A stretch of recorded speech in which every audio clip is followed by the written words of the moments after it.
and a distinguished professor in the Department of Electrical and Computer Engineering.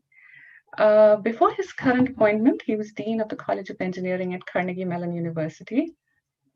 And he is an elected member of, and I'm going to try to get this all right, the American Academy of Arts and Sciences, the National Academy of Engineering, the American Society for Engineering Education. He's a fellow of the Institute of Electrical and Electronic Engineers, the American Society of Mechanical Engineers, the American Association for the Advancement of Science, the American Association of Artificial Intelligence, and the Indian Academy of Engineering. He's an honorary fellow of the Indian Academy of Science. He also serves on various advisory boards for nonprofits and government organizations, VC firms, and startups. Thank you for joining us, Chancellor Khosla. Over to you. Thank you, Rima, and thank you for the kind introduction. And I'm glad you stopped. I was afraid you were not going to stop. What we really want to hear from are the three distinguished panelists. We have assembled an amazing panel to talk about inclusive development and especially industry's role in inclusive development. Let me say a few words about our panelists so that you have a context. So when they talk, you know exactly where they're coming from. First up is Mukesh Aghi. Dr. Aghi is the president and CEO of the U.S.-India Strategic Partnership Forum, USISPF. He has extensive experience working with business and government leaders in the U.S. and in India to promote trade and strengthen ties between the two countries. Previously, Dr. Aghi served as the chief executive at L&T Infotech. For people in this country, L&T is Larsen & Toubro Infotech, chairman and CEO of Asia Pacific Region for Steria, the founding CEO of Universitas 21 Global, and the president of IBM India. I don't think there is a job he's not had yet. So welcome, Dr. Aghi. It's good to have you here. Next up is Raj Subramanian. He is the president and COO of FedEx Corporation. He's been with FedEx in many roles since 1991. He champions the idea that FedEx connects people and possibilities around the world, helping businesses to flourish, economies to prosper, and standards of living to improve. In addition, Subramaniam is also a member of the board of directors of First Horizon National Corporation, the U.S.-India Strategic Partnership Forum, and the U.S.-China Business Council and World 50. And next up after that is Dheeraj Pandey. Mr. Pandey is the founder, CEO, and chairman of Nutanix. He brings a wealth of experience of working at high-tech growth enterprise software companies, including Aster Data, which is now called Teradata, and Oracle. His entrepreneurial spirit has been recognized with a number of prestigious awards, including Dell's Founders 50 and the EY Entrepreneur of the Year Award. Dheeraj did his PhD work at University of Texas, Austin, and holds a BS in CS from IIT Kanpur, where he was just the best all-rounder student amongst all graduating students in all disciplines. Thank you. Congratulations, Dheeraj, for that. And Dheeraj is also on the board of Adobe Inc. So as you can tell, we have amazing leaders on this panel. And since we are talking about our industry's role in inclusive development, let me just start by posing one question to each of you, and you can take a couple of minutes to answer that. So the question in my mind goes the following way. What does equitable and inclusive development mean to you as an individual, as a corporate citizen, and as an industry leader? So let's start with Mukesh. You want to go first, and then Raj, and then Dheeraj, and I'll just keep on changing. Well, thank you. Thank you very much. I think it's important to understand that beside government, corporate has a critical role in having inclusive growth, not only just for the stakeholders and shareholders, but also for the community. In fact, for the first time, the Business Roundtable, which is the largest group in Washington, D.C., of the top 100 US companies, they changed for the first time on 6 different parameters as to how to judge corporations itself. Creating value for customer, investing in employees, dealing fairly and ethically with the suppliers, supporting our communities where we work, and generating long-term value for shareholders. So from our perspective, I think corporation has a role not only just of creating jobs, but bringing governance, making sure that treatment of its citizens and community is equitable, and at the same time providing value to its shareholders. So a corporate has a much, much stronger role to play, sometimes I would say more than government itself. So on that note, I'll pass it back to you, Pradeep. Sorry, Raj, do you want to go next? Sure, why not? Thank you, Pradeep. I would say, let me answer the question three ways. Well, first of all, the stakeholders, that when we think about exactly what Mukesh was talking about, there's obviously our employees, there's our customers, there's share owners, and the community at large. And every time we look at the world, we see all our stakeholders. And when we think about activities regarding the community, I mean, you can think about it in three ways. One is just simply donating money. I mean, that's the simplest way, but I don't think, sometimes people stop right there. There are two other much more important things that we believe in. The second part of it is use our expertise that we have to make a difference to the community. We are living through one of the worst pandemics that we have seen in our history, and again, when it hit, the fact that we have 700 airplanes and 180,000 motorized vehicles and 500,000 people, all those come in handy, as we literally have moved more than 1 billion masks and more than 60% of PPEs around the world for this pandemic, and working with the healthcare professionals. So that's an opportunity for us to use our expertise to make a difference to the community. And the third, even deeper, is the whole notion of your core role as a business is indeed to connect people and improve standards of living around the world. And I these days, you're starting a business anywhere in the world, and with a device like that and a system like ours, you can now access customers around the world. There are innumerable stories about artisans in India, or a hot sauce maker in the Caribbean, or somewhere in Africa, suddenly being able to access customers in the other end of the world, and because of that, then improve the standards of living. So there's a core business function that we provide that also then provides a function to the community. So I'll just stop there, but I think I see it in three different stages like that. Dheeraj, Thank you. next? Yeah, thank you so much to everybody. Thank you, Pradeep, and thank you, Mukesh, Raj, for really doing this. And thank you to the audience. I hope everybody is and their loved ones are safe and well. It's such an interesting time to be here in front of everybody and yet not be really physically close to you. Just goes on to say how much we need to really think about healthcare as a big issue. But coming back to what I believe, you usually believe in the power of three, and I believe in three words that will make it equitable. One is diversity, the other one is inclusion, and the last is democratization, of work, healthcare, and education. So if you can think of diversity and inclusion where you're not just invited to the party, but you're also asked to dance, that is a very important piece of this equitable development puzzle.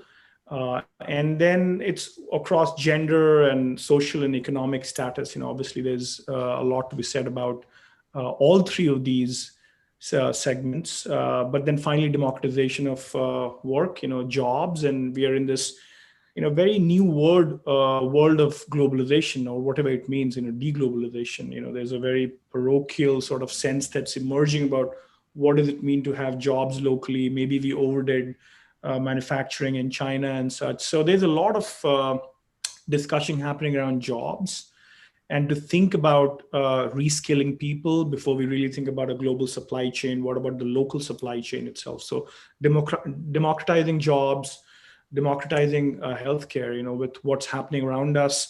Just in the last 5 months itself, the number of people who are from the lower economic status and what they're going through with COVID versus what other people have gone through in terms of the mortality rates and such, I think really talks about democratizing healthcare. And finally, education.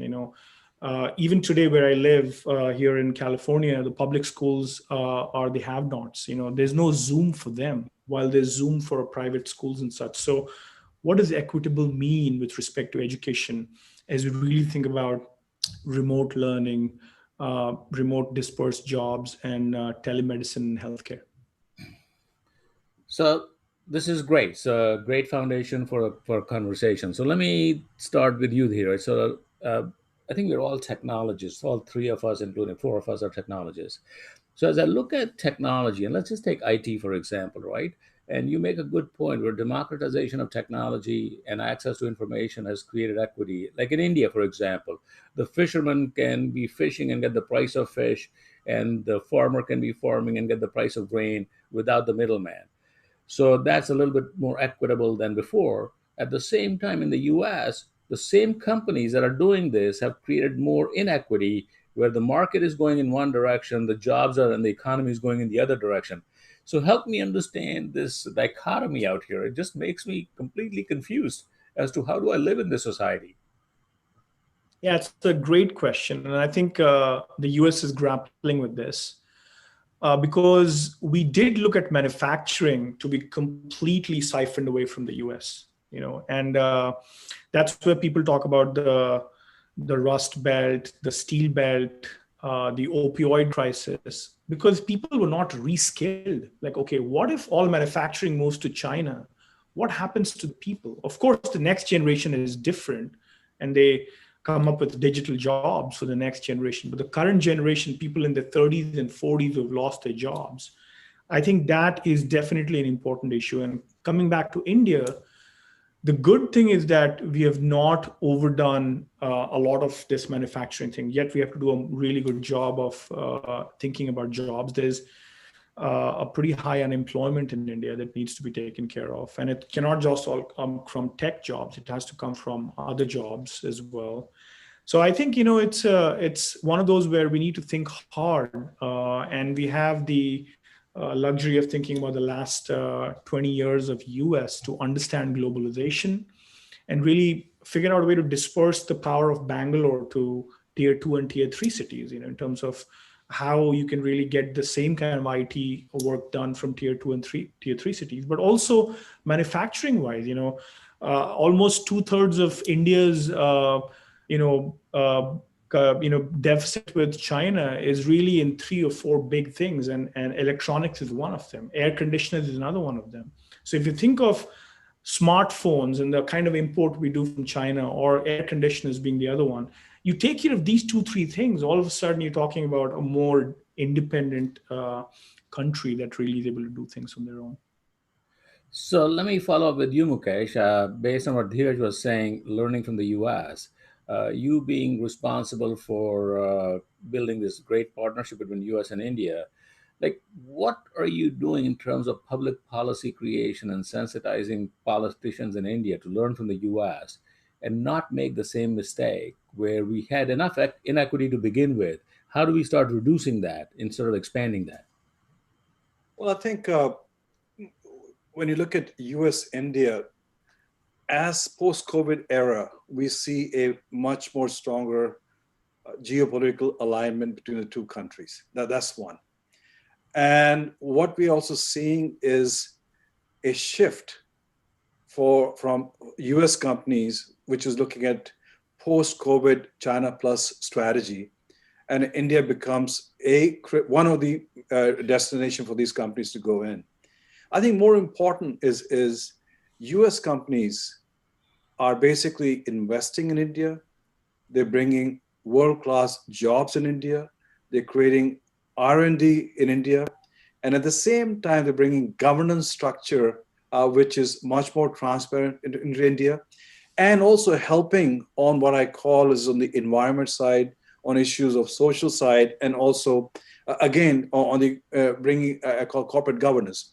So to answer your question, I think India, the challenge is, while US is losing its middle class, and the capital and the wealth is moving to top 1%. In India, last 10 years, what we are seeing is a middle class is growing. Mm-hmm. And you have to understand that while the middle class is growing, you still have almost 400 million Indians who live below the poverty line, which is below $2 a day. So the complexity and the seriousness of the problem India has is much different, much bigger. I think the challenge in India is quality of life. You know, do I get clean water? Do I get clean air? Can I get jobs itself? So to answer your question, the best thing we can do is move as much capital investment, job creating investment into India with the global, I call governance standards, which are conscious of the environment, social responsibility.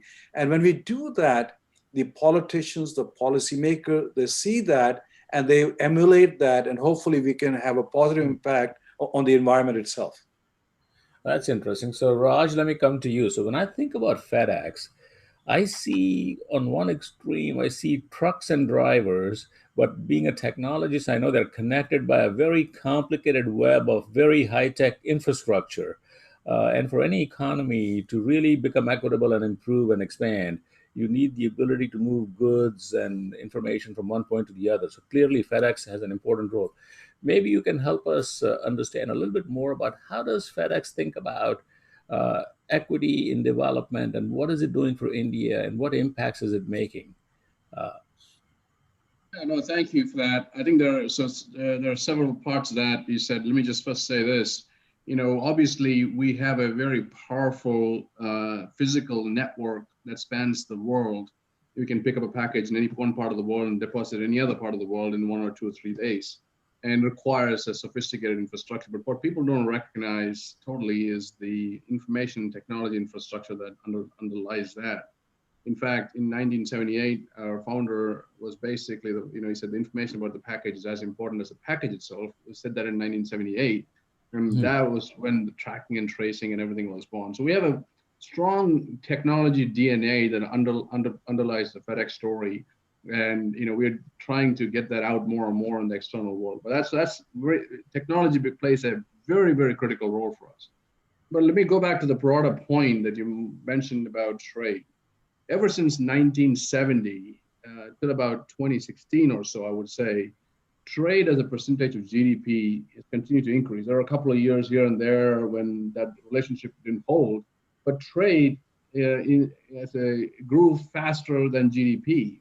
And at that, high value trade grew even faster than overall trade. So that means that the goods crossing international borders grew faster than goods that stayed within the border. That's what that means. So the trade represented roughly 25% of the global GDP. And it was on a continuous increase path, but for a couple of aberrations in the middle, whether it's oil shock, Gulf War, things like that. That relationship since 2016 has now plateaued, and there are more, we don't know where this is going to go for now. And it's an interesting change that has happened. So we're in the middle, because of all that, I would totally believe that the global standards of living have improved. That I will categorically state that. That is, first principles of comparative advantage is, you produce the goods where it is the best place to produce it, and you get it to the place where you need it. However, has the development been equitable and uniform? Absolutely not. And so that obviously is a issue that has to be solved hand in hand. However, I would never take the reverse. I mean, the trade I think is a good thing. And so you just talked about U.S. and India. I've been working shoulder to shoulder with Mukesh for a long time on this issue. We firmly believe that the trade relationship from U.S. and India back and forth, the potential for trade is significantly higher than it is today, maybe even 5 times higher. So, if you remove the barriers, make it easier, and there's an opportunity to improve trade, at the same time improve standards of living across the board here. So that, I believe that too. And at the end of the day, the manufacturing question that we just talked about, this is a wonderful opportunity for India right now. 14.7% of Indian GDP is manufacturing. A lot of companies are looking for alternatives for their supply chain. It's a referendum every single day because we see it every day, and 20 million packages a day, we see it. And People are looking for alternatives, and this is a wonderful opportunity for India to increase that share and broaden the economy base.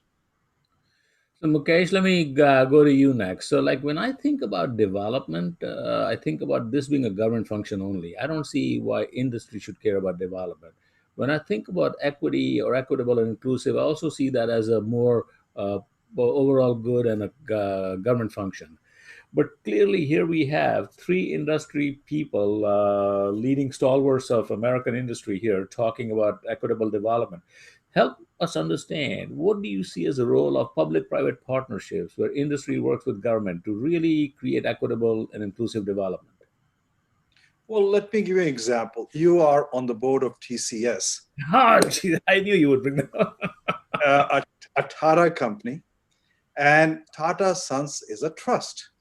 And you have the largest company in India, from salt to software. Right. And they basically work trying to take the profit and go back and give it to society. They have hospitals, they have cancer center, they create jobs, they have a governance structure, one of the best governance structure you can find itself. To me, that's one of the best examples you can find of an organization which is owned by a trust. I think private-public partnership is very critical because corporates bring in efficiency. They bring competitive environment. They bring R&D. They basically focus on investment in the future itself. You have to understand technology leads and regulators follow, and they seem to pull back technology all the time. So in every aspect, private-public partnership can play a very critical role. And you have to understand, in the United States and India, most of the jobs are created by private companies. And if these companies are able to innovate just like what US is doing, you'll see the standard and quality of life improving in India dramatically itself. So, Raj, do you want to address that issue too? Because I see like FedEx might be considered to be a parallel U.S. postal office or something, and like Don't compare to the post office, please. much better. But how do you work with the government, and how do you see yourself making an impact as a public-private partner on the Indian system, at least on the Indian side? No, I think this is the point. I think it's very important. We feel that our core purpose is connect people and possibilities around the world. And this is the point I was trying to make in the very beginning, is that just because you make the network effects of connecting folks from different parts of the world to each other, so suddenly, if you start a business in any one part of the world, let's say India. I mean, it's incredible these days when people start a business in India now, they don't think about the customer base as their village or the city or even the state or even the country. They, very quickly they move on to thinking about a global marketplace. And the only way, technology has gone a long way in making those connections, but it's much easier to move bits and bytes, much more difficult to move the atoms. And that's what we do along with the bits and bytes. So, when we do that, and we have seen example after example after example of customers and people around the world who suddenly had their businesses prospered beyond what they ever thought, because now they're reaching a worldwide customer base. So by just our very core act of our business, we truly believe, because of the connections we make, that we are lifting the standards of living around the world. So that's, along with the public-private partnerships that Mukesh talked about, I think there's a role to think about as a core aspect of your own business is also to do development work. Dheeraj, do you want to address that question from a software industry point of view? Because people think of India just as putting manpower for U.S. software companies, but clearly there's more to India than that. No, absolutely. And I'm going to take the baton from Raj here. It's just good business. I'll give you some examples. Finally, the Aadhaar stack, which is the foundation of a lot of digital services that the government had to build. And now the private sector is, in fact, if it's the reverse. The government said, we want to be able to go do this. Nandan said, I can help do this, put together a bunch of people open source came in. So there was again a lot of invisible public-private stuff going on about crowdsourcing from open source, building on top of it, and then giving the APIs back to the private sector. I mean, the UPI, Universal Payments Interface, is yet another really good example where people are expecting to pay others without having to really have cash. They don't have credit cards. How do you democratize the kind of technology that otherwise didn't exist? And Visa and MasterCard are basically things of the yore. People are looking for making payments from their cell phones. And the public-private was a great example to really pull off two big things. One, which is a social security number equivalent. I think India has done a marvelous job there with the government taking this, with some of the people coming from the industry to help build it, make it secure and such. And I think there'll be more of this. I mean, think of the elections that are going to happen here in the US in the next 3 months, mail-in, ballots and stuff like that. There's a lot that the public-private partnership needs to come and solve for, just to make democracies more secure. Right. I mean, this is just great business. My son, he keeps telling me that I should use the Ocean Hero browser, because we need to go and save the oceans from all the plastic that gets dumped in. So now they're learning from very early on, what does it mean to be environmentally conscious and friendly? Mm-hmm. I mean, independent of which side of global warming are you on, whether it's man-made or not, we know that the earth is getting warmer.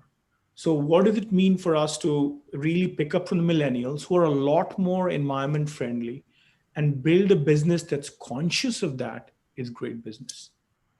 Let me start with that. I think you bring up a good point about the oceans, but let's just expand that to the earth and global warming and climate change. When people talk about software, they think it has no impact on the environment, which is exactly not true, because the amount of computing it needs to run in the cloud is unbelievable, and its power consumption is unbelievable. On the other extreme, when I look at FedEx and I see these trucks, it's clear to me there's an impact, but there could be all electric trucks, for example. So let me go to Raj first. Raj, tell me a little bit about this climate change that is going to have an impact on the lower paid and the poor people way more than the richer people.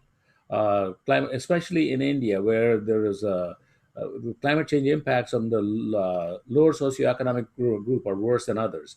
So what is like FedEx's view of like, how are you thinking about your CSR, your corporate social responsibility? What are you doing about that? That's an excellent point. So we, obviously this is the subject near and dear to my heart, and something very important to FedEx. And we can't do the business we do without having a lot of physical infrastructure. Otherwise, we are not in the Star Wars beam me up Scotty world yet. So until we discover that, we're going to have to move these things. So we are on a continuous mission to improve our carbon footprint every single day that we operate. So every time we are replacing aircraft with much more environmentally friendly systems. We are looking at fuel. We are looking at trucks, as you just said, electric trucks. We're rolling those out. We are putting, our hubs are now, being converted into, solar energy.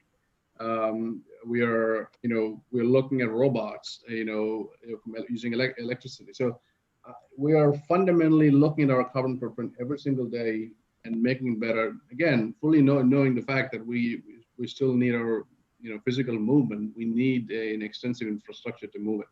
So that's something that's again very important for us, and it's something that we have to work on every single day. Dheeraj, you want to take that from the large power that you need to run data infrastructure, computing infrastructure? Yeah, I mean, before I get to the cloud of machines that basically are power hogs and such, you talk about cloud of people. Look, anybody who was in Bangalore in the 80s and the 90s knows of the environmental damage that software industry has come to cause, not directly, but indirectly, because the city just exploded 10x in a matter of 15, 20 years, and completely unsustainably. I think So there's a cloud of people when they come together, and you have a high concentration of talent in one city, and it's not democratized, it's not dispersed. I mean, we talk about this in architectures of software. We call it distributed systems. Mm-hmm. You need to have things being distributed to multiple machines, no single point of failure, no single point of bottleneck. But what we did with Bangalore is we created a single point of failure and a single point of bottleneck, where anytime something happens in Karnataka and there's a band, all companies see the effect of it. Like, wow, now employees can't come to work. I mean, the commute in Bangalore is a real challenge, and it's becoming an issue for San Francisco as well and Seattle as well. So we have to look at it sustainably. I mean, in fact, because of COVID, now that this notion of remote work is really gaining ground, it's possible that this black swan event that actually happened in the last 4 or 5 months is going to really help us understand, take a step back and understand dispersion of work and dispersion of the cloud of people and the cloud of machines as well. I mean, think about what globalization, the new definition is. I mean, every country is asserting sovereignty of data. Obviously, there's a ton of IoT and intelligent machines that are going to really drive data gravity issues, because you don't have a pipe that's fat enough to take all the data to a large data center, to a large cloud facility. So you're going to have to disperse computing, not just disperse people. And you'll have to do it in environmentally friendly ways. So I think, this notion of dispersion is an important piece of the puzzle here, not just of manufacturing and factories and people, but also of the cloud itself that we have to go and really think about. So let's see. I'm seeing a couple of questions come up here. So one is about the role of industry in engaging and formalizing the informal sector. The informal sector, as we know in India, is a black economy. That's when people get paid under the table and no taxes get paid. So, as a CEO of a large software company, do you see it's your responsibility to formalize that, or you just see that as employment for Nutanix and that's it? Well, we do want to make sure that, because if you think about India's issue, is really corruption at the bottom of the pyramid, at the base of the pyramid. I think things are quite good at the top of the pyramid. The judicial system is quite good at the top of the pyramid, especially Supreme Court and stuff. I think we do need to think about the base of the pyramid and how to digitize that. The more you digitize government services, the more you take middlemen out of it, the more predictable it becomes, the more people. I mean, think of just examples of Estonia. What Estonia has done with completely digital governance, is just amazingly. Now it's only 4 million people. So you got to do this for not just 40 million, but almost 1.3 billion people. I think Aadhaar has basically been a great foundation of that, and a showcase to say that it can be done. But there are other informal things. I mean, even what Flipkart is doing in terms of the gig economy of India, what Swiggy is doing, and others are doing, where there's employment coming because of commerce, e-commerce happening, where Uber and Lyft and Ola and all these things are helping create more jobs. I think it's great for the country in general, and how some of the local companies have come up to really serve up local consumers. But there's another piece of this around microfinance, which I think Bangladesh did a really good job of.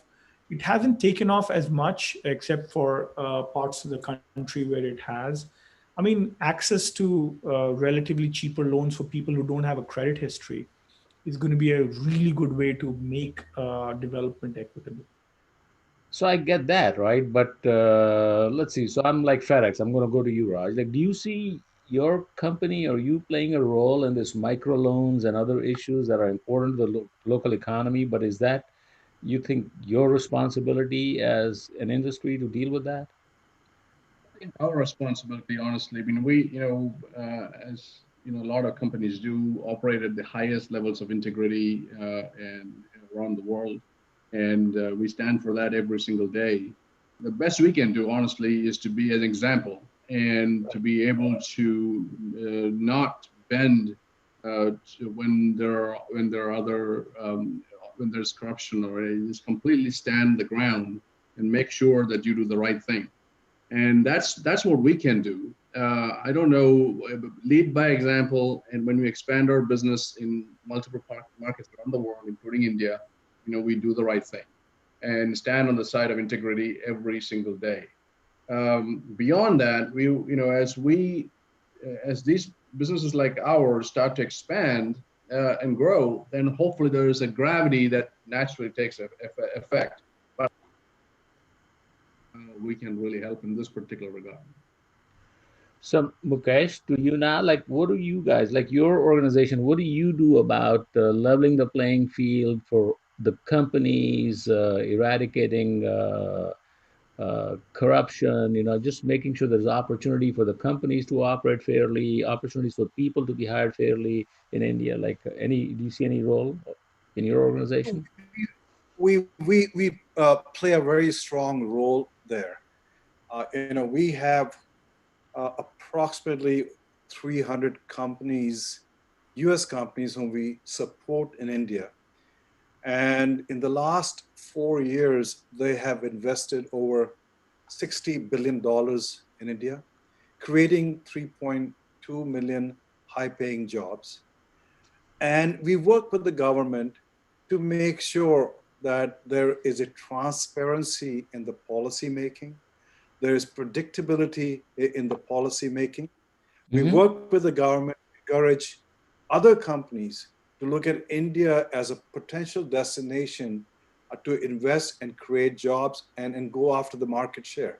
And you have to give credit to government of India. If you look at today, Google, Uber, Facebook, Amazon, WhatsApp, they dominate the Indian market and they've been shut out completely from Chinese market. So, we keep on working with the Prime Minister's office, with the Commerce Minister, and we go down to the industry level. And yes, there are times we don't succeed. This government under Prime Minister Modi has been much more receptive, much more open to have a dialogue with the industry and make sure they're able to provide a much more transparent, level playing field to US companies so they can compete more effectively and efficiently. Right. One more thing, Pradeep, if I were to add one more thing, please. You asked about specifically what do software companies, what can they do and what should they do? I mean, beyond just the fact that it's good business, we have a concept of a voluntary time off, which we call VTO. And it's an important way to build a team culture as well. You go out there and you really understand what it means to help within the community, but with your team members, it really goes and disarms a lot of it diffuses the tension in the office. You go out there and help, the have-nots. So this idea of voluntary time off is a very important piece of the puzzle, and it's really good business as well. So if you look at our values, we talk about hungry, humble, honest, with heart. The word heart is very important, and we've done a lot of work with like Girls Who Code. Like, it's really important to get the diversity piece figured out with engineering, within engineering and computer science. And it's just great business to really go and diversify the engineering workforce as well.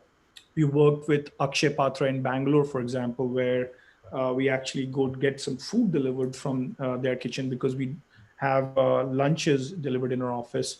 Our people go out there and help out within the community of Bangalore and Pune as well. So this notion of voluntary time off for our employees also helps a lot in terms of building a better business. So I'm just curious, does that factor into your CSR computation when you give voluntary time off? Does that, can you use that for your corporate social responsibility contributions, or is that not part of it? Well, I don't know the math of the business because sometimes it's hard to quantify, what is within the community. But I think it has to come from within. It has to come as a very authentic measure. Because if you use it as a checkbox, then everybody takes it as a checkbox. But if you say, look, there's value in having diversity in the workforce, therefore we should go to colleges that actually have a better representation of women.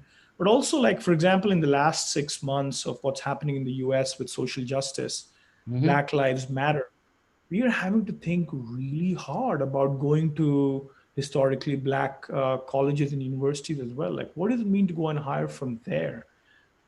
Is just a very important piece of this equitable sort of development that we're talking about now. So, companies are only as good as their leaders or maybe their governance structure, right? So, in the US, I think if I look at the Fortune 500, I would not be shocked if more than 50 CEOs of these large companies are of Indian descent. People like the three of us and me, four of us are sitting out here. And I think that's a matter of pride for us.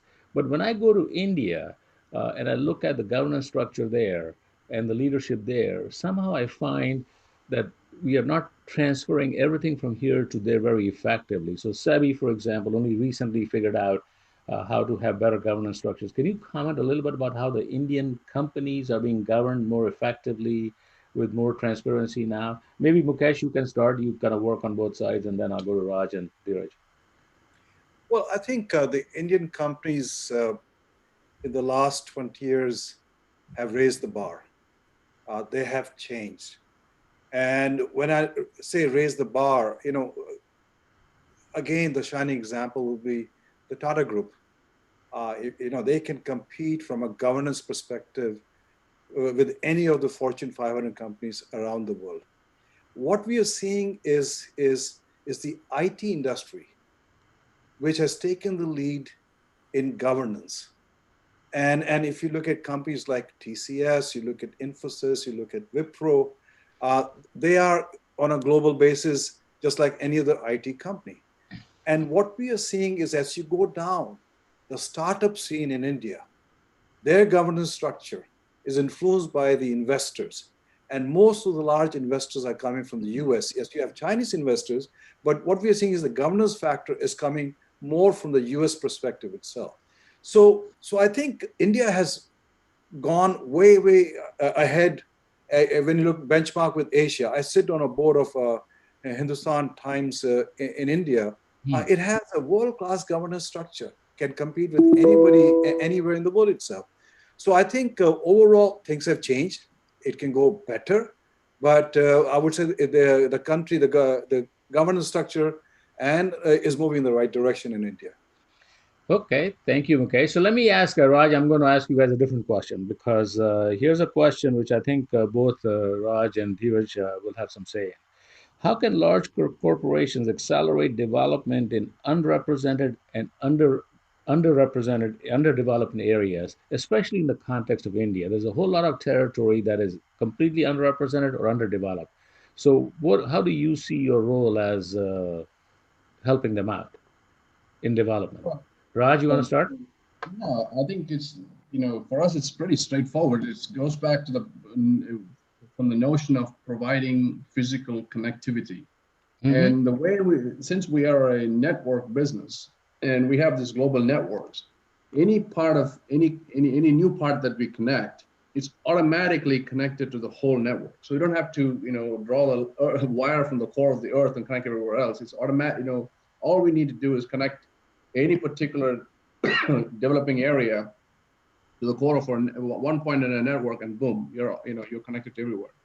So that's exactly, when you don't have a network, you can't do that, but when we already have a network, we can provide these network effects, which are very, very important.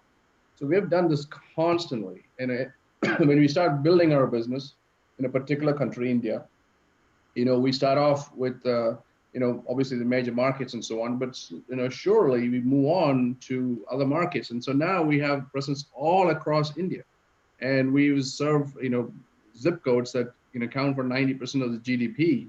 We have thousands and thousands of FedEx employees now in India, and we continue to expand as business expands. Boom, we add these nodes to the network, and so it makes good business sense. It makes good sense for development, and and brings all good practices to these areas. So that it's a pretty straightforward for us in that respect. Mm-hmm. Dheeraj, what about what's your? Yeah, I mean, as all of us know, that the biggest investment we can make in any underprivileged piece, segment of society is education. So apprenticeship, or internships, if you can actually get that right in these underrepresented sections of the country by going in. And by the way, it's great business because there's nothing better than internships to really hire the hungriest people. You know, the hungriest people come from, and we can do that for 3 to 6 months. We can observe them, and it's the best way to interview them. And at the same time, we are skilling them. So I think between apprenticeship, internships, and finally volunteer work, where employees can actually go and do this in one of their adopted sections of the country with volunteer time off. I think these are some great ways to teach. I think there's nothing better than teaching in some sense. Mukesh, you want to have the last word on how you are enabling companies that you bring to India to help them see the underdeveloped and the underrepresented areas? And do you see them pushing back? Do they all want to go to Mumbai and Bangalore and Delhi, or do they want to go to regions of Assam and Odisha? So what we are seeing, and we're working with different states and making sure that their policies to attract these companies are competitive. And before, destination used to be Maharashtra, Gujarat, Tamil Nadu, and now what we are seeing is companies are going to eastern part of India. They're going to smaller states, which are much more responsive to these companies' environment. And we're working with these companies also, with these states also, not only compete with the state itself, but raise their benchmark. So they are able to compete with countries like Singapore, Vietnam, Cambodia. And we have done constantly supplied white papers and studies to government of India to see what they need to do from labor reform to land reform. In fact, it was our recommendation, they brought the tax on manufacturing down to 15%, very competitive itself. So we basically push and nudge state level, and then within the state level, district level, to encourage them to reach out to these companies to come and invest and create jobs in their district itself.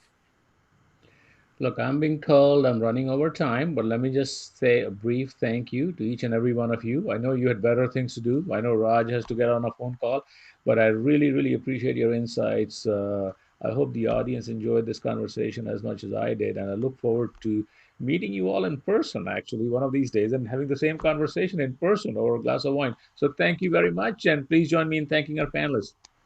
Thank you. Thank you. Bye-bye. Thank you very much. Bye. Bye-bye. Bye.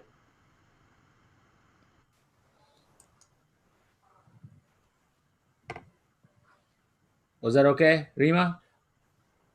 Pradeep, we actually have 10 more minutes to go. We have quite a few questions from the attendees. Oh, shoot. I was told like 5:20. I was told 50 minutes. Okay. Well, we actually did have 60 minutes for the session. Oh, I'm sorry. But like my briefing out here says 50-minute panel discussion. Oh, okay. Okay. Well, no that's worries. fine. So we, yeah. I'm Rima, go sorry. ahead. That's Where okay. are the questions anyway? Like, So I've been posting the questions in the WhatsApp group for you, like the summary oh, questions. okay. Yeah, no, I've been seeing that. Okay. All right. Apologize for No that. worries. No worries. All right. So let's move on to the next group. Thank you so much, Pradeep. Okay. Thank you, sir. Okay. Bye. Thank you. Okay. Well, that was a very engaged and passionate discussion. And now I am delighted to invite Dipali Khanna, Managing Director, Asia Region for the Rockefeller Foundation, to introduce the global plenary session. Good morning, Dipali. Over to you. Good morning, Rima. Good morning, Rima. Nice to meet you. Likewise. Thank you so much, Rima, and of course, the Nudge Foundation, and of course, to all those who have been intently listening on the discussion so far. They've been fascinating. A very warm welcome to all the newer audiences joining in from Australia, New Zealand, Far East Asia, and South Asia, as the Nudge Forum is following the sun to this geography. I'm here in Bangkok, and it's about 7:20 in the morning. We at the Rockefeller Foundation are very excited to be co-hosts for the Nudge Forum and to bring stakeholders together for India on its 74th Independence Day. The COVID-19 crisis has been a watershed moment for organizations and individuals from all walks of life to come together to the bastion core of humanity, be it the private sector, governments, and even individuals volunteering their time. COVID-19 has ushered a reckoning that systemic change needs a collaborative ecosystem. This is where philanthropy has played the most foundational role. Philanthropies have been nimble and agile in response to the crisis because they aren't restrained by the social contract that governments have with their citizens. Neither are they trying to meet bottom lines. This allows for philanthropic capital and efforts to act in a way more malleable and creatively. Today, philanthropy entails partnering shoulder to shoulder with the government, supporting and sustaining civil society to carry on their rights-based work, unlocking private capital to amplify potential impact, investing in big and risky bets for systemic change, and creating platforms where actors who might not have been spoken before can come together to actualize breakthroughs. It's truly an honor to introduce the global plenary session of this convening, deliberating upon the present and the future of philanthropic work in India. We have two inspirational leaders, both of whom I've known for almost a decade and can safely say are key cogs in making philanthropy all the more relevant in today's world. Without further ado, I present to you a pre-recorded session with Dr. Rajiv Shah, President of the Rockefeller Foundation, and Donald Gibbs, CEO of Skoll Foundation, in a fireside chat moderated by Natalie Kylander, Managing Director of DRK Foundation. Thank you so much.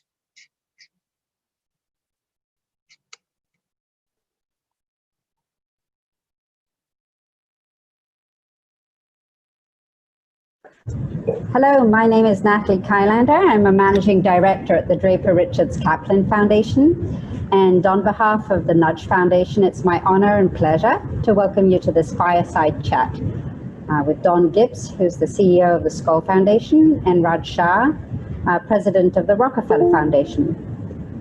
At DRK, we work to support social entrepreneurs addressing important problems and help them to scale their impact. We're grateful to have had the opportunity to support the Nudge Foundation in the early days, and it's my distinct pleasure and honor to introduce you to two incredible partners and leaders, Don Gibbs and Raj Shah. Don is the CEO of the Skoll Foundation, where he leads the organization's work investing in, connecting, and celebrating change leaders who are driving lasting social change around the world. His experience spans public service, politics, business, finance, and technology. Raj serves as the president of the Rockefeller Foundation, a global institution with a mission to promote the well-being of humanity around the world. Under his leadership, the foundation applies data science and innovation to improve health for women and children, create nutritious and sustainable food systems, and end energy poverty for more than 1 billion people worldwide, and enable meaningful economic mobility in the United States and around the world. The overall theme I'd like to draw on today is that of collaboration across organizations and sectors, and the coming together of a variety of partners to really drive social change in India. This includes diaspora and allies from across the world, and also stakeholders from governments, business, and civil society. So my first question to both of you, Raj and Don, it's such an honor to be here with you today at this global convening of some of the biggest believers in collaborative action. And both Rockefeller Foundation and Skoll have amazing track records. But COVID is all we read, or we hear about, or we talk about. And I'd like to ask you, what are your respective organizations doing to fight the pandemic? And how do these actions fit in with your respective commitments to solve problems without borders? Don, let me start with you. Glad to start, and just such an honor to be here with Raj, who's a dear old friend and somebody that we're incredibly excited to be working with, and with DRK and with Nudge, all of whom are such great examples of how to work collaboratively. And for Skoll, this is quite a moment. For those of you who don't know Jeff Skoll, our founder, he really has been a platform builder his whole career. Started with eBay. When he retired from eBay, decided to really devote the rest of his life to making a difference in the world, and built 3 platforms to do that. One is Capricorn, which was one of the early impact investment arms. The second was Participant, which was basically a platform to allow great artists to tell stories of social change and to drive narrative. And the third is the Skoll Foundation, his philanthropic arm. And as a part of that, 11 years ago, he started an organization called Ending Pandemics, because he saw pandemics becoming a huge existential threat to the world. Participant ran the movie Contagion, which sadly predicted sort of where we were going to be at. And in January, through the Ending Pandemics organization, which we still fund, he sort of heard about what was coming. He came to us and said, this is a moment that we've all been fearing. He basically said, we're going to quadruple our funding, and we're going to run both the sprint and the marathon around the world to figure out where we can make a difference to bend the arc of this disease. Everything from both medical interventions to trying to support those most marginalized communities who've been so devastated by this virus, and recognizing that we needed to do this in collaboration with others, that we couldn't do it on a standalone basis. And we've been doing that.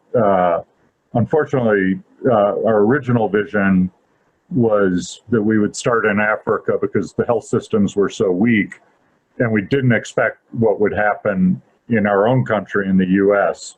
But in Africa, we've started working with leading philanthropists and with Raj and Rockefeller, and we've helped both fund the Africa CDC, which is sort of overseeing a systemic response, working with governments, as well as a private sector entrepreneur, Strive Masawia, who's built a supplies platform just so that Africa could get access to tests and PPE and oxygen supply. So very excited about that. But then we saw the virus spreading to South Asia. We're working at the Indus Hospital in Pakistan, but also working with groups like Nudge, who've created the Hope Fund to respond, bringing together philanthropists and others to drive change. So we're in a sprint and a marathon, and so excited to join with Raj and work he's pioneered in the US around a compact with governors for testing that I'll let him talk about. But it's just, this is a moment where philanthropists need to work with the private sector, with government, to help catalyze and stimulate change. Groups like Nudge, who are doing that in South Asia, are making a huge difference. Thank you. That's so inspiring. Raj, I'd love to hear from you as well. I know you're doing a lot of work in this area. Well, thank you, Natalie, and thank you for having me and the Rockefeller Foundation be part of this conversation. It's great to be with my friend Don Gibbs, for whom I have tremendous respect, and frankly, the Skoll institutions, plural, which have been, as Don points out, really early voices for scanning the world, understanding things that could threaten to disrupt human progress and human potential for hundreds of millions or billions of people at once, and then working to help the world prepare for that well before COVID-19. It was a tremendous act of foresight, and Jeff deserves a lot of credit for it, as does Don. I'm so glad to be with a primarily Indian audience. I was in Bihar in November, and I had one of the most extraordinary visits that I've had to India, and I've had many over the years, as you might imagine. But we were in rural Bihar, and we were walking through villages, talking to families, meeting kids who were in school, and understood that one of the big things holding back many of the communities we visited was whether or not they had electricity. They would literally wait and not know if the power was going to go out or not. And that is such a common experience for those who've spent time in emerging markets and rural communities in particular. And through our Smart Power India program, the Rockefeller Foundation now reaches more than 400,000 Indian families and helps them get access to renewable, reliable electricity. And it's been a 10-year endeavor, and it has shown that India's poorest families will reliably pay for power so long as the power itself is reliable. And they'll then use that access to electricity to move themselves, their families, and their whole community up the ladder of opportunity, out of poverty, creating jobs, supporting enterprise growth, and allowing girls to read at night at home. And, you know, that kind of progress and potential was just so exciting because you could see hundreds of millions of people in India. We partnered with Tata Power to launch $1 billion collaboration. You could actually see hundreds of millions of people moving up economically and moving up in terms of their access to dignity, to opportunity, and to a global economy. And COVID-19 has set that backwards. We now know on a global basis that maybe 400 to 500 million people will be pushed back under the $5 a day poverty line. That was a World Bank estimate from just June. Almost every leader I speak to acknowledges that when you look across the next decade, it's likely to have a real big step back in human progress for the world's 2 billion people who live, you know, at the bottom of the economic ladder.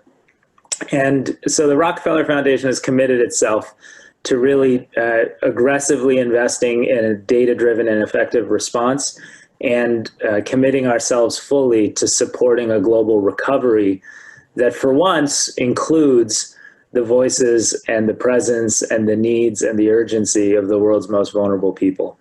On the response, we've been very active, as Don notes, in supporting testing, contact tracing, the basic things you have to do to run a pandemic response, which are known to so many people around the world because we've been through so many of these pandemics, and yet it's very difficult. So the United States has sort of notoriously gotten this really, really wrong. We have a testing and contact tracing and public health messaging system. Those are the three core elements of responding to a pandemic that are absolutely off balance. It takes 7 days to turn around a test in America. That makes taking people who are contagious out of the chain of transmission impossible. We don't seem to trust public health officials enough to share data on contacts, and it's hard to recall who you were with a week ago.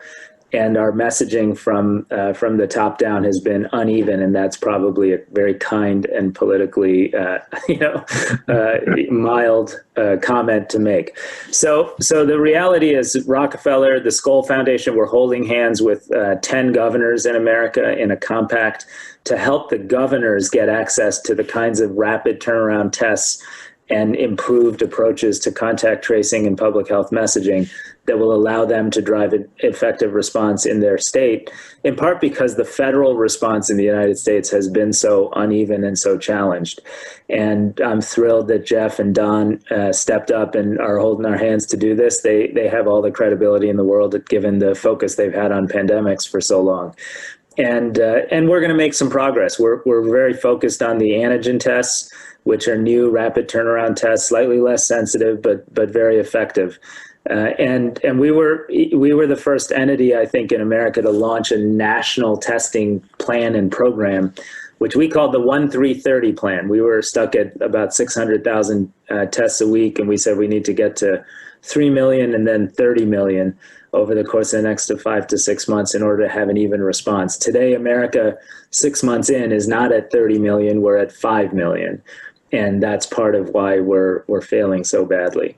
I will say I'm very proud that we've been active in India as well on COVID, and our Smart Power India programs and partners, some commercial, some nonprofit, have offered energy and electricity vouchers to all their customers. They have taken care of hundreds, if not thousands, of their employees and avoided COVID outbreaks in their businesses. They've maintained infrastructure, and they've kept the power on through a crisis that would otherwise be debilitating. We've launched a major pandemics effort in India that, ironically, India quickly followed the plan and created their own testing plan, I think called the 1-5-10 plan. And we have supported Indian research institutes to create rapid access PCR testing at scale for screening and clinical diagnostics across India. And that's something we're proud to have launched in Bangalore, but in a partnership with the Indian government.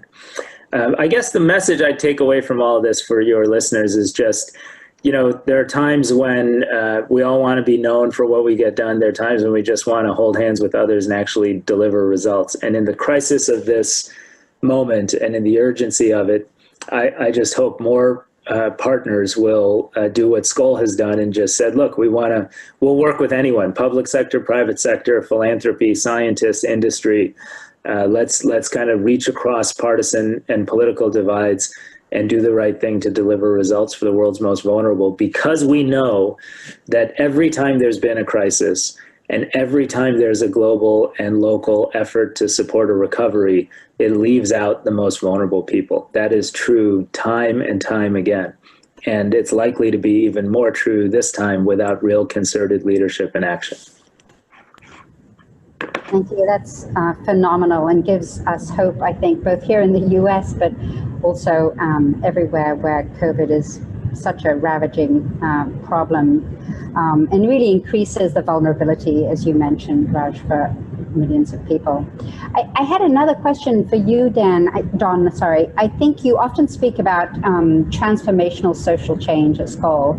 What do you think are the fundamental shifts that are required as we look beyond this pandemic towards the 2030 SDGs, for example, to really, to Raj's point, reimagine a future that works for all? Yeah, it's a great question. I think first we have to take care of this pandemic, and this is another area Raj and I are working on. I think for transformation, if we can't figure out how to come together as a global community coming out of this to be able to respond and build a long-term scaffolding that protects us from future pandemics, then there's sort of very little hope on other issues like climate and global poverty that are further or less imminent and less, you just can't imagine, and it doesn't cost that much. There have been plans to do it. Raj can talk in detail because he wrote them when he was at USAID and has been on global commissions.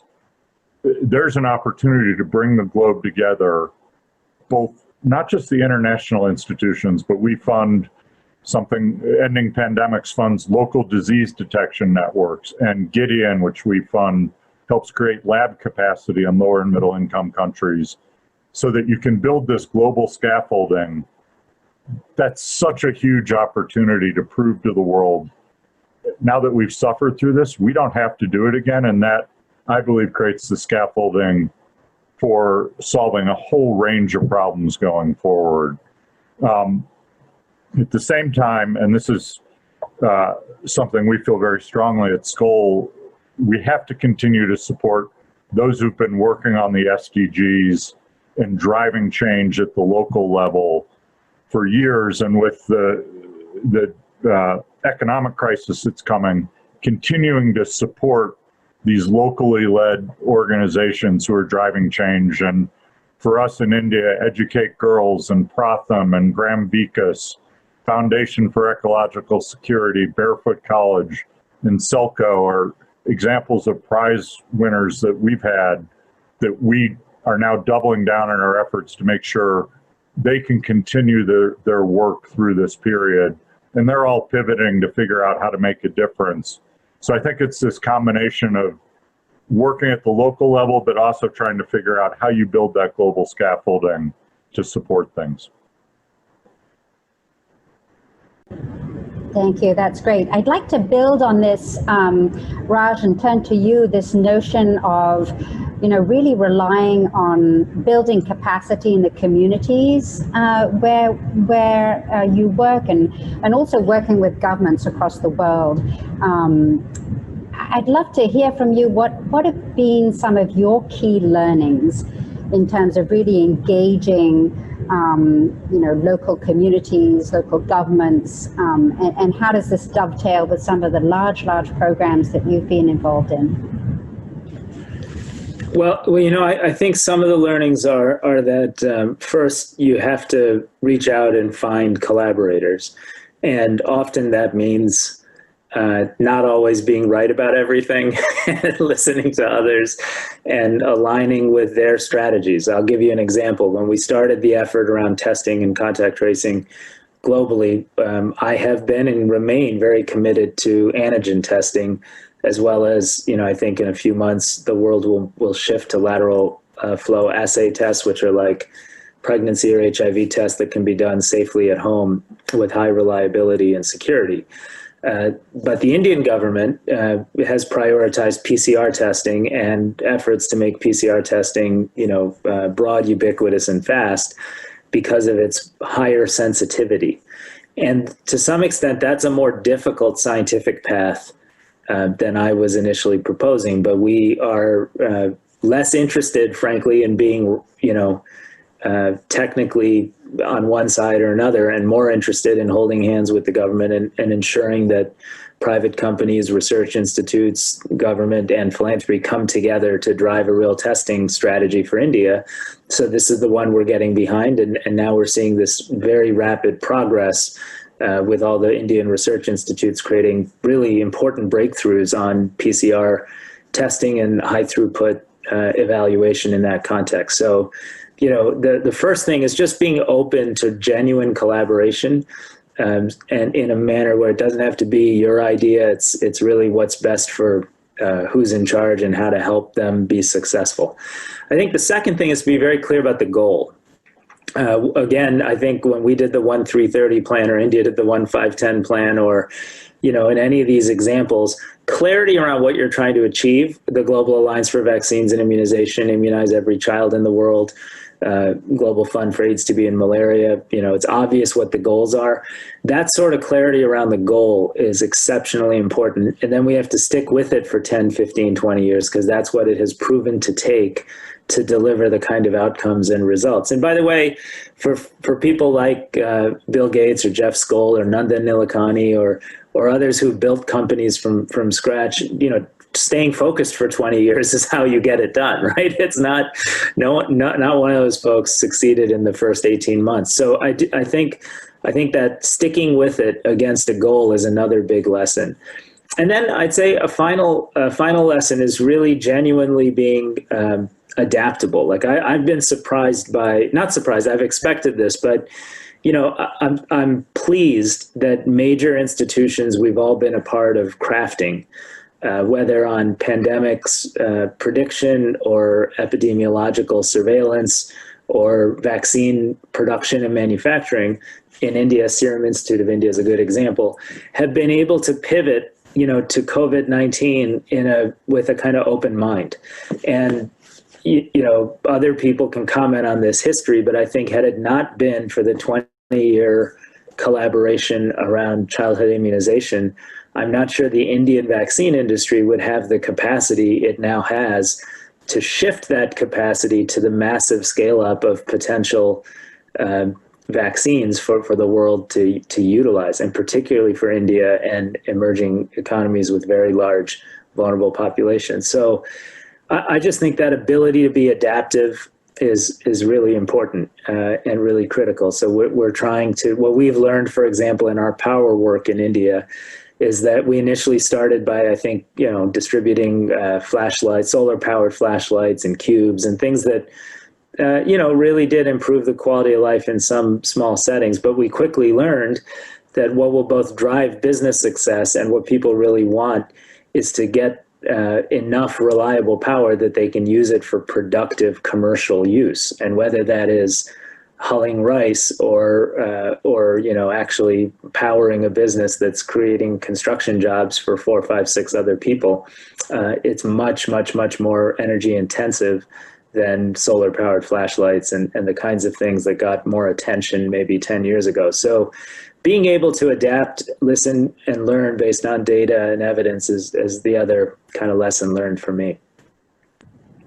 That's great. And I think, those are lessons that we could apply at the individual level too. I think, being open to hear what others say, being focused on the goal and being adaptable. I think those are great tenets to live your life by, as well as sort of run an organization by. So thank you. That's probably harder to do, by the way. I think it's pretty much all hard to do, but yeah, this is wonderful. I wanted to sort of close out by asking you both. I feel like we're in a time where we need some optimism, and I'd love to ask you, really, what inspires you most today as we are waging war with a pandemic, looking at a deep economic crisis heading our way in the next coming years? What Don, maybe I'll start with you. What inspires you most today? It's a great question. And,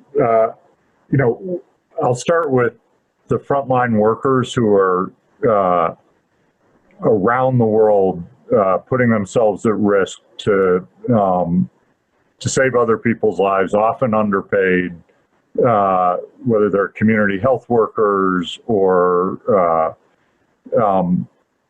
doctors or nurses. It's truly remarkable to see the selflessness, the coming together.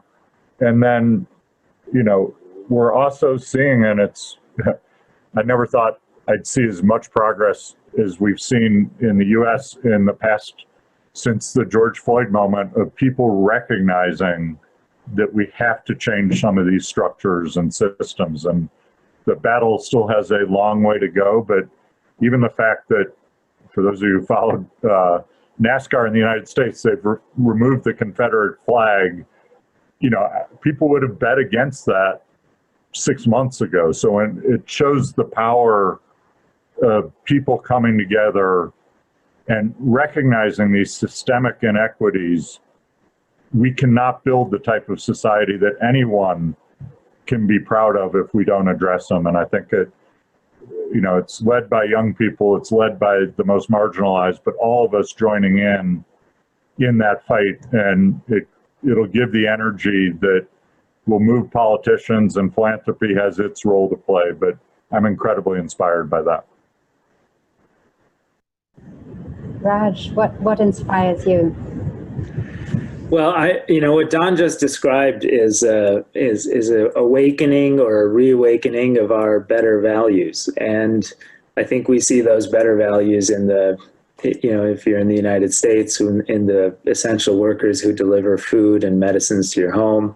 You see it in teachers being willing to go into a classroom with 10 or 12 kids and teach. You see it in first responders who've had the courage, and some have lost their lives, to be on the front lines of COVID response. And I have 3 young kids. Don has kids. I think we see in those kids people looking up to that kind of courage and those types of values in a way that's exciting for me to see. We also still look up to our sports stars, which is great. But it's nice to see, it's nice to see doctors and nurses and teachers and other essential workers being recognized for the heroes that they are and continue to be.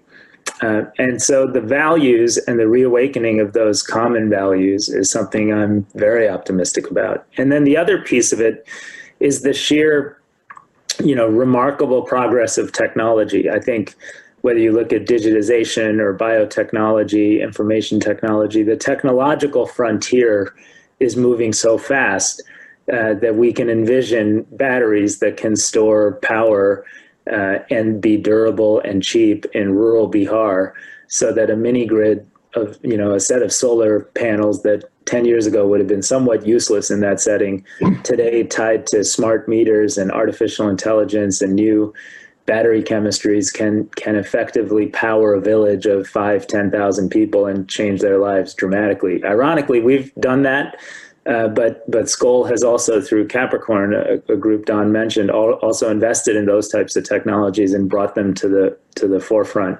So the movements on testing technology, on vaccines, even on some therapeutics, are moving faster than people would have expected, because I think of the optimism and the energy that exists in the innovation sectors. So those things give me a lot of hope. And one final thing about where values and technology come together is in the spirit of just entrepreneurship. And we've been really excited to support an effort called a movement for mass entrepreneurship called GAME in India. And you see these, Indian CEOs, big companies get together with colleges and universities and training programs, and then with local communities. And you just get to see how they're able to unlock the capacity of people to be entrepreneurial and move themselves up. All of that is the combination of values and technology and an understanding that we're a stronger society if everyone's included. And I just hope that those characteristics that make me so optimistic about this moment persist over the next 18 to 24 months as the world begins to shape a recovery from COVID-19, because those are the values that are going to be most needed to succeed. And if I can just add one thing to what Raj just said, because I couldn't agree more. This is a moment like none of us are ever likely to have in our lifetimes again, where all these systems that we've been talking about will be reshaped, and we all need to engage in the fight to reshape them, to capture it in the values that recognize the dignity of all people and bring those to the forefront. Well, I just want to thank you both so much. I definitely am feeling better than when we started this chat. And so I want to express gratitude to both of you, and also to everybody that works in collaboration across sectors and across organizations, really to bring meaningful social change to people who are vulnerable everywhere in the world today. So gratitude to both of you, and thank you also to Nudge for hosting this incredible fireside chat. Thank you.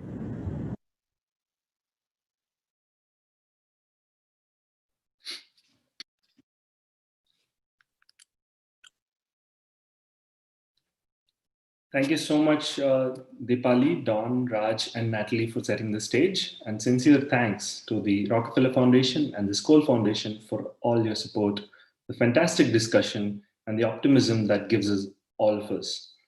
We are all indeed in this together.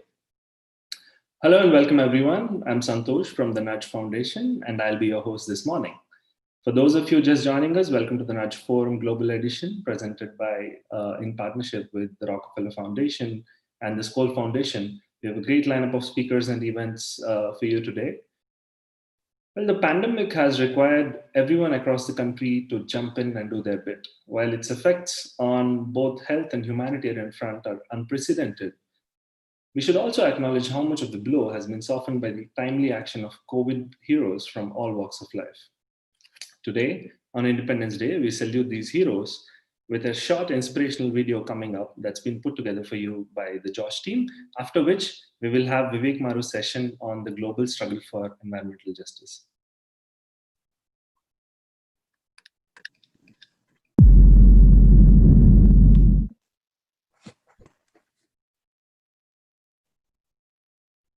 Hello everyone, my name is Shlok Jaguste and this is my friend Varun Kokhle, and together we are the founders of Shubhashish Initiative.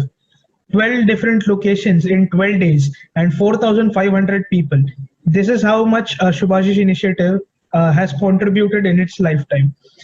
These 4,500 people that were fed through this initiative include the extremely needy people, the gypsy families, daily wage workers. They also include policemen, sanitation workers, as well as Amphan cyclone victims of Odisha and migrant laborers stuck in Maharashtra. We also serve the transgender community in Chennai.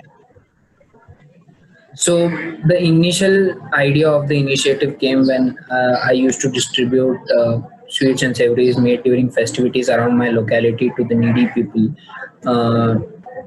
when I was in class 11.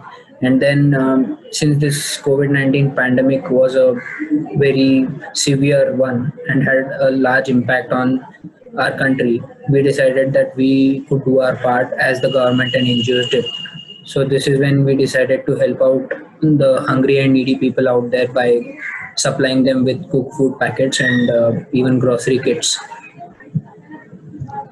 So in the beginning, we planned to have many volunteers across the major cities of India, but at the very start of the initiative, it was only me and Varun. So I stay in Kharghar, Navi Mumbai, and initially I thought it would be very difficult to effectively distribute the food packets, but the Kharghar Police Department was very instrumental. They escorted us to the areas which were in the most need, and they made sure that there was orderly distribution of food. And without their help, it would have been very difficult to do our jobs and distribute the food packets accordingly. So for the first 3 days, 3 to 4 days, we distributed cooked food packets all around our areas, as Shlok in Kharghar and myself in Chennai. So then we started receiving special requests from transgender community and slum clear and poor people to help them with groceries and as well as with cooked food. So that is when we swung into action and distributed aid to them. Also, we facilitated two big missions where we had Mission Odisha, which was to help the people affected due to Amphan cyclone in coastal Odisha, and then to help migrant laborers struck in Maharashtra with the help of Maharogi Seva Samiti of Dr. Baba Prakash Amte. And this is how our initiative came to an end. So after the end of the Shubhashish initiative for food delivery, we started Shubhashish Vidya, which is where we facilitate peer tutoring in times of lockdown. It is basically for hobby and skill training, and people who are interested can contact us to contribute. So as you can see, this is the contact us page on of our website. You can contact us anytime and inquire about whatever your requirements are. So till then, Sarvadata Sukhi Bhav.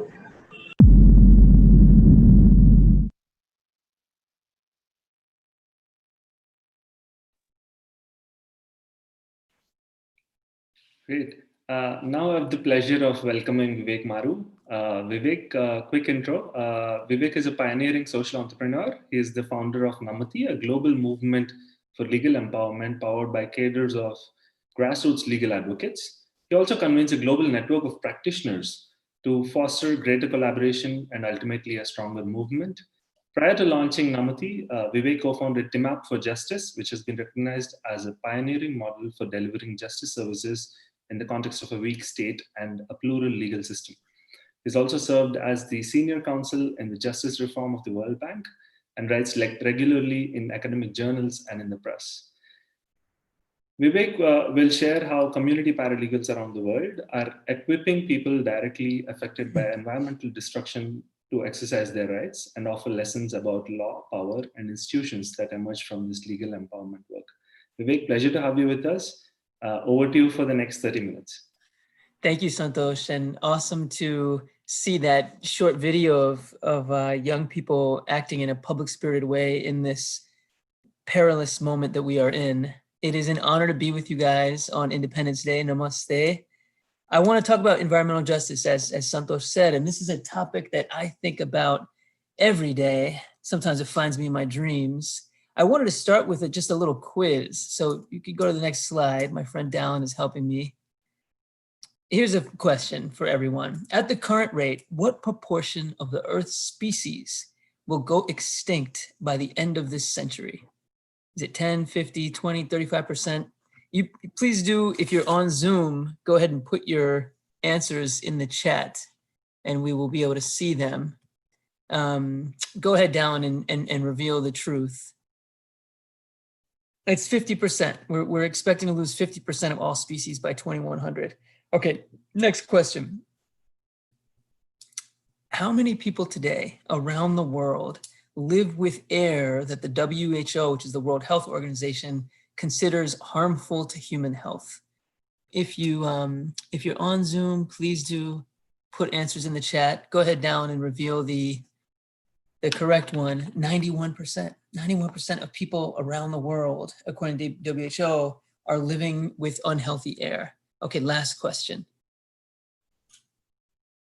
Yale University takes data from 180 countries around the world, and it ranks those countries in an environmental performance index. Where do you think India falls on that list? Is it the 14th, the 73rd? Where does it fall? Take a guess. Okay, down. Show us what the reality is. 168, almost near the bottom of that list. Next slide. Should we be worried about this situation? I believe we should all be extremely worried, every one of us. On the other hand, should we despair?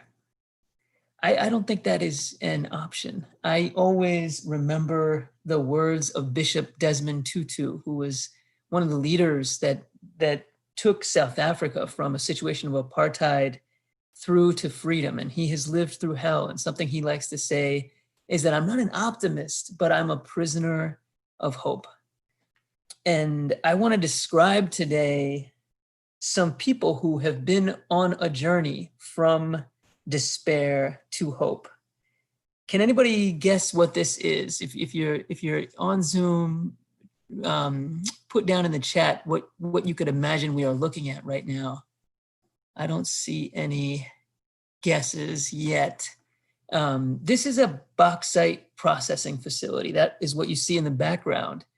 So bauxite is mined elsewhere and then brought to this place to be crushed into fine particles and then shipped on the sea. And this is actually in Gujarat, which is where my own family comes from, on the coast. And as you can see, the bauxite itself is completely uncovered, and there is only this small lane that separates that facility from a village. Next slide, Dallin. I met these ladies in that village, and we are standing here on top of that very terrace.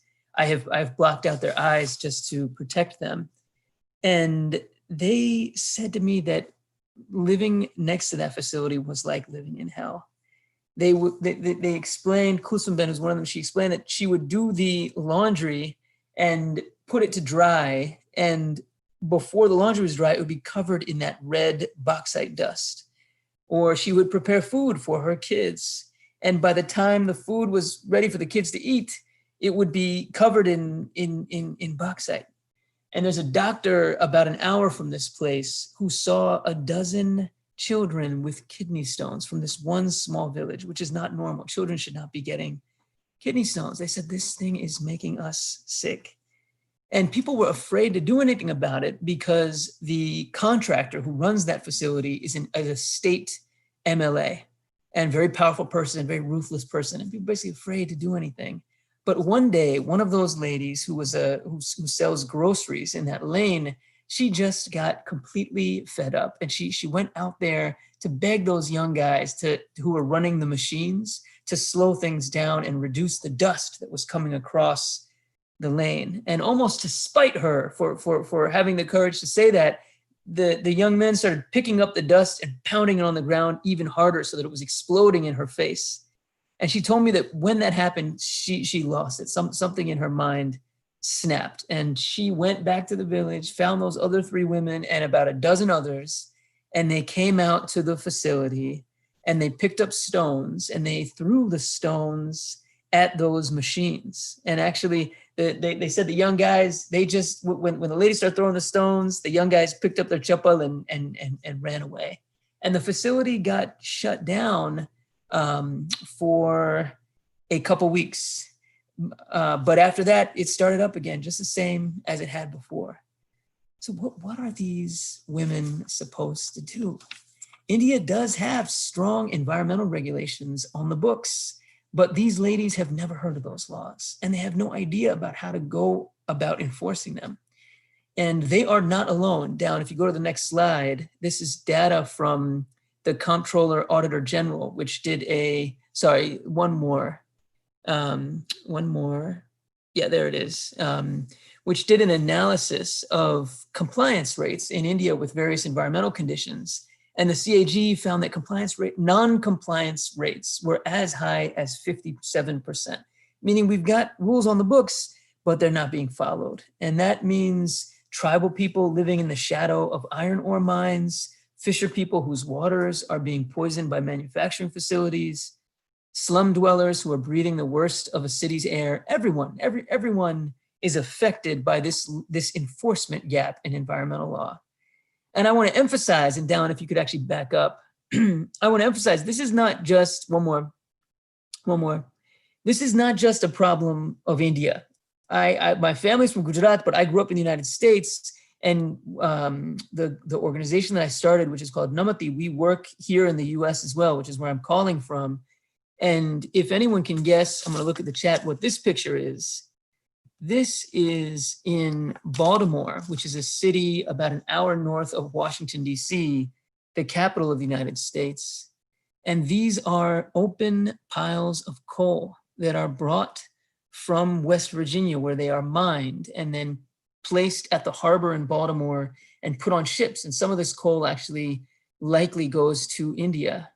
And as you can see, it's not that dissimilar of a situation from the one I showed from Gujarat, where there are people living across the street from these open coal piles. And in the foreground of this photo are young kids who are playing basketball right in the shadow of that coal. And these people as well say similar things, that the presence of that coal is making them sick. So I want to emphasize that this is a universal problem. Environmental injustice is everywhere. And I think it's crucial that we recognize that universality and that we work in solidarity to tackle it, even while many of our governments are turning inward. So the group I work with, which is called Namati, we focus on legal empowerment, which is about demystifying law, making it simple, giving ordinary people the ability to use it themselves. And to do that, you need to go beyond lawyers. I am a lawyer myself, and some of my best friends are lawyers, but we have been part of the problem. We have contributed to a culture of law that is elite and inaccessible. And so in particular, Namati, we have focused on what we call community paralegals. Sometimes they're called barefoot lawyers, who can create a bridge between the formal promises of law on the one hand and real life on the other hand. And what paralegals do is they demystify law. They try to make it simple, and they equip ordinary people to use it themselves. And so if you could show Dallin, I have a picture of one of our community paralegals who these ladies met. And he knew that there was problems with this facility, but no one was willing to do anything about it. When he heard about this incident where the ladies threw the stones and the place got shut down for a couple of weeks, he went and found those ladies. And he said, I am so admiring that you had the courage to do something about this. And I am sorry that the results that you got were temporary. But if you are game, I have another road we can follow. And that is the road of law. We could make use of the law. And the ladies said they were game. And the first thing that he did is show them the clearance letter, which is something issued by the state government, the Pollution Control Board of the state government. And it says that the facility can operate, but it has to comply with specific conditions. And that letter is in English, but these folks don't speak English, and they had never seen that letter. They'd been living for many, many years in the shadow of this facility, but they had never seen the conditions under which that facility was bound. And so the community paralegal who's here, he explained what some of those conditions were, and immediately the ladies could tell that there was a difference between what was on paper and what was happening in practice.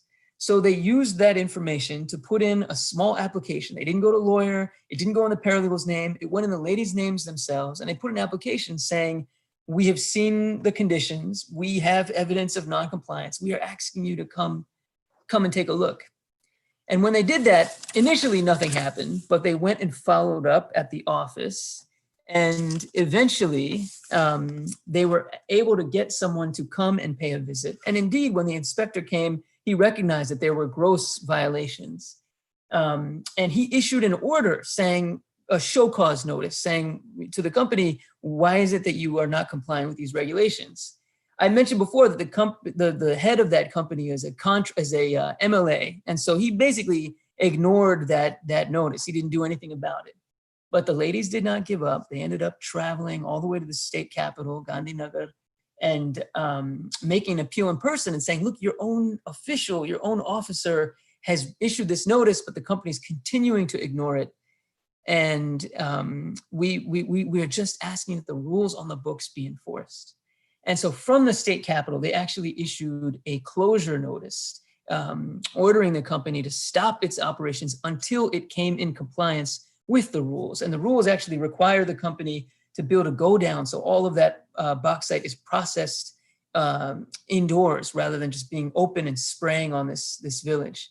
And so Dallin, if you could show everybody, I went back a year later. This is the same terrace. I'm standing on the same terrace, and you can see the difference. The place got shut down. Go back a couple slides down just to remind folks of the contrast of what it looked like when the facility was operating.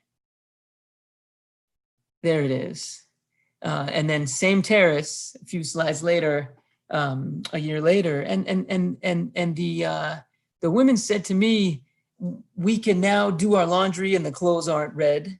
We can feed our children food and there's not this bauxite masala on top, and we can breathe again. We can breathe again. We weren't able to breathe before, we can breathe again. And perhaps even more important than that, there was a shift in attitude. One of the ladies said to me, I now know there is law on my side. And they felt less afraid to take action, less afraid of the MLA who ran the company next door. They felt greater power among themselves. And that is the transformation we are looking for with legal empowerment. Let's show the next slide, Dallin. Yeah, they kind of went on a legal empowerment journey where it started as an impact, which is something that was hurting them. And then once they understood more about law, they could reconceive of that impact as a violation, something that was breaking rules that belonged to them. And then they use that knowledge of the law to pursue a solution, a remedy. And so that's the sort of journey that we are aiming to foster everywhere. Next slide, Dallin. I just wanted to show you, I mentioned that we work with community legal workers in India, but also here in the States. And this is Terrell Askew, who's a friend of mine and a community legal worker from Baltimore. And I just took his picture in front of that coal pile. And he is working with communities there, inspired by that work in Gujarat, following a very similar process, helping folks to understand what the rules say and navigating the administrative institutions to try to get a solution. Next slide, Dallin. Yeah, I wanted to say that this process of legal empowerment doesn't just happen one problem at a time or one case at a time. This is really a pathway towards improving the systems and the rules themselves. And what we have found is across many cases, that experience teaches us how a system is working in practice. And when people come together across their many cases, they can identify patterns and ways in which the rules that we have now are insufficient. And they can use the experience of those cases to argue for improvements to rules and systems. In India, this legal empowerment cycle from casework building towards systemic change has led to improvements in sand mining regulations, improvements to the way the coastal zone regulation is enforced in Karnataka. And there are paralegals and communities that we work with across 4 states, as well as many others working with other groups around the country who have managed to turn this wheel. I should say that the experience from casework is also useful in resisting harmful dilutions to environmental law, including some that are happening as we speak. For example, the EIA, the Environmental Impact Assessment Notification, as many of you know, is up for revision this year and risks being diluted significantly. And the casework of ordinary people trying to make the rules work is valuable in trying to make the case that those rules should not be diluted. So in closing, I would like to say, and Dallin, if you could come back to the next slide, that legal empowerment is something that everybody can do. All of us can do this in our own community. You can be a paralegal, just like the 2 gentlemen I showed you, in your own life. And here's what you need to do. It's very simple. Look for environmental harms. They're not hard to find if you look. Pollution of water or of air, of land, or on the flip side, environmental opportunities. If there's a degraded landscape near you that could be reforested, for example, that's step one. Step two, find out what the rules say. Oh, sorry, get to know the people most affected. That is crucial. Just like the paralegal I showed you, you got to know those ladies who are living next door. Reach out, just like those young men in the video that we saw earlier, reach out, get to know the people most affected. Thirdly, find out what the rules say, find out what the clearance letter says, find out what the rules on the books are, and then try to use those rules to pursue a solution. Next slide. And drawing on that experience, whether you win or you lose, come together with others to advocate for better rules. Because if every one of us engages, you can go to the next slide down, if every single one of us comes to know law, use law, and shape law, then we will be building a deeper version of democracy, one in which we can put the planet and ourselves, people, above profits. So yeah, that's what I'm gonna close with. I did wanna share a few resources on how you can do this work in your own community.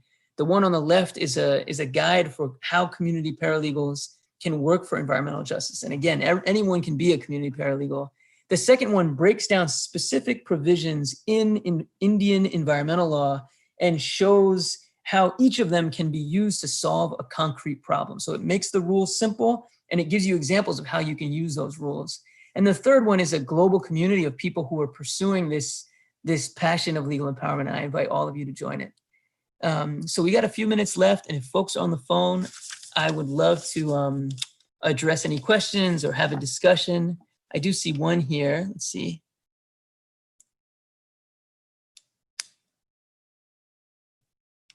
The machines, the implementation standards of the regulations are flouted right when they are being implemented.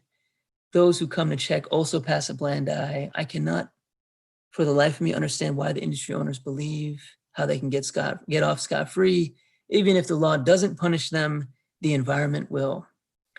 Someday the environment will punish them. Yeah, but we shouldn't wait until the environment punishes them. I think those rules belong to all of us. And so the spirit of legal empowerment is that it is by ordinary people learning those rules, invoking those rules, that we can ensure that they come to life. Someone has asked about the EIA 2020, and it looks like we got a couple others in the Q&A box. EIA 2020, I am worried, and I actually would point out that there's a really disturbing parallel. Here in the United States, we have something called NEPA, which is the National Environmental Policy Act, and it is the equivalent of the EIA notification in India. It sets out the basic framework by which we can make decisions about industrial projects that pose some risk to environment.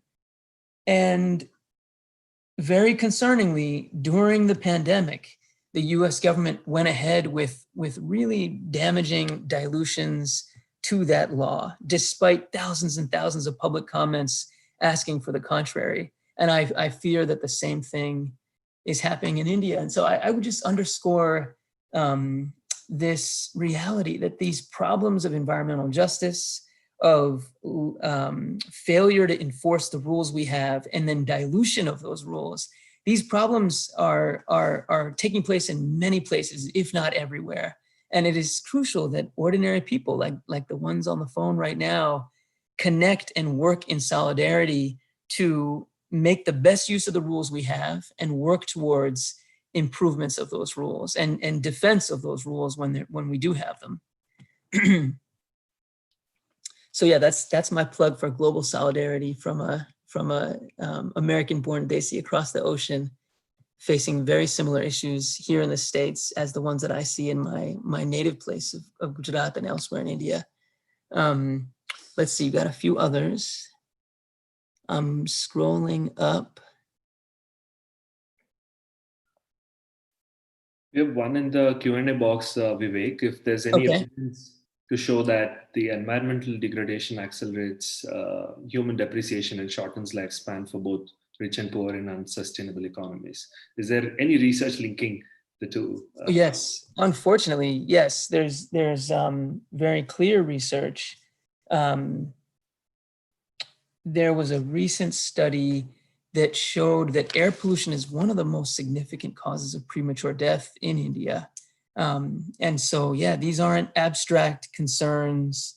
It's not exclusively about the wildlife, though it is about wildlife. It's about our own health. And our failure to steward our environment and the impunity with which industries pollute is making us sick and making us die. And actually the pandemic has really brought that out in stark relief. Harvard University just published a study looking at the United States, and they found that communities who are subject to greater air pollution are dying disproportionately of the coronavirus. And so it is one of the things that makes people more vulnerable to this specific disease. Yeah, and we have another question on Please. financial systems. So financial systems do not account for the cost of production of natural resources. Doesn't this global subsidy allow all of us to shortchange indigenous communities who own these resources? Yeah, I love that question. I think we've got things backwards right now. And I think we need to move out of an old paradigm. I would say sort of 20th century thinking was, well, we're going to have to compromise the environment in order to develop. You can't have both. And so we need to pollute some, destroy some rivers and emit some dirty things in order for us to develop. And it's you can't have both, so we need to choose, and let's choose development. I think that's 20th century thinking. I think now in the 21st century, with the reality of climate change and the finiteness of the resources that we all depend on, it has never been more clear that that is a false choice, and that we shouldn't be thinking of ourselves as having to choose between environment or development, but rather we should be opting for a form of development that is consistent with air we can breathe, water we can drink, and stewardship of the lands we depend on. We need to be able to choose both of those things, and that should shape the kind of development that we pursue. And we have another one here as to what kind of challenges have you found paralegals face while working in the communities? What are the skill sets that are required? Great question. Great question. Well, you saw that I had put the black stripes on their eyes. The reality is that there are great power imbalances all over the world, and standing up for environment oftentimes attracts some form of retaliation. And so one of the things that paralegals face is that risk.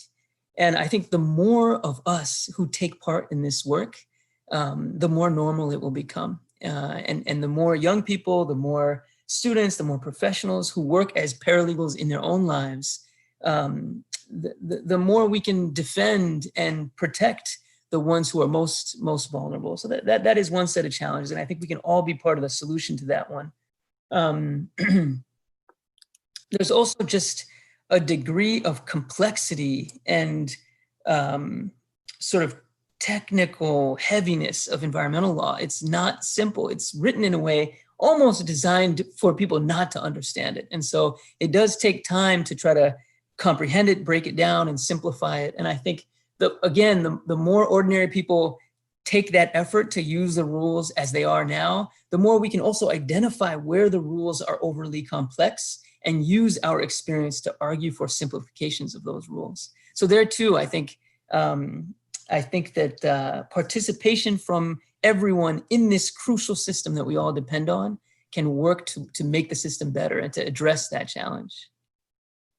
Yeah, we have a couple of more coming in. How about relocation? Is relocation a win-win, or how do you see relocation in the context? Yeah, that's a tough one. And it's live in India and around the world. I mean, one of the things that I think is really important to remember about the Indian legal framework is the Forest Rights Act, which for scheduled tribes allows people to say no to relocation. The term in international law is free, prior, informed consent. And the Forest Rights Act of 1996, it guarantees forest-dwelling tribal communities the ability to have to exercise their free, prior, informed consent. And the Indian government has recently announced a number of new coal blocks that they are planning to put up for auction. And I just think it's important for all of us to remind the government of that provision in the Forest Rights Act, that ultimately these communities have the right to choose whether they want that mining to take place on their land or not. And if a Gram Sabha, meaning a local public assembly, decides that they do not want it, then we all have to abide by that decision. That's what free, prior, informed consent means. So I think the right not to be displaced is a really crucial one. And in Indian law, it is provided, at least to some people.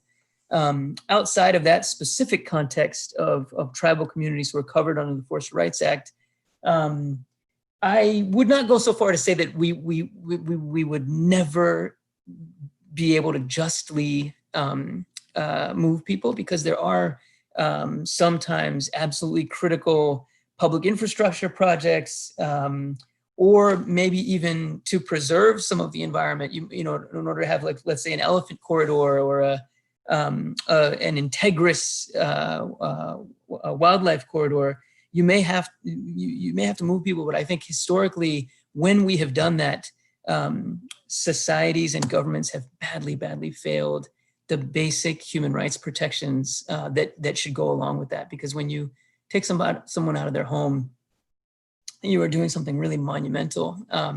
And so you have to, the only way we can do that justly, if those people receive truly reasonable and dignified terms. And that means accommodations. It means a place where they can live and where they can make a living, and where they have control over what their new reality looks like. And we have time and time again failed to do that in a reasonable way. And that's not just in India, that is all over the world, including here in the United States where I'm sitting. Okay, great. Vivek, I think we are almost out of time. There are a couple of questions pouring in, a lot more gratitude than questions also. But yeah, any last parting message given the questions that you've seen now? Yeah. Well, I appreciate people waking up at 6:30 in the morning to tune in. And it's Independence Day. I mean, I think India is one of the world's great democracies. But that democracy, like many democracies today, is under threat. And in order for us to escape this environmental crisis that we are in, we're going to need to deepen that democracy. And I invite all of you to be a part of that. Thank you for having me. Thank you so much. Thanks so much, Vivek, for your remarkable work and illuminating perspective. Thanks for joining us. Take care, everyone. Happy Independence Day. Peace. Great. Next up, we have a panel discussion on how networks can drive more capital towards impact in India. To get this started, I'm delighted to invite Naina Batra. Naina is Chairperson and CEO of Asian Venture Philanthropy Network. Prior to joining AVPN, Naina was a senior leader at the Monitor Group. She was also partner and co-founder of Group 50. In 2019, Naina was awarded one of Asia's top sustainability superwomen. Naina, wonderful to have you, and over to you for the next 30 minutes. Thank you, Santosh. Namaste and good morning from Singapore.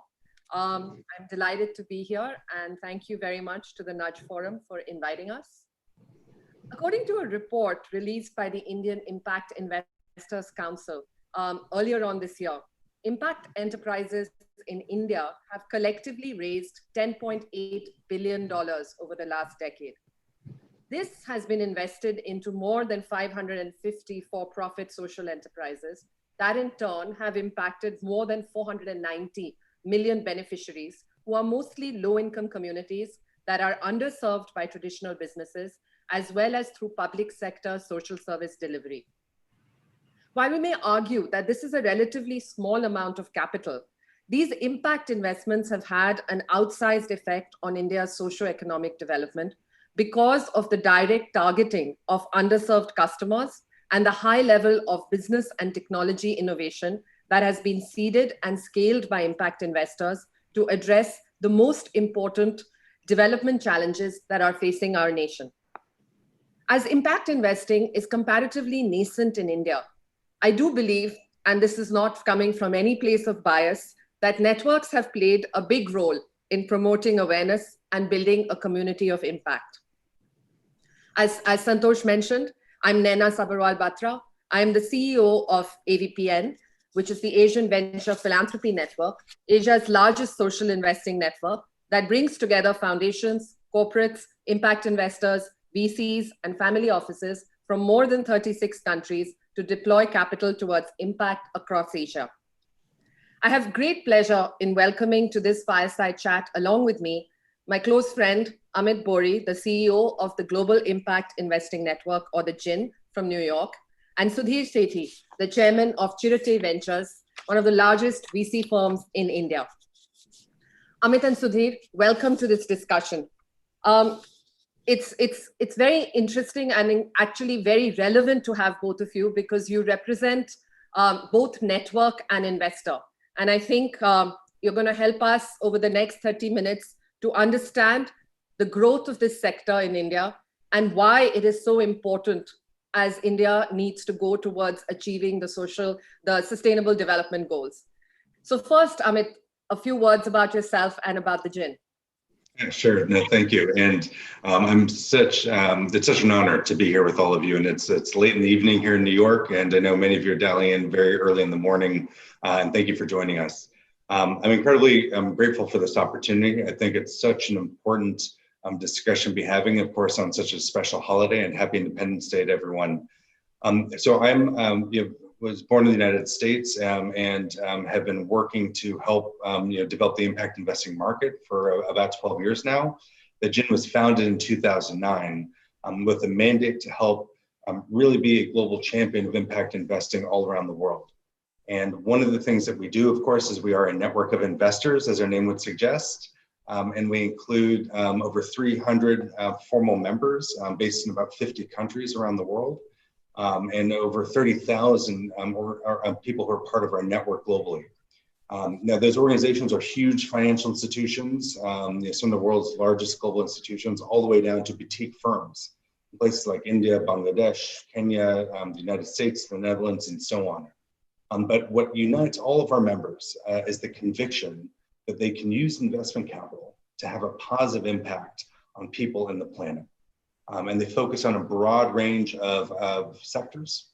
So things like financial inclusion, sustainable agriculture, clean energy access, increasing access to healthcare for low-income populations. And we do a lot of work at the GIN to help drive research on what's happening in the market, and also to help provide tools and resources for how you can measure and manage your impact. Thanks, Amit. And over to you, Sudhir. Just a few words about yourself and about Chirate as well. Thank you, Naina and Amit, for having me here. And again, happy Independence Day to you and the audiences. We're a venture fund. We believe impact and financial investing in the outsized returns manner are two sides of the coin. We manage about $800 million worth of capital. We invested in 87 companies so far, exited 40, and more when we talk. Thanks, Sudhir. Thank you. So I'm going to start with a question for Amit. You know, we are here, you and I, both of us represent networks. And I think networks do a lot, which is sometimes not understood in terms of, just bringing people together, in terms of advocacy, in terms of learning. So what role do you see a global network like GIN playing in expanding the capital that is targeted towards impact here in South Asia? Yeah, well, I think it's, we were very intentional about setting up a network when we were founded. And it was based on a premise that if we were trying to change the way that people thought of investment and trying to increase the amount of capital that was focused on having an impact while achieving a financial return, we needed to teach many investors a new way of doing their jobs. And support many institutions who are very pioneering and trying to innovate on models of investing all around the world. to help have a global support in a community so they can help accelerate their own learning. A big premise for us is collective learning. That there are people, of course, in India, in the Netherlands, in Brazil, and the United States, in Southeast Asia, who are all trying to advance different models of scaling businesses that have a positive impact and are financially sustainable and viable. And so we don't want the wheel to be reinvented all over the world at the same time. We want to help make sure that people are making new mistakes, not repeating old ones, and are really able to take advantage of the best thinking and best innovation in the world. So we very much think if you can visualize a network of nodes of activity, nodes of light all around the world, making sure that they're connected, and across those networks that information, capital, and ideas flow as fast as possible. And as you started, Nina, with the focus on the Sustainable Development Goals, if we are to achieve those important goals, we need to move a lot more capital much faster and make sure it's incredibly effective at achieving an impact. So I see networks as essential to accelerating our progress.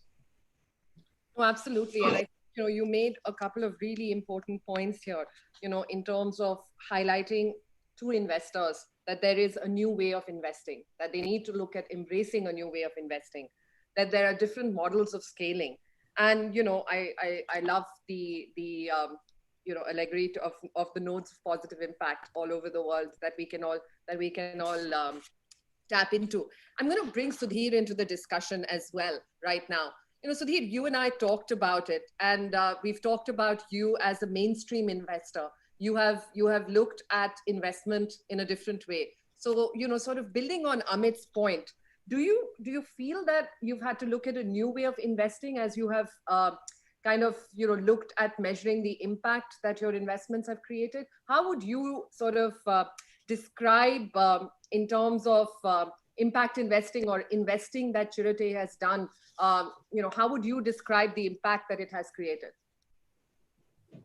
So I think first and foremost, I really believe that, and I must say that the impact side of this was not there for the first 5 years of our life or 6 years of our life. We were investing for outsized returns. And that was in consumer, in software, in fintech. And then we realized that, look, if you really look at it, each of those companies are solving a real problem. And our investment thesis became backing, obviously, great entrepreneurs who are solving problems in India which have not been solved before. I think that's a very fundamental issue. And we are still a financial investor. And those problems, we believe, can only be solved by using technology. I think this is the key theme to us, whether it is in supply chain, whether it is in distribution chains, whether it is addressing crop productivity, whether it is addressing, e-commerce. I mean, e-commerce, when we invested in Myntra, was fashion. But then we discovered that it's about delivering the right product at the right price, with the right quality, with the right predictable delivery time. And that to me is impact, because that was not available. You can define from a narrow point of view that that is not impact. Having a product delivered at the right time with high quality, at the right price, with predictability is to me a service which a consumer wants. Now, if you look at the way we are looking at impact, we started measuring impact. That had an enormously catalytic effect on us and our LPs. And it was a motivational issue. Today, AgroStar started as an e-commerce for agriculture. But today they are delivering crop productivity solutions to farmers. Okay, the market, tens of billions of dollars in India, and incidentally, it's all using technology. If you look at a company like Lenskart, now I'm taking commercial examples to give you the impact. They pre-COVID, and they're almost there back now again. They were delivering 15,000 eyeglasses per day, and the bulk of them was for eye correction, vision correction, right? Which basically is driving the technological output, and they are now taking it global. If you look at FirstCry as an example, started out as e-commerce, but now moving rapidly into how to deliver baby care to 3 lakh mothers per month. That's what they address. So effectively, I think it's having a change on the strategy of companies by looking at the way, if you look at e-commerce, that's fine. But if you look at having access to babies, which are 3 lakh deliveries a month, your mind changes, and that's a new business opportunity which comes up overall. If you look at Ather as an example, Ather is delivering intelligent, artificial intelligence-based, robotics-based prosthetics at a price point which no other company in the world can deliver. And that we are seeing as a big market. So I think the way we are looking at it, and I can take these examples, as many as you want, there are two sides of the coin. I think the big difference is that we used to address as a financial investor the top 100 million consumers. If I take consumer as a market for financial inclusion, I won't say financial inclusion, I'm cautious of using those words, financial impact, okay, to deliver debt to SMEs, let's say to the top 100 million consumers, to the top a few million SMEs, and so on and so forth. Now our strategy is that those same companies or new companies can scale massively by going to the next 400 million consumers. The difference I see from an impact viewpoint, a traditional impact viewpoint, is traditional impact investors start at the bottom of the pyramid, we start at the top, and the meeting point is coming in now. Okay, and that is a very, very important. I think impact is just the other side of the coin of companies, entrepreneurial companies using technology to solve a real problem. And that's what we're doing. There is no compromise on financial returns. You said a lot of very, very interesting things and a few provocative things as well in your statement. So I'm going to raise a few of these. You started out by talking about, you started measuring impact, and that had a big sort of impact, if I want to call it that, on your LP. I want to know a little bit more about how you started measuring impact. You also then talked about the fact that, initially for the first few years, the focus was on financial returns, and then kind of, sort of almost sort of retrospectively, you went to see the impact that was created.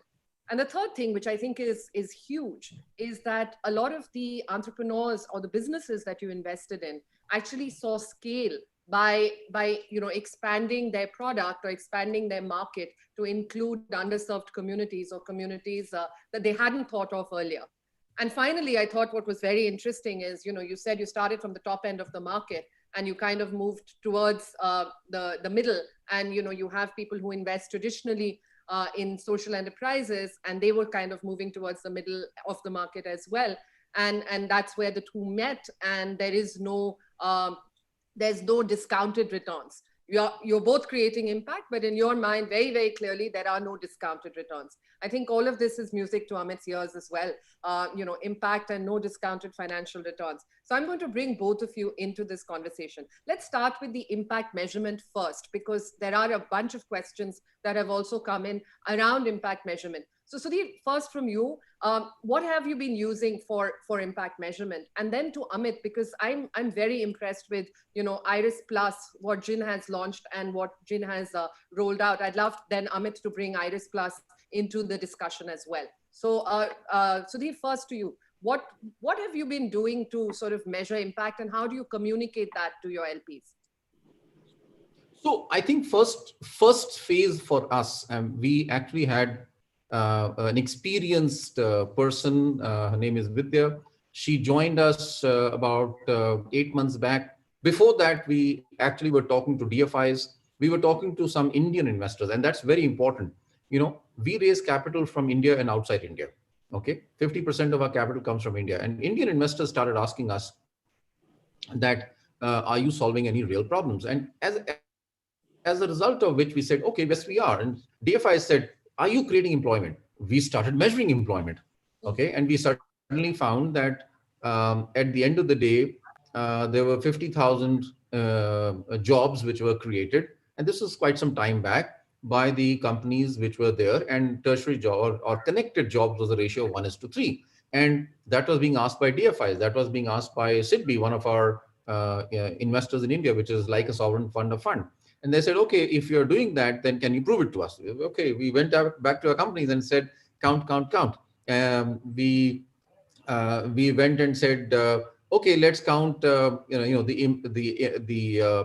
productivity increase for farmers, right? Because that was a big issue as far as farmers were concerned. We started going back to truck drivers of blowhorn and saying, is there an increase in your income? Now, this is not something which is non-financial returns, because this is the financial outcome of a good company delivering its product and services in a proper way. So when we started doing that, a couple of things happened. One, and this is important for a VC, we got more capital. We raised, in the last couple of years, about $100 million worth of additional capital. Now that obviously is very motivating.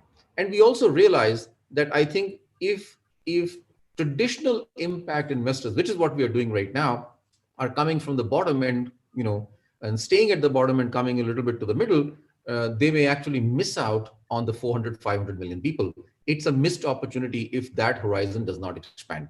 We went back to our entrepreneurs and said, can we start measuring it? Can we do this quarterly? We have an MIS which comes monthly and quarterly, which is financial return. We added this as part of our standard MIS which comes to us. And it had enormous effect because LP started receiving that. LP started talking to us on that. LP started helping us in that. Our team got phenomenally motivated because we were coming to office every day in the morning saying money, money, money, and saying, oh, okay, there is crop productivity. There is, mothers being tackled. There is, so our health tech strategy emerged very nicely. Do realize there are 1 billion people in India, out of which only 50 million people have health cover. How do you get health to 1 billion people? We started thinking differently. You cannot have enough resources. I mean, to build a baby care center, it takes 25 crore rupees, right? Which means if you have to address 3 lakh mothers every month or more, right? You need thousands of babies. India doesn't have that capital. So government doesn't have that capital. There are students today who are not able to study, right? And we are finding that digital divide is very powerful. So we are looking for a company not to deliver on the computer or on the cell phone. We're looking for a company who can deliver on television. So please understand, our mind has changed. Television, there are 200 million families who have television in the country, but not a single education program runs on that. And I find enormous amount of discussion on digital divide and how education has to be delivered. But here we have infrastructure across the country. Nobody needs to buy computers. How can we deliver? Is there a company which we can look at which can deliver television-based education learning programs? Because then today, 90% of the students are not able to study sitting at home. Please understand that, right? Absolutely. Is this a financial? This answer is yes. So I think our thinking has changed completely by looking for companies which are very different and solving enormous, giant scaled problems which have not been solved before using technology. Build them into big brands in the country, and then in fact, take them global. So please understand, a company which is solving a problem in India, that problem can be taken outside the country. So half our companies are now global footprint. That's an amazing scale.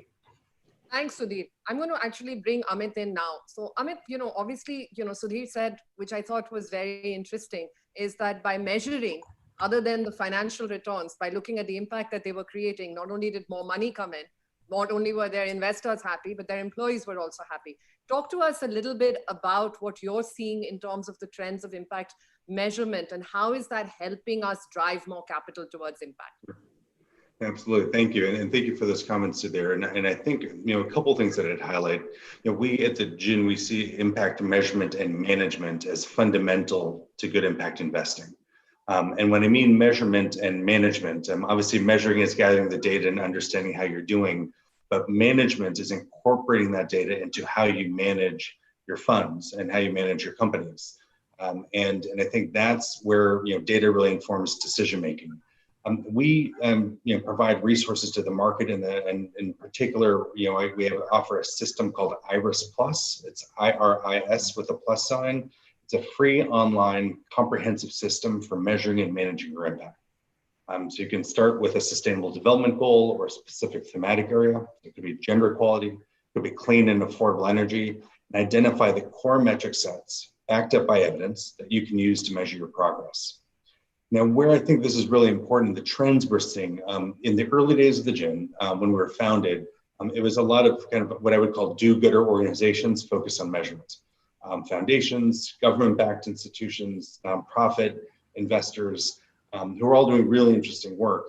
Now, if you're talking to a mainstream asset manager or asset owner, they're asking for how they can better understand the impact that they're having. This morning, I spoke to the head of investments for a 200 billion euro pension fund. And the main topic on his mind was how do we measure impact and better understand the non-financial indicators of performance.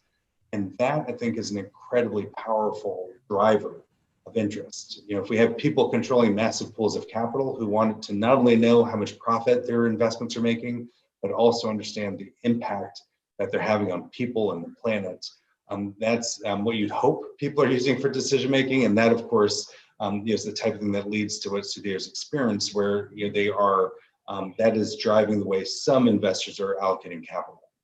This is a trend where this is becoming more and more prevalent across most of the mainstream asset managers we engage with. So I think anyone who's working on investing now should be paying attention to these trend lines, because it's not just in the impact investing market, but it's actually going much more mainstream now. I think we can see that. I mean, Sudhir talked about how he is a mainstream VC, a VC investor who obviously was driven by financial returns and has seen the value of actually looking at financial returns plus. So is that, Amit, where you're seeing the growth coming into the impact investment community? Is it more mainstream investors like Sudhir and Chirate Capital that are coming into what we would call the impact investment group? Yeah, we are seeing growth across the board. So we see more philanthropic foundations becoming active in impact investing, more HNIs who are allocating capital towards impact investing. But increasingly, we're seeing more institutions where much of the world's capital sits. One thing I think is important to highlight too, in the moment we're in now, where we're dealing with a global pandemic that's unprecedented in modern times. I actually see on the horizon an even greater emphasis on impact, coming down the line as the world's attention turns to how we drive a more sustainable recovery. Because I think we've now seen a lot of the inequities in the world really highlighted by the COVID crisis. So things we've always known that were there, but vast differences in how people are treated along the supply chain, the nature of the haves and have-nots, and how they experience a crisis like this. Healthcare access, safe work environments, and I expect most investors will be much more attentive to the role their capital is playing in either helping to reduce inequality or helping to reinforce it.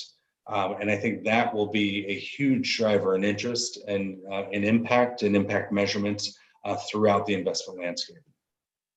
No, absolutely, Amit. And I think, COVID has had a lot of impact on very many things, including, possibly taking us further back from achieving the SDGs. And, absolutely, as you said, it is also creating more awareness about the impact that capital needs to and has to create.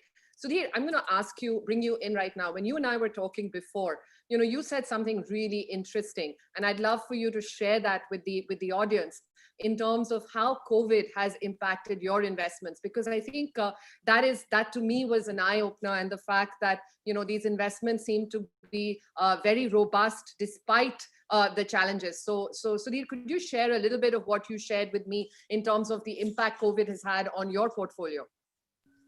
Yes, and a great point. And we were very pleasantly surprised at the pace. So just to give you a feel, in the month of March, we have about 55 active companies. The total annualized revenue of our companies, and all technology driven, was about $1 billion, 7,000 crores. In the month of, I'm sorry, behind me, there is Independence Day music being played. So I'm sorry, I can't stop that. And so effectively, can you hear me? Yes, we can. Okay. Yes. So effectively, in the month of April, we found that $1 billion of revenue had crashed to $350 million. And so we got together with the entrepreneurs, and I must say that this is my fourth downturn, which I'm going through in my VC life. And I saw enormous maturity, agility. Entrepreneurs talked about new products, new service models, new business models, new revenue models being preponed, added, etc. In the month of May, this revenue went up to $650 million. In the month of June, it went to $770 million. And in July, we are back to $1 billion. Okay. Now, obviously, within those 55 companies, some are positive, some are negative. But what worked was very simple. Since offline was shut down in the omnichannel model in consumer or in the B2B, we found that we had to go digital. So live doctor consultations, fitness at home, delivery at a cluster level rather than on consumer. So many changes were made that 16 of our companies actually grew faster than pre-COVID times, and at a massive scale. So in fact, scale increased because of three things which we did. Going digital, going online, and then some companies took more steps to go global. Today, eyewear is sold by Lenskart in US. CureFit is in putting fitness solutions for homes across the world, especially in the US. First Cry is addressing baby care and mother care needs in Middle East. A small company, we took consumer companies outside the country because they were solving problems bigger outside the country while they were solving problems at a smaller scale. So the scale at which they came back was very surprising, pleasantly surprising. Now those growth patterns have come back faster. Okay, thanks, Sudhir. I'm going to quickly go to Amit. 1 minute, Amit. What do you think is a trend that we need to make sure that continues so that we drive impact faster? Well, I think one of the most important things that Sudhir spoke to is making sure that we're thinking about how we incorporate impact data into how we make decisions. Because ultimately, what you want as an investor is more information about the performance of your companies.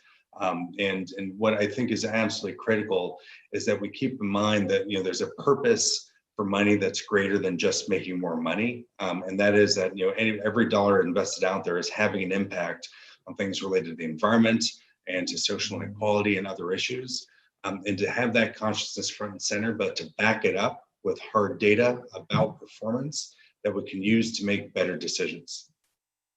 Thank you, Amit. And it's almost, I have 30 seconds to go before we go to the flag hoisting and to celebrate India's 53rd Independence Day. I think I'd like to end with the message that capital has a higher purpose than profit.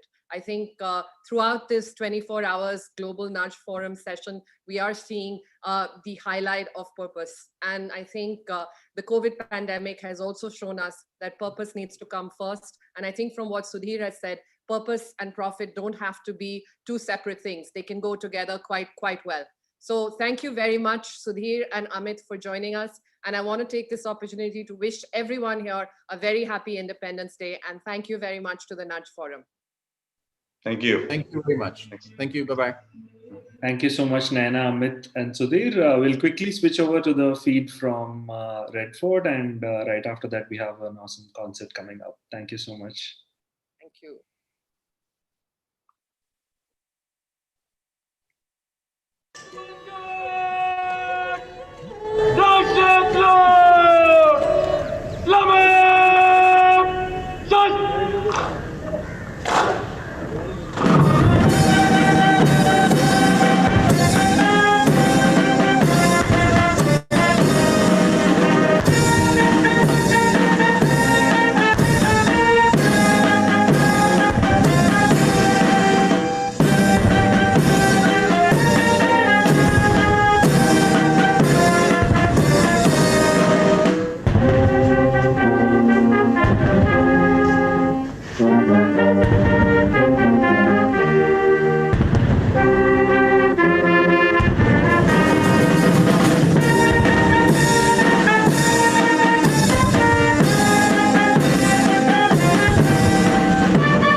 सेना police मान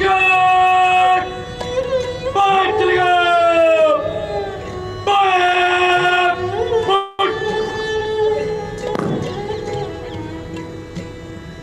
सेना police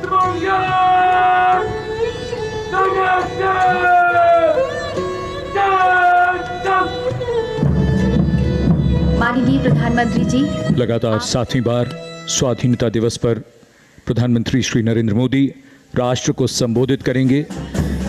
उनके विचारों को सुनने की उत्सुकता सबके मन में है। The Prime Minister acknowledging the greetings of those present, the National Flag Guard on its way out from across the ramparts, and in a short while from now, the Prime Minister will address the nation from the historic Red Fort, this rare living symbol telling its own story. The place where the history of medieval India was crafted, and today it is a connect between the past and India's modern present.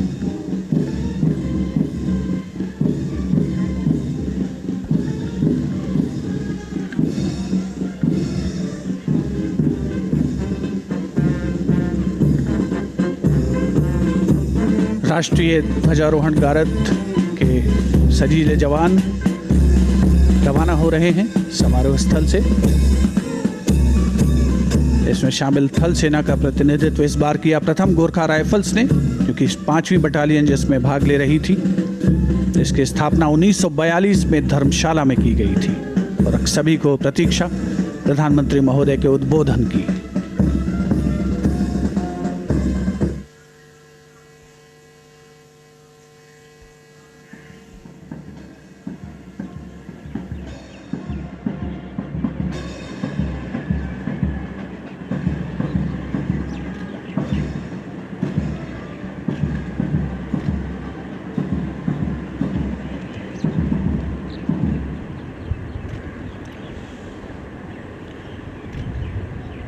मेरे प्यारे देशवासियों, आज़ादी के इस पावन पर्व की सभी देशवासियों को बधाई और बहुत बहुत शुभकामनाएं।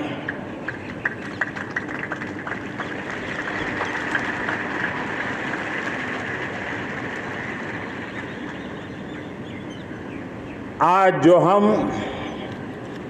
स्वतंत्र भारत में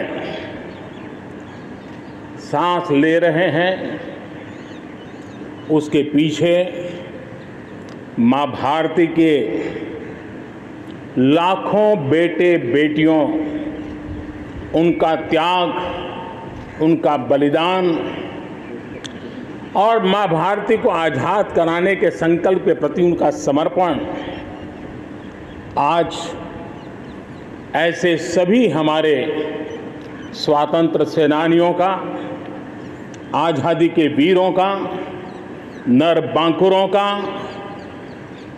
वीर शहीदों का नमन करने का ये पर्व है। हमारे फौज के जाबाज जवान, हमारे अर्धसैनिक बल, हमारे पुलिस के जवान, सुरक्षा बल से जुड़े हुए हर कोई माँ भारती के रक्षा में जुटे रहते हैं, सामान्य मानवीय की सुरक्षा में जुटे रहते हैं। आज उन सबको भी हृदयपूर्वक, आदरपूर्वक स्मरण करने का, उनके महान त्याग तपस्या को नमन करने का पर्व है। एक नाम और, श्री अरविंद घोष क्रांति दूत से लेकर आध्यात्म की यात्रा, आज उनके संकल्प, उनका जन्म जयंती है। हमें उनके संकल्पों को, हमारे संकल्पों को पूर्ण करने के उनकी तरफ से आशीर्वाद बने रहे। हम एक विशिष्ट परिस्थिति से गुजर रहे हैं। आज छोटे छोटे बालक मेरे सामने नजर नहीं आ रहे। भारत का उज्जवल भविष्य क्यों? कोरोना ने सबको रोका हुआ है। इस कोरोना के कालखंड में लक्षावधि कोरोना वॉरियर्स, चाहे डॉक्टर हो, नर्सिस हो, सफाई कर्मी हो, एम्बुलेंस चलाने वाले लोग हो, किस किस के नाम गिनाऊंगा। उन लोगों ने इतने लंबे समय तक जिस प्रकार से सेवा परमो धर्मः इस मंत्र को जी करके दिखाया है, पूर्ण समर्पण भाव से मां भारती के लालों की सेवा की है, ऐसे सभी कोरोना वॉरियर्स को भी मैं आज नमन करता हूं। इस कोरोना के कालखंड में अनेक हमारे भाई बहन इस कोरोना के संकट में प्रभावित हुए हैं। कई परिवार प्रभावित हुए हैं।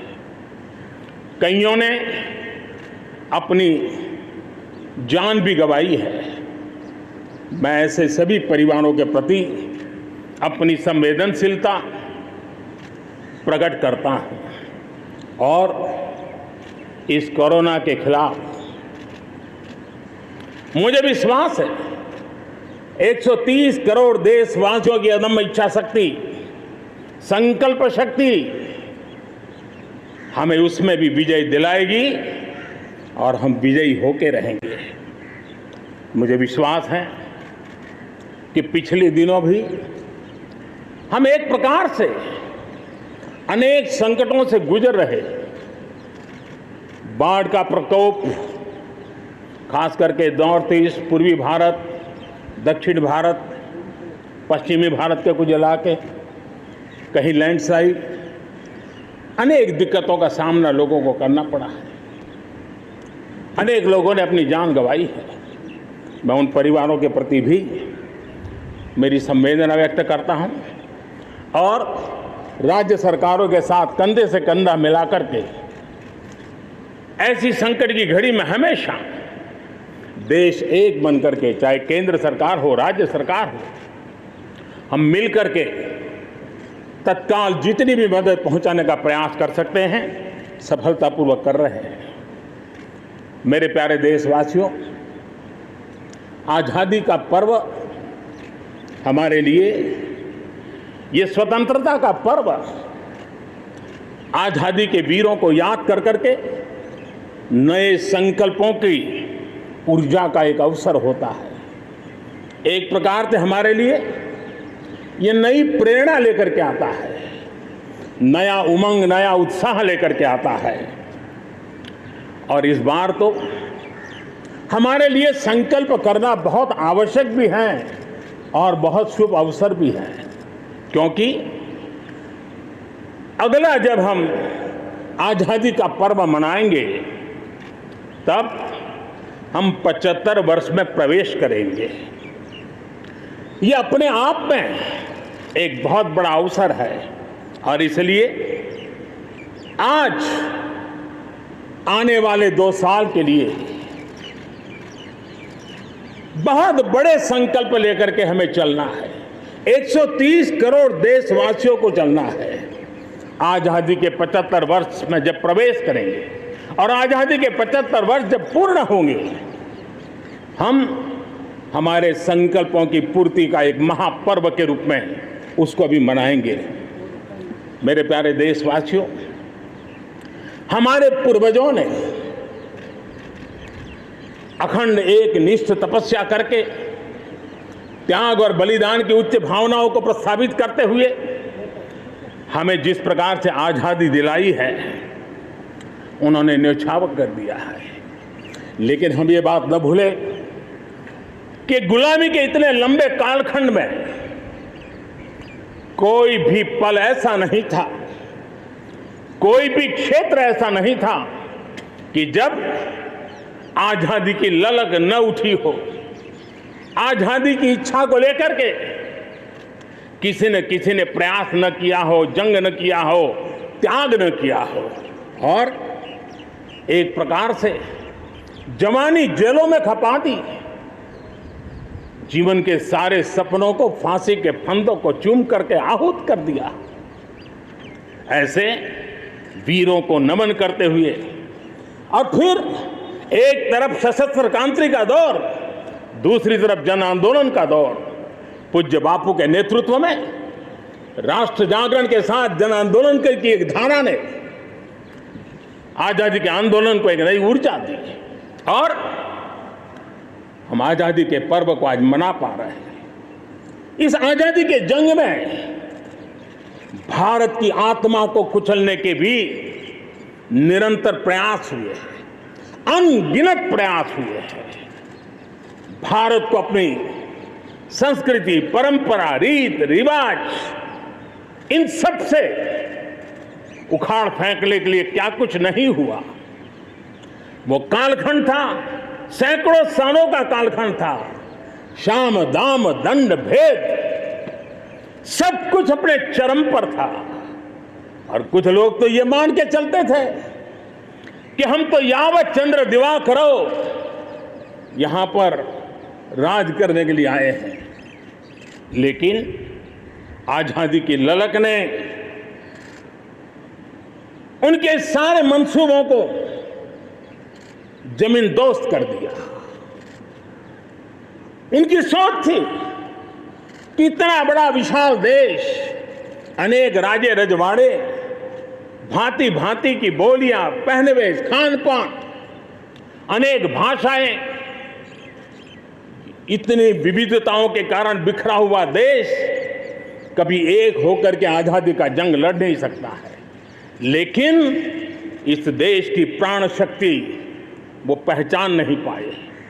अंतर्भूत जो प्राण शक्ति है, एकता का सूत्र जो हमें सबको बांध करके रखा हुआ है, उसने आजादी के उस पर्व में पूरी ताकत के साथ जब वो मैदान में आया तो देश आजादी के जंग में विजयी हुआ।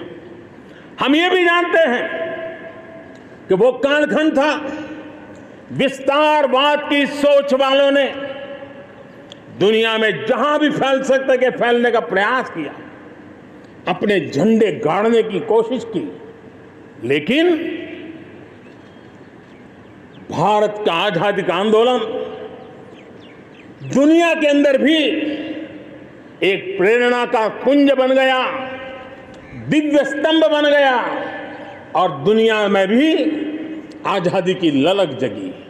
और जो लोग विस्तारवाद के अंधी दौड़ में लगे हुए थे, अपने झंडे गाड़ने में लगे थे, उन्होंने अपने इस मंसूबों को, विस्तारवाद के मंसूबों को पार करने के लिए दुनिया को दो महाविश्व युद्ध में झोंक दिया, मानवता को तहस नहस कर दिया, जिंदगियां तबाह कर दी, दुनिया को तबाह कर दिया। लेकिन ऐसे कालखंड में भी युद्ध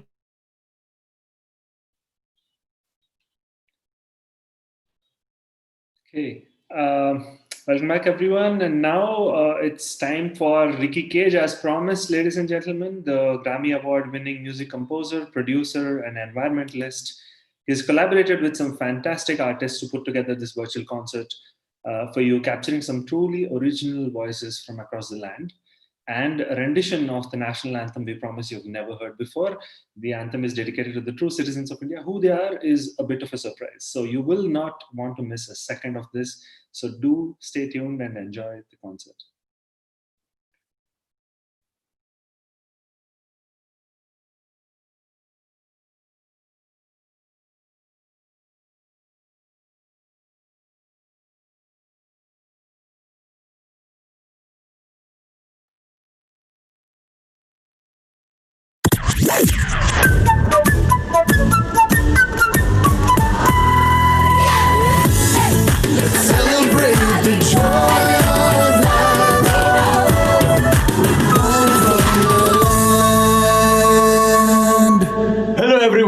Namaste and a happy Independence Day.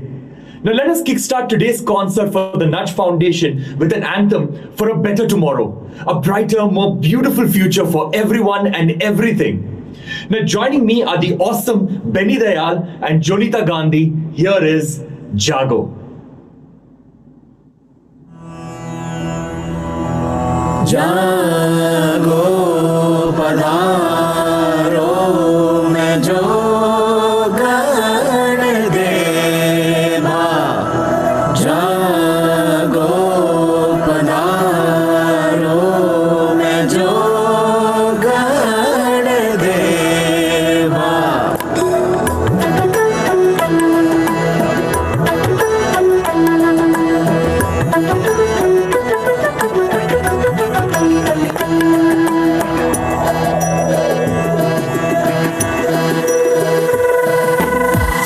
जागो इंसानों के जागने का है ये समय देखना हो न जाए देर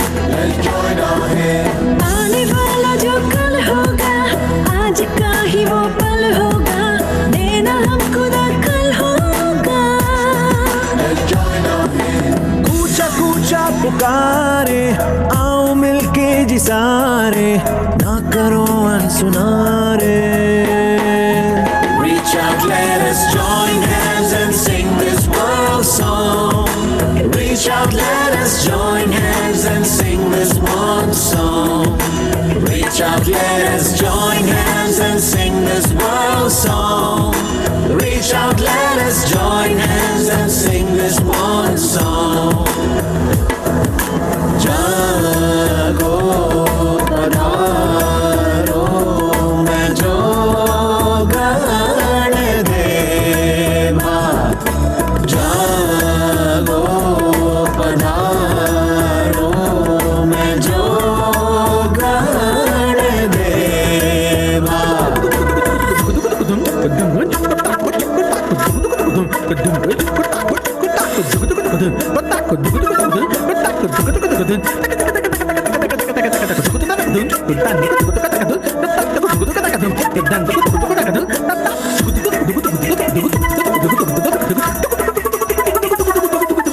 तू और मैं जो मिल जाए तो ना रहेगा फिर हम और वो सब करे तो जाएगा हो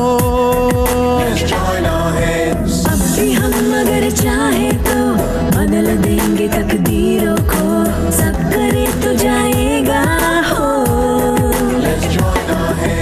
दरिया दरिया पुकारे नदियाँ करती इशारे ना करो अनसुनारे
I hope you enjoyed that song. Now, I'm Ricky Cage, and I'm honored to perform this virtual concert for you.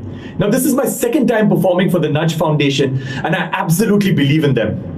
Now, as some of you may know, I'm a very strong advocate of the United Nations Sustainable Development Goals, and I love the fact that the Nudge Foundation is a platform to build a strong narrative for India's developmental sector and inspire belief in our collective ability to stay the course towards the United Nations Sustainable Development Goals. Now, our next song is a song about food. It's a song about the people who grow our food, our farmers. Now for this song, I collaborated with the tribal farmers from the most remote regions of Andhra Pradesh who grow food in the most natural way. Now they are also brilliant musicians and sing songs passed down from generation to generation about nature and coexistence. And also collaborating and joining with me on this song is the awesome Anushka Manchanda. Here is our next song. It's called Jai Kisan.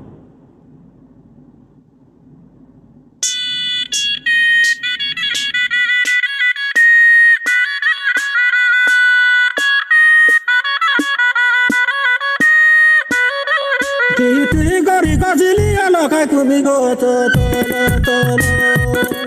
Nana kumigo to murto nai polo murto de polo Ane samote kai le bolo bolte dolai Nana samote kai le bolo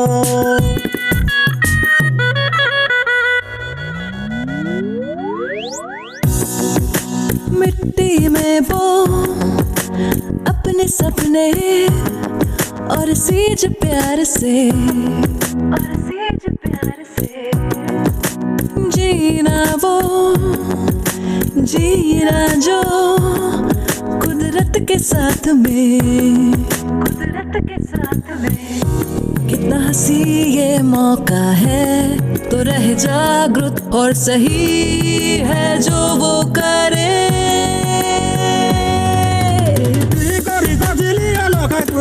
हम खड़े हो जिंदगी के साथ सब एक साथ यही है मौका यही है मौका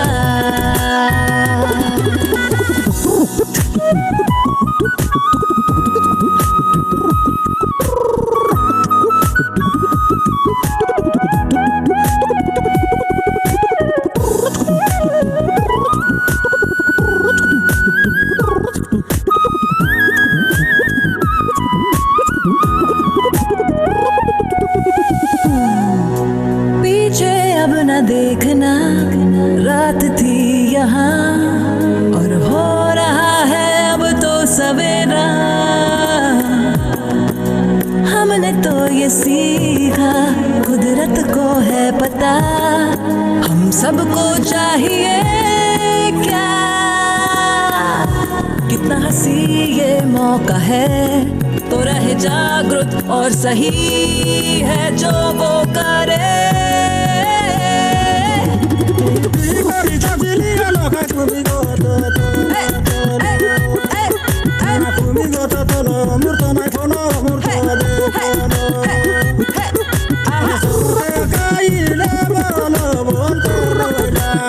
यही है मौका यही है मौका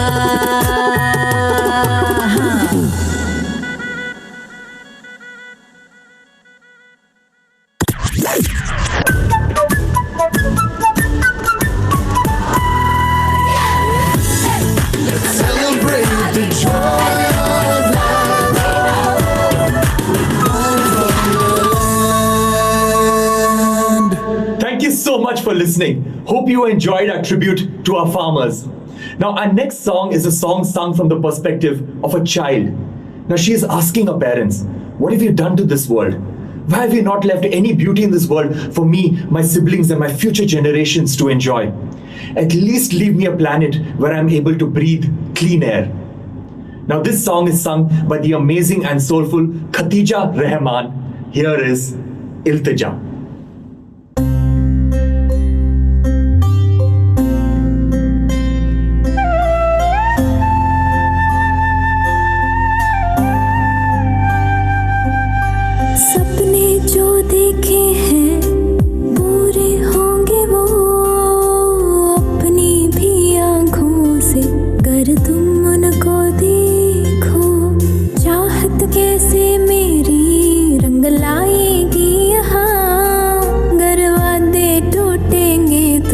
बनेगी कैसे दास्तां जो भी कदम तुम लेना रखना जहन में अपने सोच क्या आएगा हमारे कांधों पर बीते कल का बोझ हमें जीना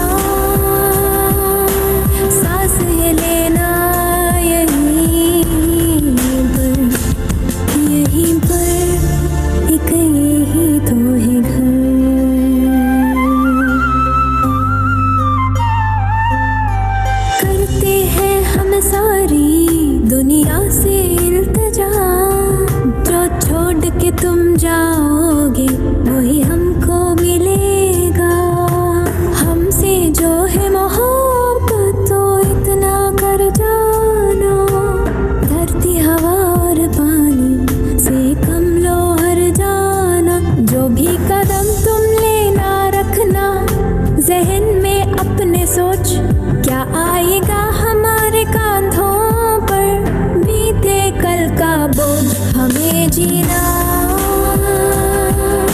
है इस धरती पर, यही है घर, ख्याल रखना हमें जीना, सांस है लेना यहीं पर एक यही तो है घर।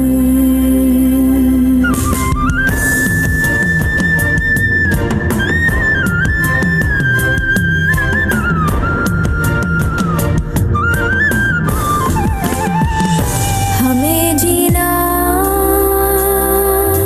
है इस धरती पर, यही है घर, ख्याल रखना हमें जीना, सांस है लेना यहीं पर एक यही तो है घर।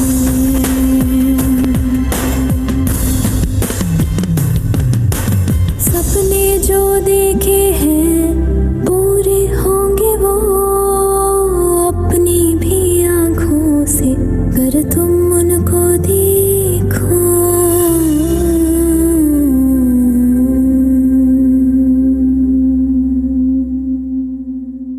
Thank you so much.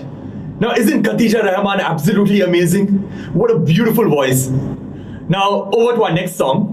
Last year, I was honored when the United Nations Convention to Combat Desertification announced me as their land ambassador. Now, the UNCCD is doing wonderful work around the world to restore lands and livelihoods, and thus mitigating the effects of climate change. Now, the United Nations estimates that land degradation will displace 135 million people by 2045. And of course, land restoration is the cheapest solution to mitigating the effects of climate change. Now, joining me for this song are the Indian superstars Kailash Kher and Salim Merchant. Here is the official UNCCD land anthem in Hindi. Here is Mitti.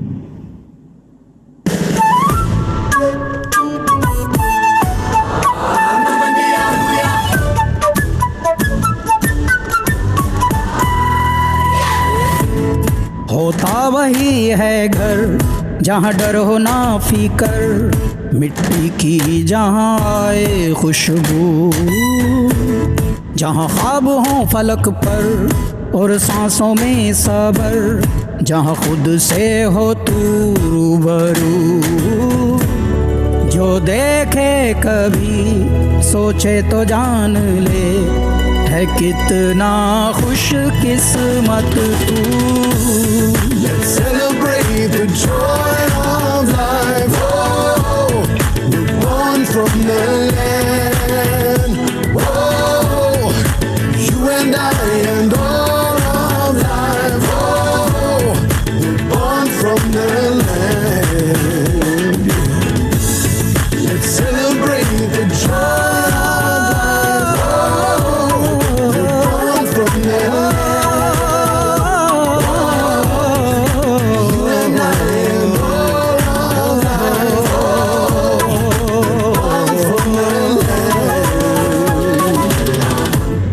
बंदे जरा तो रुक, मिलता यही सब कुछ है, पेड़ों की छाँव में हर सुख। सारी अपनी ज़मीं कभी होगी ना कमी, सबको करती मोहब्बत धरती। जो देखे कमी सोचे तो जान ले, है कितना सुंदर मंजर। Let's celebrate the joy of life. Oh, born from the land. Oh, you and I and all of life. Born from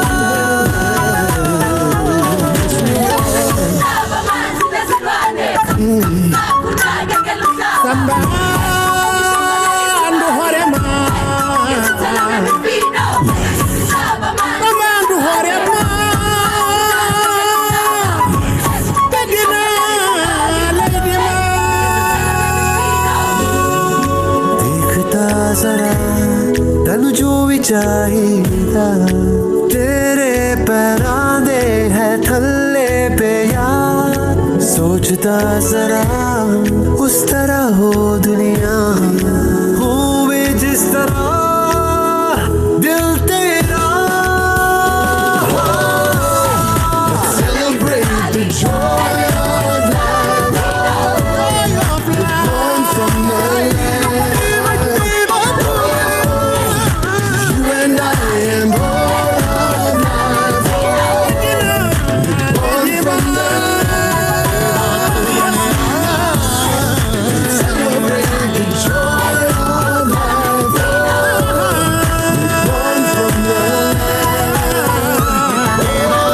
you and I am born of life born from the land born from the land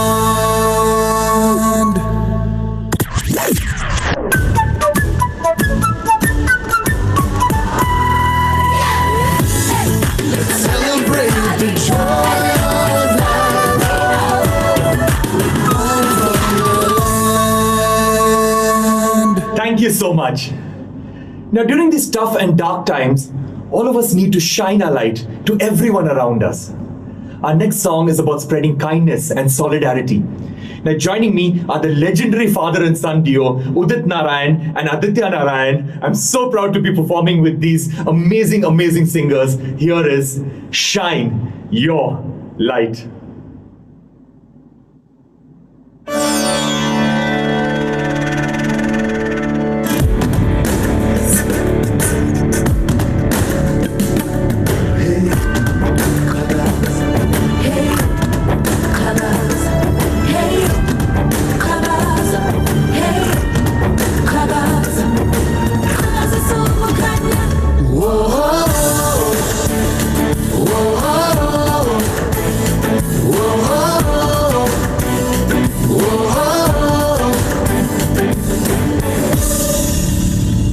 हम सब साथ यहाँ हैं हम सब साथ यहाँ हैं कोई फर्क कहाँ है कोई फर्क कहाँ है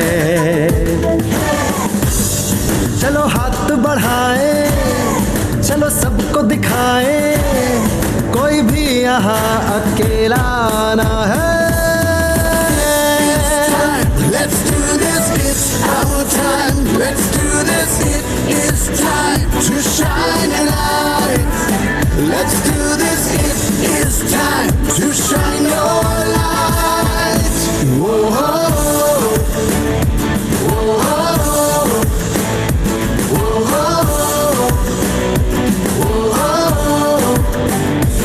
It is time, shine your light. मैं जो साथ निभाऊं तू जो साथ निभाए तो बात बन जाए तो ये रात ढल जाए मैं जो साथ निभाऊं तू जो साथ निभाए तो बात बन जाए तो ये रात ढल जाए चलो हाथ बढ़ाए चलो सबको दिखाए कोई भी यहाँ अकेला ना है It's time, let's do this, it's our time. Let's do this, it is time to shine a light. Let's do this, it is time to shine a light. Come on! Whoa, whoa, whoa, whoa, whoa, whoa.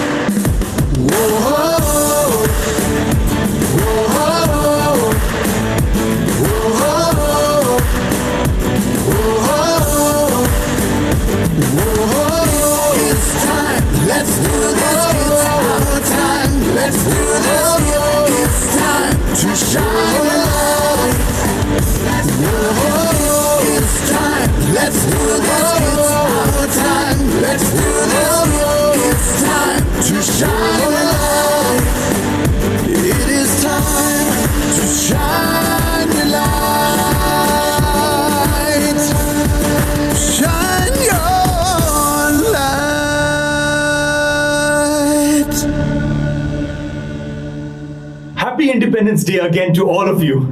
Now, as a musician, I love the composition of our Indian national anthem, and we created an instrumental version dedicated to our country's true citizens. Now, who are the true citizens? The forests and wildlife, because they have existed on our land long before any humans had ever set foot here.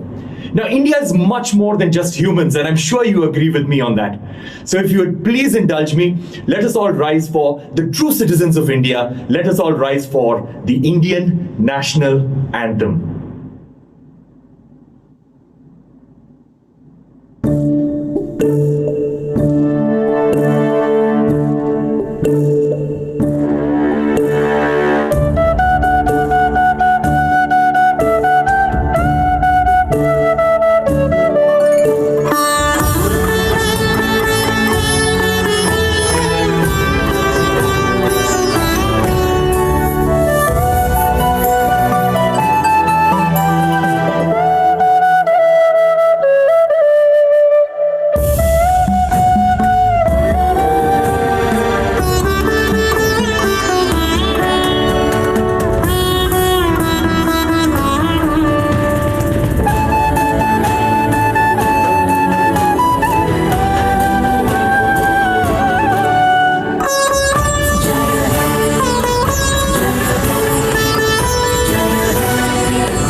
Wow, just wow.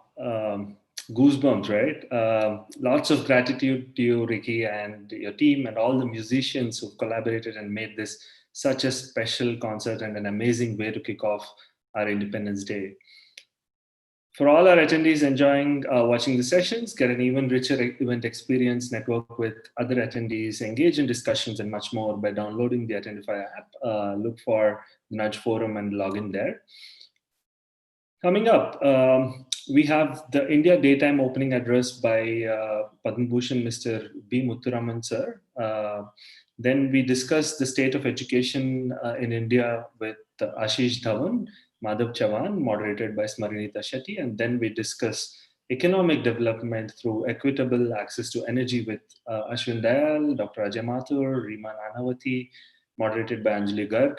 This will be followed by the plenary address by Chief Scientist WHO, Dr. Soumya Swaminathan. Then we listen to stories from the field and barriers to accessing health care by Dr. Aquinas. Then we'll continue our discourse on health by discussing building resilience in India's primary healthcare system with Dr. Devi Shetty, Dr. Indu Bhushan, Ms. Preeti Sudan, moderated by Dr. Sanjeev Arora. And finally, the new education policy and the vision of No Child Left Behind with none other than Dr. Kasturi Rangan in conversation with Mohandas Pai. This is the stellar lineup just till noon, following which there will be 12 more hours of amazing conversations with just one agenda, a sustainable and inclusive development journey for India. To kick off sessions for the India audience now, we're honored to have Mr. Muthuraman for the India Daytime Opening Address. Quick introduction, Mr. Muthuraman is a member of the board at the Nudge Foundation. We're lucky to have his support. He has held various leadership positions at Tata Steel, including as Vice President and Managing Director. He has served on the boards of Bosch India and Tata Industries, and also on the boards of leading academic institutions, including IIT Kharagpur, NIT, and XLRI Jamshedpur.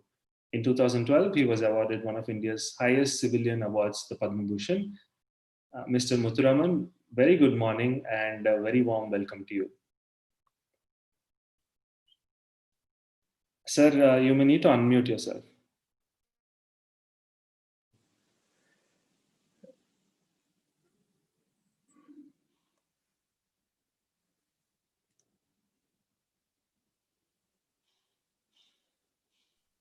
Can I go? Yes, sir, please. Yeah, thank you very much, Santosh. First of all, my greetings to all of you in the audience on India's Independence Day, that is today. It is my pleasure to welcome the audience from Australia and New Zealand and from Asia to this global edition of the Nudge Forum.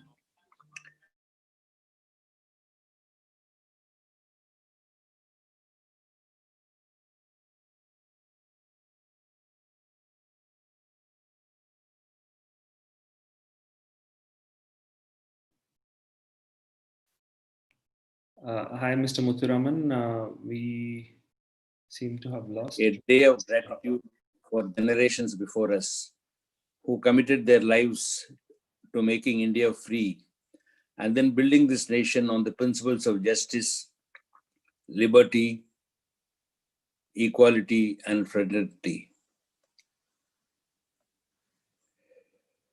These are important ideals, ones we must uphold as the guiding light as we continue to work for India's development. Even more so in the aftermath of COVID-19 pandemic, which is threatening to push us back on the progress made in poverty alleviation over the last 2 decades.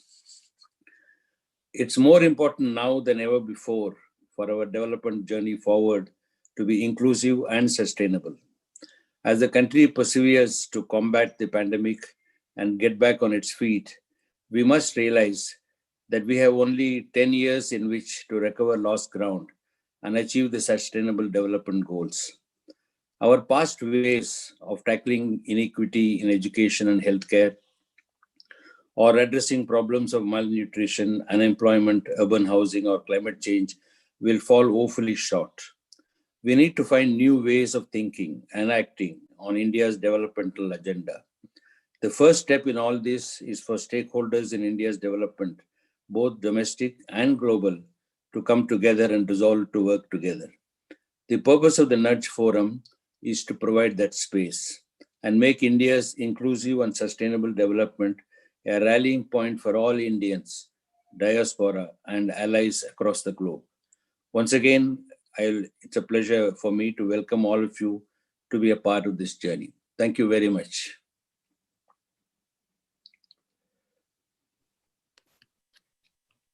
Thank you so much, Mr. Muthuraman, for sharing your wisdom. For India's development story to progress, creating global and local allies, partnerships, and shared learnings has never been more critical. So thank you so much once again for sharing. Thank you. It's a pleasure. I wish you all success. Thank you.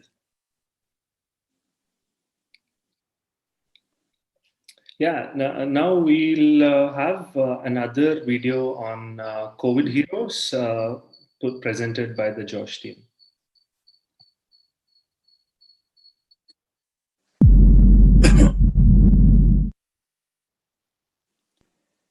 Hi, I'm Maitri Jitkar and I'm a founder of a youth-led organization called Zero Gravity. We are a platform for young change makers to come together and work on projects of social good. We intervene in the space of education, healthcare and rural development. And we have really built upon our infrastructural makeover projects. So we transform government schools and shelters for children, women and aged into beautiful learning centers and comfortable homes for them to stay. Because these are unprecedented times and this pandemic has actually thrown light on how important of a role non-profits have played and can play in during the time of crisis. When the world was hit by this crisis, people who needed help and people who wanted to help both had no idea how to tackle this. No organization had a plan in place. We as an organization, we started out by helping people in need around our community. Immediately after the lockdown, there of course was a lot of panic and fear in people who were dependent on daily wages and people without ration cards, and these were the people basically who we had to cater to. These people were people living in slums, in labor colonies, migrant workers who were stranded and had to be moved to shelters. So the first need that all of us identified was definitely food. And it started with a little bit of chaos for organizations to understand where exactly this is needed and how much. But everyone started with ration kits distribution and cooked food distribution. Initially, the work was focused on holistic support for daily wage earners, and a lot of organizations started distributing relief packs including food, medicines and essential supplies, and that is exactly how we started.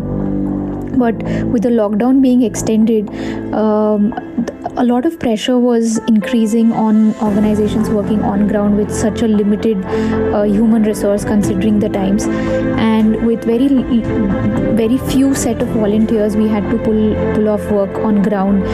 We had to carry on verifications before distribution just to avoid duplications. But it was amazing to see how different organizations were working in coordination with each other to lay down a good, well-planned strategy that would work on ground, and that really helped, especially in tier 2 cities. And towards the end of the lockdown, when the migrant workers started going back home through Shramik trains, some of them were walking and crossing our tolls.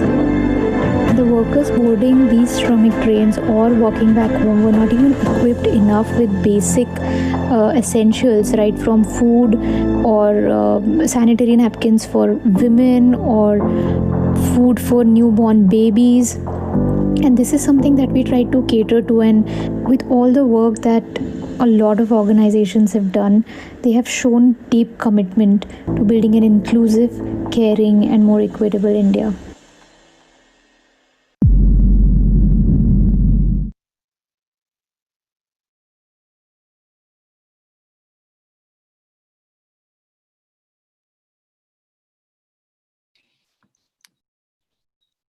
Okay, that was on the humanitarian side. We'll have one more Josh video play. These are presented by the Josh Talks team. Thank you so much for putting them together. So we'll have one video from the medical side as well.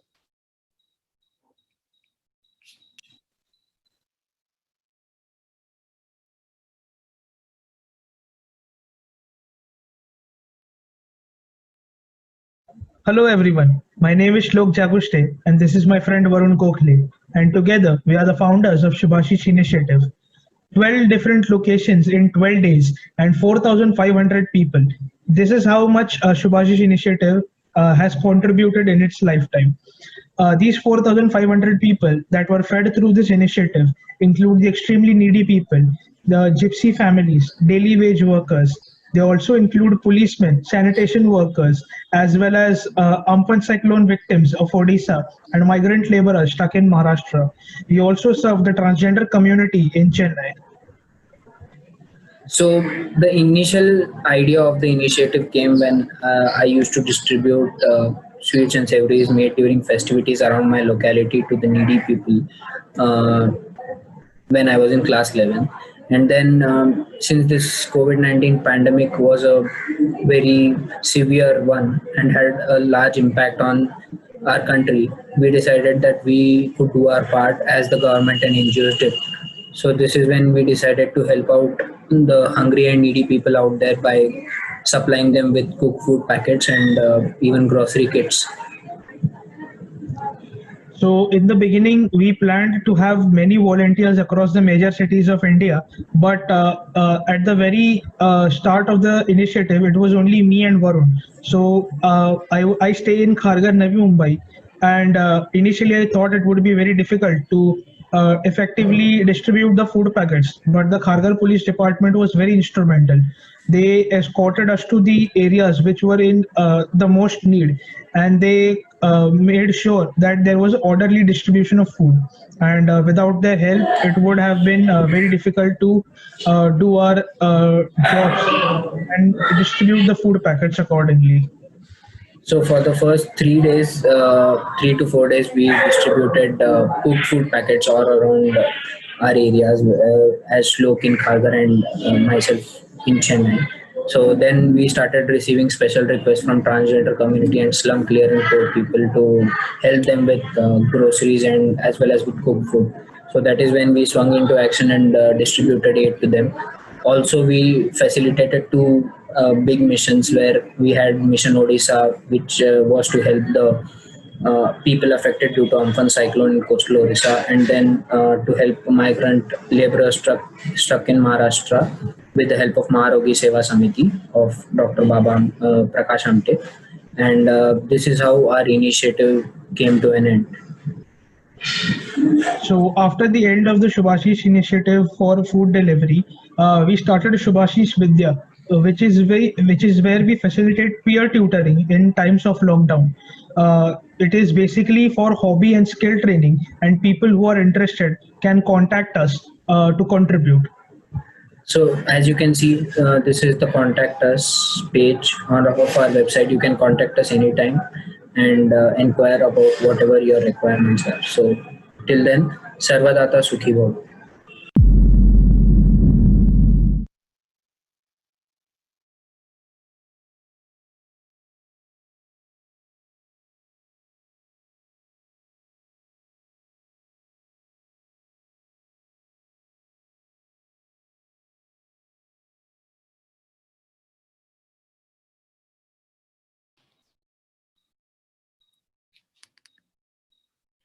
Great.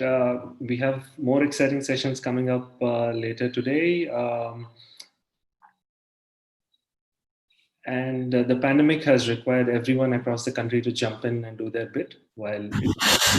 अगर हम Covid की बात करें तो Covid का pandemic पूरे world में इस वक्त चल रहा है। पैंडेमिक्स अक्सर आते रहते हैं और जाते रहते हैं। 1820 के अंदर पैंडेमिक आया था, 1720 में भी आया था, लगभग 100 साल के बाद में पैंडेमिक आता है। रिसेंट पैंडेमिक 1920 में आया था, स्पेनिश फ्लू का, जिसके अंदर की 5 करोड़ लोगों की मृत्यु हो गई थी और हिंदुस्तान अकेले में 1.25 करोड़ लोगों की मृत्यु हुई थी। और अब ये पैंडेमिक चल रहा है कोविड का। लेकिन समय के साथ में ये पैंडेमिक्स का प्रहार कम होता जाता है क्योंकि ह्यूमन अंडरस्टैंडिंग बढ़ गई है, टेक्नोलॉजी की एडवांसमेंट हो गई है। उसकी वजह से पैंडेमिक्स के प्रकोप जो है वो थोड़े कम हो जाते हैं जैसे जैसे समय बढ़ता जा रहा है। अगर हम कोविड की बात करें तो पूरे विश्व के अंदर कोविड लगभग 20 मिलियन लोगों को अफेक्ट कर चुका है। 20 मिलियन यानी 2 करोड़ से ज्यादा लोगों को वर्ल्ड ओवर में इसका अफेक्ट हो चुका है। और अगर हिंदुस्तान की हम बात करें तो आंकड़े ये बताते हैं कि 2.4 मिलियन यानी कि 24 लाख लोगों को कोविड की इन्फेक्शन हो गई है, जो कि हमारे पास में डाटा है, जिसमें से 47,000 लोगों की हिंदुस्तान में मौत हो गई है। अब फर्क क्या है फॉरेन कंट्रीज में, अब्रॉड और हिंदुस्तान में?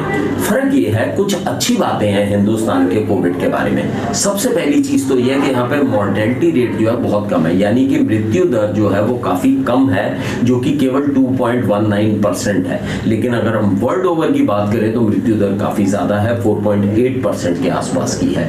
मृत्यु दर जो है वो इंटरनेशनल सिनेरियो में हर कंट्री की डिफरेंट रही है। इटली के अंदर मृत्यु दर जो है 10 से 11% की गई है। यूएसए के अंदर मृत्यु दर 4.78% की गई है। और अगर हम हिंदुस्तान में बात करें तो मृत्यु दर 2.19% केवल है। ये एक अच्छी बात है। दूसरी एक जो बहुत अच्छी बात है हिंदुस्तान की वो ये है कि यहाँ पर रिकवरी रेट बहुत अच्छा है, यानी कि 70% के करीब जो मरीज हैं वो रिकवर हो चुके हैं। रिकवरी रेट 70% है, जो कि इंटरनेशनली सारी कंट्रीज के हिसाब से बहुत टॉप पोजीशन पे आता है। तो हमारे हिंदुस्तान में कोविड की 2 चीजें बड़ी अच्छी हैं। एक तो यहाँ पे मृत्यु की दर काफी कम है और दूसरी तरफ रिकवरी रेट जो है बहुत अच्छा है, 70% के करीब जो है रिकवरी रेट है। अब हम आते हैं वॉरियर्स कौन है जिन्होंने कि कोरोना को फ्रंट लाइन से लड़े हैं। उन वॉरियर्स के अंदर बहुत सारे लोग आ जाते हैं, पुलिस के आ जाते हैं, कर्मी, मीडिया कर्मी आ जाते हैं, एनजीओज आ जाते हैं, लेकिन सबसे इंपॉर्टेंट रोल जिन्होंने कि फ्रंट के ऊपर आके लड़ा है वो हेल्थ केयर वर्कर्स का है। हेल्थ केयर वर्कर्स के अंदर डॉक्टर्स आ जाते हैं, नर्सेज आ जाती हैं, मेडिकल स्टाफ आता है, पैरामेडिकल स्टाफ आता है, इवन सफाई कर्मचारी अस्पतालों के आ जाते हैं। इन लोगों ने बहुत ही शिद्दत के साथ में लड़ाई लड़ी है।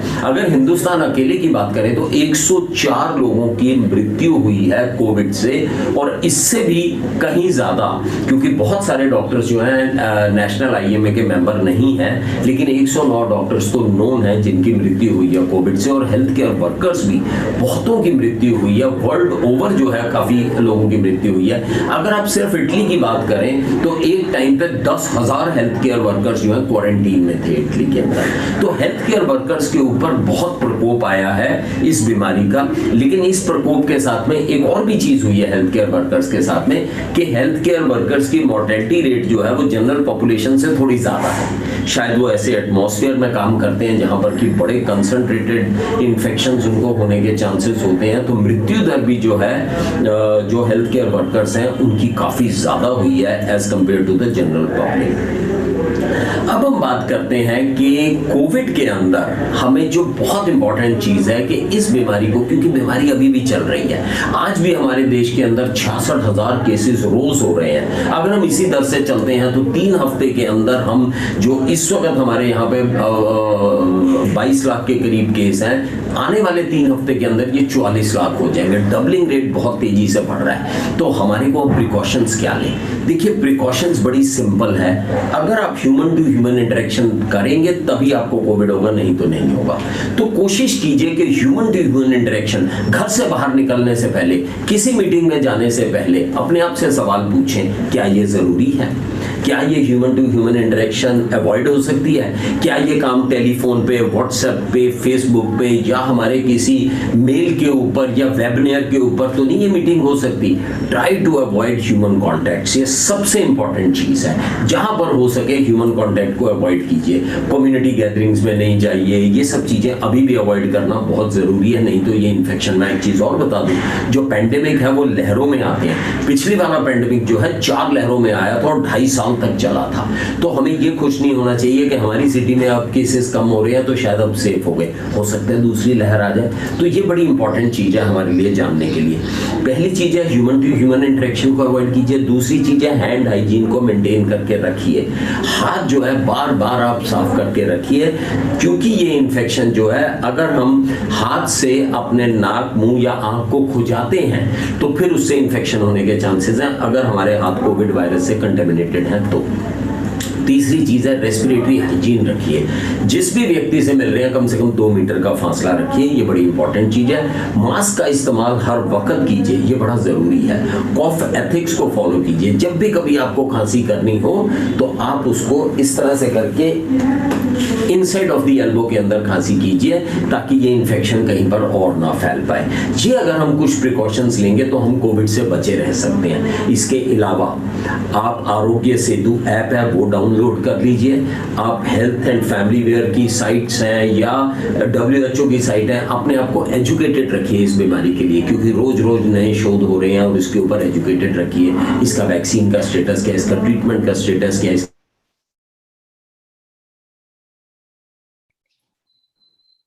Okay, great.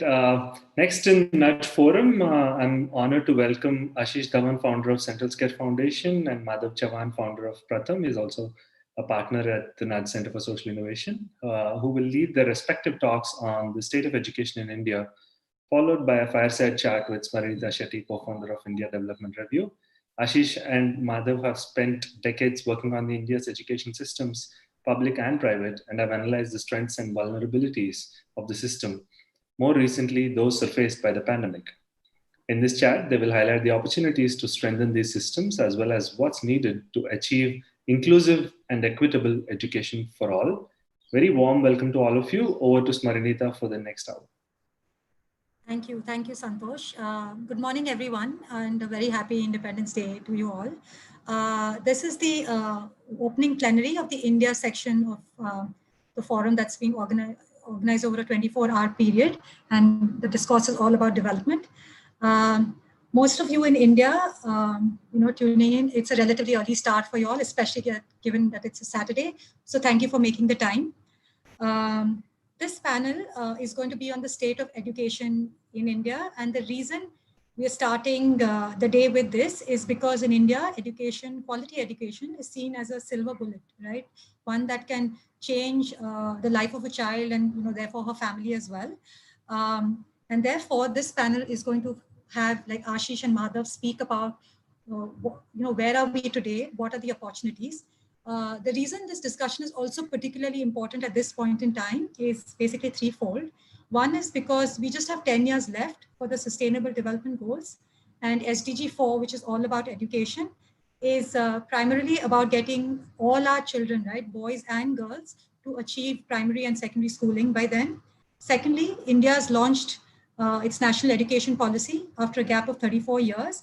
This is a very ambitious policy, and even if we can get a big chunk of it done, it's going to transform the way education happens, for our children and for the generations that come. But most importantly, which is the third reason, is that we're all in the midst of this pandemic, and it has fundamentally changed the world, right? But it has the biggest impact has, in a sense, been on children's education. So we are being forced to think of new ways to kind of reach them. How do we teach them, also to make sure that no child is left behind. So given this urgency and given the sense of that we have to do things now, and to understand some of these factors, we have Ashish, who's the founder and chairperson of Central Square Foundation, as well as the founding member of Ashoka University, and Madhav, who's a founder and a former CEO of Pratham, which is one of the largest non-profits in India, both on the education as well as the skilling front, speak to us. In a sense, they don't need a bigger introduction, because literally when you say education in India, these are probably the first two names that come to mind. So I am going to hand over the mic, in a sense, to them. So maybe Madhav, we can start with you. Maybe you can do, address the audience for the first 15 minutes, followed by Ashish, and then we can do a Q&A and a fireside chat. Thank you.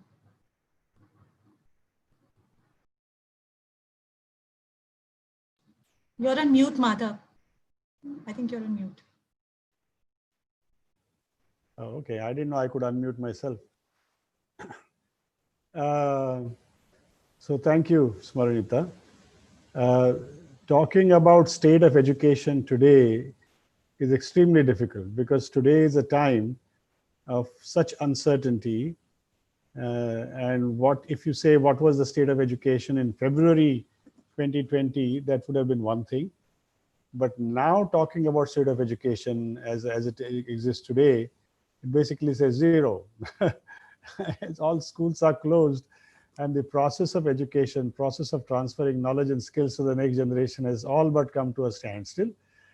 And the worst part is we don't know when this is going to end and how it's going to pan out afterwards. People casually, when they talk, they say when all this is over, and we don't know really what we mean by all this is over and when that will be. When the pandemic started and everything started shutting down, there was a tendency to use the words, the phrase new normal. I somehow, maybe I don't talk to many people, but I don't seem to hear the phrase new normal anymore. People have gotten tired of whatever this new normal was. And I'm not sure there is such a thing as a new normal. I think everybody's dying to get back to what it used to be, where you could get together, go to the restaurant, go for a drive, or go for a walk, and meet people and shake hands and hug and so on and so forth.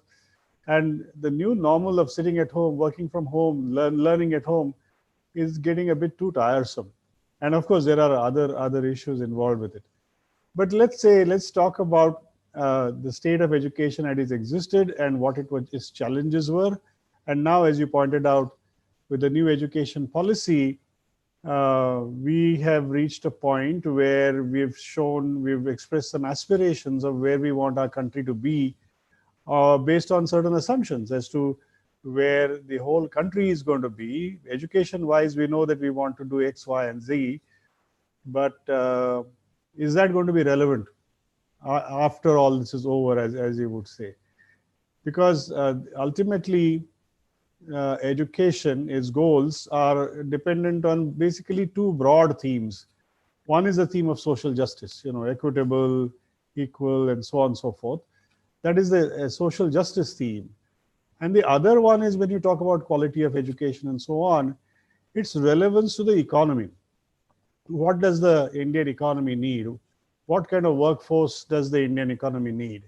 If you put those two things together, and these are broad national sort of goals, but at the same time, you would see from a family point of view or individual point of view, these can be translated differently.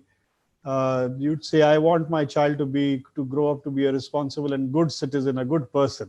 That's a very social kind of goal.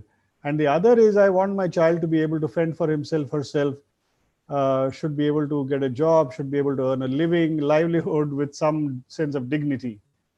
So if you look at it, it's a 2x2 kind of matrix, where there is an individual goal and there is a national goal. There is a social goal and there's an economic goal.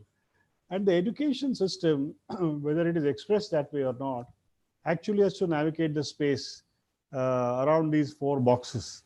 And then you have to say whether we have succeeded or we are succeeding in fulfilling the aspirations, family-wise, individual-wise, or a national. There's a tendency to think that a lot has happened only in the last 20, 30 years. You see, it's true that a lot has happened in the last 20, 30 years, especially after the economic liberalization of India and after the turn of the millennium. But if you look at the numbers, it'll tell you that by 2000, the gross enrollment ratio for primary education in India, number of children in primary schools against the number of children in that, I don't know, that gross will not be that number of, anyway. So the enrollment ratio at that time, at about 2000, year 2000, had already reached about 95% for primary education. How did we get there? Without any special economic provisions and so on and so forth, without the Right to Education Act. And that's a good question to ask. When Pratham was founded 25 years ago, we started with a belief, and that's why our motto is every child in school and learning well. We have not let go of every child in school, which is going to come handy now. But at that time, the belief was, and I say belief because numbers, statistics, data was not easily available as it is available now. Both the private and the government systems of data have improved remarkably over the last 15, 20 years. And I'm happy to say that we have contributed to that a lot. So numbers were not available, and the belief was that most children are not in school, or a lot of children are not in school. But it turns out that the school system had catered to children in the primary education stage a lot. And this happened for two reasons. One is the states which were responsible for providing education. It was a concurrent subject, but mostly the responsibility lay with the states. The states did provide education for the primary age to the extent they could. And also the important thing, I think, is there was a growing sense of need and demand on the part of families and people. There was a social demand for education, which was latent. It was not apparent to everybody as it is now today, but it was there. But around 2000, the problem was that the gross enrollment ratio at the secondary stage, at the next stage beyond primary, was around 45%. And I think this is something that has significantly changed in the last 20 years. Children going from fourth, fifth grade upwards to 8th grade has now reached about nearly 100%. Everybody who's completing primary education is gone to secondary education, and the rate of completing 10th grade examination is also has grown. Now, what this is saying is the access to schooling, and I use the word schooling very deliberately, is that is to go to a school, to participate in what is going on in the classroom. That access to educational process has increased dramatically. But as we keep saying, schooling is not learning. And so there are the other problems, and we have said this again and again and again, and it can get boring to some people, that while children go to school, their learning is a problem. And when you look at learning, so it's not that some children are not learning. Some children are learning something. To participate in the growing economy, there is a certain percentage of the Indian population, and which is a privileged population, which is able to participate in the economy fully. And you can look at it from different points of view. The total number, percentage of Indian population that actually takes home a regular salary, what is that percentage of the population? I don't think it is more than about 15%. It's probably less than that, 12%. So you are looking at secure living of not more than 12 to 13% people participating fully in the economy. And that in the pandemic has, again, dropped a lot. So then at the end of the education process, whenever that ends, for a lot of people, the education process ends around 12th standard, where right now today, and the new education policy is saying we want to take it to 100%. That may be true, but even after completing 12 years of schooling, and now it's going to be 14 because in the preschool time where they've added a couple of years, including the change in the pattern from 5, 3, 3, 4 or whatever. So after completing that process, and I use the word completing somewhat deliberately, because what will happen is after you complete your 12th standard, if you may continue to undergraduate studies and a graduate degree or a diploma. But essentially, that's when your education process stops. And after that, if you say, is the economy going to provide me a space? The answer is probably not. Is the economy going to change? And these questions have to be answered. The new education policy, and I don't know how much time I have, the new education policy has already set goals to do certain big things, and which is a very welcome change in policy. And you have to see when it gets implemented. There are going to be a lot of constraints given the state of the economy today. Some very fundamental things have been proposed. One is that by the third grade or in the primary stage at any rate, children should know their fundamentals of literacy and numeracy and foundational skills. That's a very welcome change. This is something that we've been fighting for the last 15 years, publishing numbers and saying, look, children are going to school, but they're not learning the foundation. So that's a very welcome change. That's not just an opportunity, but it's a very critical need. If you don't get children to come to that point, then future opportunities are cut. And the purpose of education is mainly to create those opportunities. Whether the economy gives them steady jobs or not, that's a completely different thing. But even to fend for themselves, to earn some livelihood, to become contributors and participants in the economy, you need certain basic skills. And if that is not available, then the education process is not going to be useful. It's not about the years of education that you go through. It has some relevance, but it's not just that. Then the second thing that the new policy has proposed, which is a very significant change, is that to build this foundation at the primary stage, you need to start at the early childhood education stage, which was talked about a lot in the previous debates and discussions on policy and implementation and laws of education and all that, but never actually given serious consideration to. Now, I think for the first time, the government has actually said, practically speaking, that you must start education process, and not formally speaking, but actually include the preschool years as a part of the primary stage of learning. So that is a very significant change. And I'm glad that it is not about just the cursive writing and the reading of alphabets and numbers. Some serious thought has been given by including some very good educationists in the early childhood education space.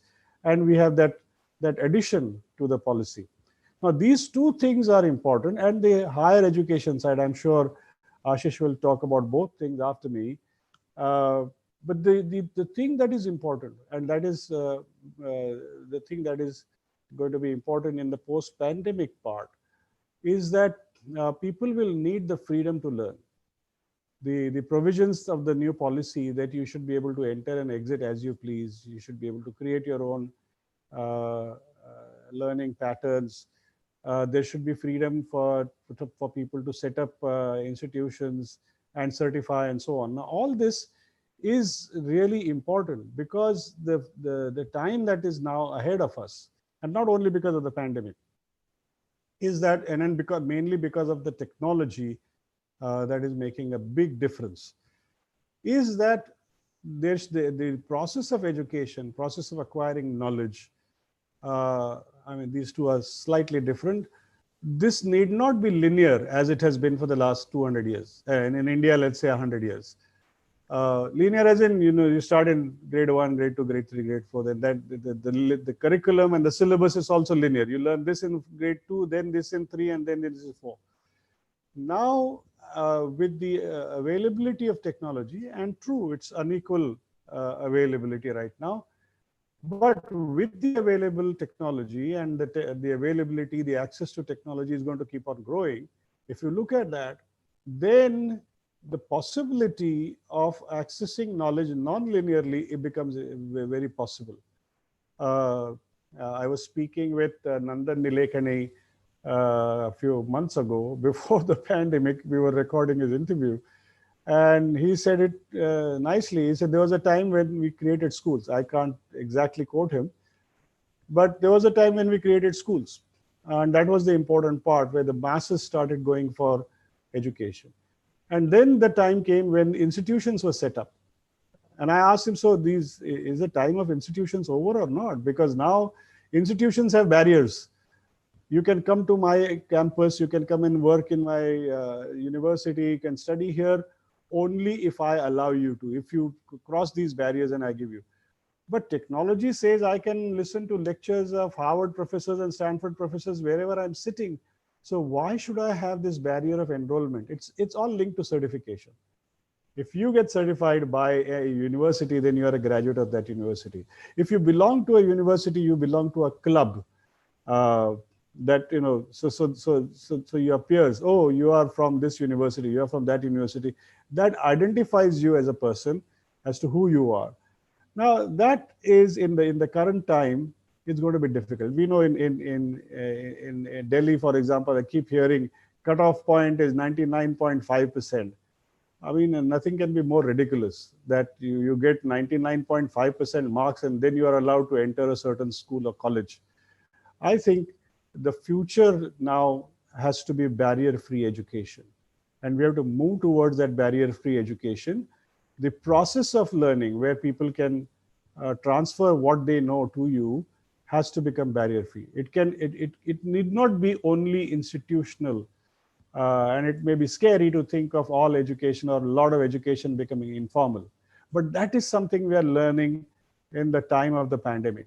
I don't know how long this is going to continue, but what suddenly has happened is what were all formal processes of learning have become informal. And we see even among the underprivileged in the villages and so on, what we find is that the parents, earlier parents were not a part of the learning process. And today, as the schools remain closed, the education departments are also saying that you need to bring the parents in, especially for younger children, parents are coming in. For a lot of people, instead of becoming parts of the larger institutions of education, it may be more useful to form small groups of education, small and big and much bigger. So there is a need to reorganize education. I don't know how it's going to happen, but I can see that there is a need to do that. The technology factor is going to be important. It will be helpful in reorganizing education. So there are a lot of challenges. To summarize, I would say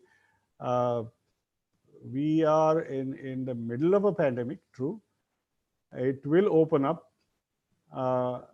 Whether we go back to exactly the same situation that we were before depends upon how seriously we want to take education. Because the upper classes, the privileged, will actually have their educational process all worked out.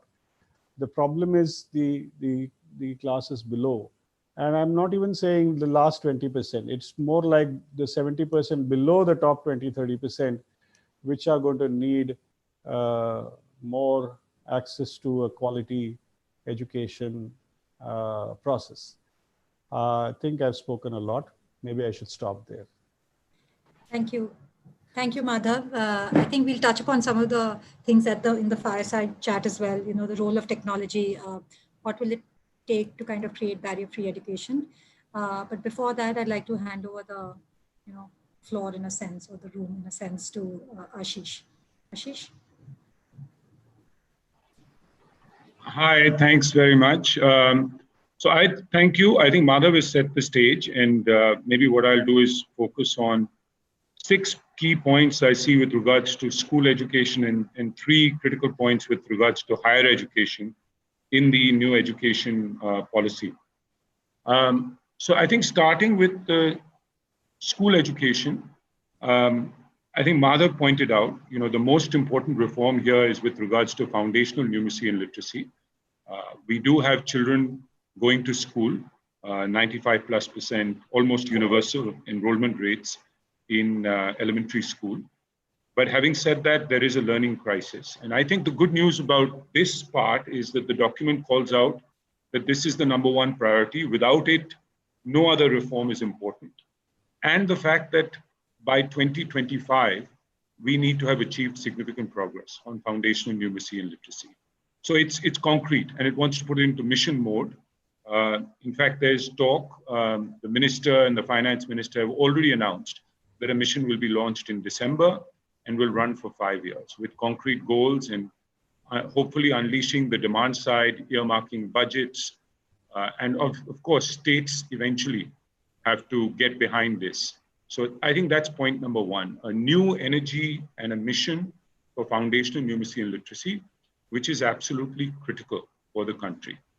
And if you look at, there are many other countries around the world that have done this. There's a program in South Africa called Funda Wanda, which is focused on reading. There's Bossa Filipina in the Philippines, which was launched in 2013. By the way, Vietnam did this 20 years ago. And this is why the Vietnamese are so far ahead of us in terms of exports and as a knowledge economy and has a much more vibrant and more just society, I would argue, apart from vibrant economy. China did this 20, 25 years ago. And in the recent past, Kenya has launched the Tusome program. Peru, the most improved country on PISA, also had a strong focus on foundational numeracy and literacy. So I think India finally has decided to do this. And given that 125 million children are enrolled in class 1 to 5, the numbers are significant. 25 million children flow through every grade every year. And if we can get them to be literate and numerate, this will be the single biggest achievement we would have made. The second point is around early education, where of course it's the building block if we want to achieve. The good news also about the first one is we don't require a lot of additional resources. So I personally think the 6% is a pipe dream. It's not going to happen anytime soon. I mean, just look at our tax to GDP. It's not conceivable that we can take education up to 6%. We don't have the fiscal space. Forget about the COVID time when we are struggling. Even in the next 5 years, it's not achievable. Let's talk about things that are achievable. The foundational numeracy literacy mission is achievable because the money required is small, just needs to be earmarked. We've actually done some analysis to show even if you earmark just the money available within SSA itself, you can actually achieve a lot of this. Second is around the universalization of early education. The policy calls for a pre-prep class and I think it addresses the issue which Asar points out, that in rural India, only 28% of children or 27% of children are going to Anganwadis. And 50+% of children are either in private schools or in government schools already. 21 states actually allow children to be admitted into class 1 at the age of 5. And that is a tragedy because children are not ready to transact the grade 1 curriculum. They haven't had that prep year.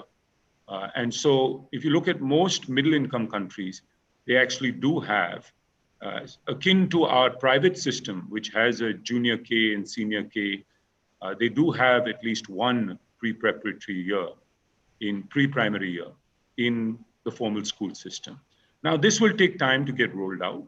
It'll also cost some money.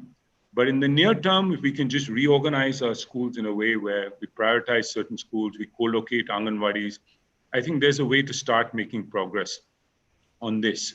But I think to fully roll it out will still take 5 to 7 years, and there is an additional fiscal requirement here. I think the third one is around higher quality data. I think what Asar has always done is held a mirror to the system, provided data from the outside. It's a rural survey. I think the system has tried to strengthen the NAS, but I think this idea, the National Achievement Survey, I think this idea of setting up a separate body, PARAK, that not only works to create a framework and works with eventually with boards to create some degree of standardization of learning objectives, but more importantly looks to strengthen the National Achievement Survey. So we get higher quality data coming out of here, because at the end of the day, the system will rely on this. The mission for foundational numeracy and literacy will rely on this data. So I think that's a third important reform, is strengthening our data system, and particularly with regards to learning, not just other data. I think a fourth one is around the idea that whilst we do this mission, I think we can't ignore the fact that 47.5% of our children go to private schools. So I'm not a private school wala. All I'm saying is that we can't ignore this fact that almost 1 in 2 children are there. And so whatever the system wants to do, it does need to be cognizant of the fact children are there. How do we create the right incentives for these schools to improve? I think a fifth one actually talks to some of these incentives, which is, I know a lot of people have criticized the idea of having exams before class 10 and 12, because there's something mentioned in the policy around this idea of, which people are interpreting as a board exam in class 3, 5, 8. I look at it as, a key stage exam. So there are many systems in the world, Peru, Mexico, Chile, closer to home, many other countries as well in Asia that have key stage exams. The UK is very famous for its key stage exams. And all it says is, we want a low stakes census exam with some degree of fidelity. By the way, Indian state governments are already doing it, but they're not doing a great job. The data is not very reliable. So if we had at the state level, even we picked one key stage, say class 5 at the end of primary school, and it's low stakes, but you had some high fidelity census data, it could then be used to measure how schools are doing, and in particular, to send a signal to parents in terms of how private schools are doing. Because we feel that information provision is a key issue, or the asymmetry in information, the key issue with regards to the lack of incentives for private schools to improve. And finally, I would say the issue of education technology, which we know that right now EdTech is not a panacea for sure, but it needs to be integrated into teaching and learning. It will be accessible at home as smartphone penetration continues to increase. And I think the policy does talk about setting up a national education technology forum. Of course, a lot of innovation here will happen in the private sector through community organizations. But I think the government even playing some shepherding role in terms of building evidence, running pilots would be useful. So overall, I think I'm quite positive on the policy. Look, it's a policy at the end of the day. It's a question of how we implement it. The good news is that with regards to foundational numeracy and literacy, it's concrete in terms of timeline. I think alongside that will come this PARAK, which is the assessment, because we need the data for the mission. I think this key stage exam, even if we did class 5, could come with the mission, because at the end of the day, every school, and particularly if we want private schools to participate in the mission, we need to send some signal to parents overall and to these schools that they need to perform. So I think there are several of these. ECE also, in a way, fits into the mission. So out of the 6 points that I made, actually 4 or 5 of them talk to this mission. And so to me, this is the most important one. And there's a concrete timeline, including some concrete goals. If you look at the World Bank's Learning Poverty Report, which aggregates NAS data, not our CERT data, it's the systems data, about 55% of children by class 5 are learning poor. What that means is they can't read basic text at the end of class, at age 10 or class 5. To put it in context, Sri Lanka is at 15% and China is sub 20%. So if we want to have some hope of being a middle income country, if we want to provide some degree of, we want to reduce inequity or some degree of social justice in India, this has to be the single most important goal, taking that 55% down to 25 or 20%, in the next 5-7 years. On higher ed, I would say there are 3 critical reforms. First is, I think the document clearly calls out that all of Indian higher education needs to move in the direction of being multidisciplinary and holistic.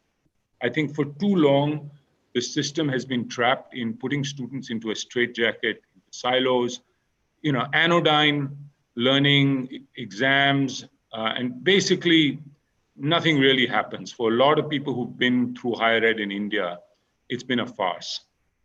And I think this idea, recognizing that the 21st century, most students don't need deep specialized knowledge, but actually 21st century skills, critical thinking, the ability to communicate well, the ability to connect the dots, some basic introduction to different disciplines and ways of thinking, some basic knowledge so that they can build on that as knowledge is now accessible and keeps changing in the world around us.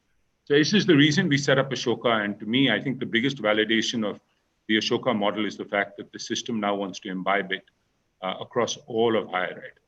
I think a second one is around credit transfer. I think this idea that, look, we'll have a lot of specialized institutions, but if I'm a student sitting at IIT, could I take the political science course offered by Ashoka online or by some other university, by St. Stephen's or Delhi University, and include it in my portfolio and get credit for it, I think is a big game changer. And we'll have to ensure that it's delivered in a frictionless manner where the institutes don't decide which other institutions are credit worthy, but across a pool of any university in the top 100 can offer a course that's credit worthy, and the other institutions shouldn't be able to stop it. So as long as it's a frictionless market, I think it'll be a game changer. And a third one is around the National Research Foundation. I think all of Indian higher ed, I mean, the reason why we don't show up in these top 100, top 200 rankings is there's only a modicum of research happening at our universities. And I think the National Research Foundation wants to prioritize a few areas. Of course, in our system, we're still leaving a lot of the funding to departments, DST, DBT, other sources. It's not aggregating it under one, but it's playing a coordinating role. And I think this is the role, if you look at the Vannevar Bush plan in the US post the war, World War II, this is what stimulated the creation of the National Science Foundation, NIH, and supercharged research at US universities. China has done the same in the last 15 years with their own equivalents, two separate bodies that China set up. So it's high time that India did this if we want to be a knowledge society, if we want to be a producer of knowledge and not just a consumer of knowledge. And I don't mean just in tech areas. I mean, of course, this is important in areas like AI or quantum computing or biotech. We'll just be left behind. But it's equally important in areas around research around our own civilization or in the social sciences. You know, if Raj Chetty's work on real-time GDP, why couldn't we be doing this in India or for India? So I think there's cutting-edge stuff we can do in the social sciences and the humanities as well. So I think there's big opportunities, but a lot will depend upon implementation. This is a guiding document. I think the good news is in school education, at least foundational learning is called out in terms of timing and in terms of mission. So I'll just stop there. Thank you. Thanks, Ashish. And I think the way you laid out your talk actually segues well into what was going to be my first question, because you actually said these are the 5 things and 3 things that we should focus on, and this is what we should put our emphasis on. But the education sector, in a sense, has a range of stakeholders, right? I mean, from the government to private school players to educationists, teachers, children, parents.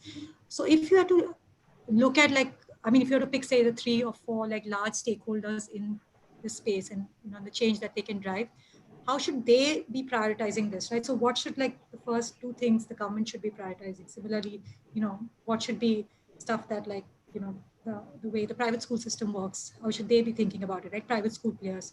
So both, if Madhav and maybe Ashish, you could speak to it. What in your heads, because we're a resource constrained, a country in a sense, plus there's so much to be done in so little time, if you had to prioritize, maybe first top 3 stakeholders, what would they have to prioritize?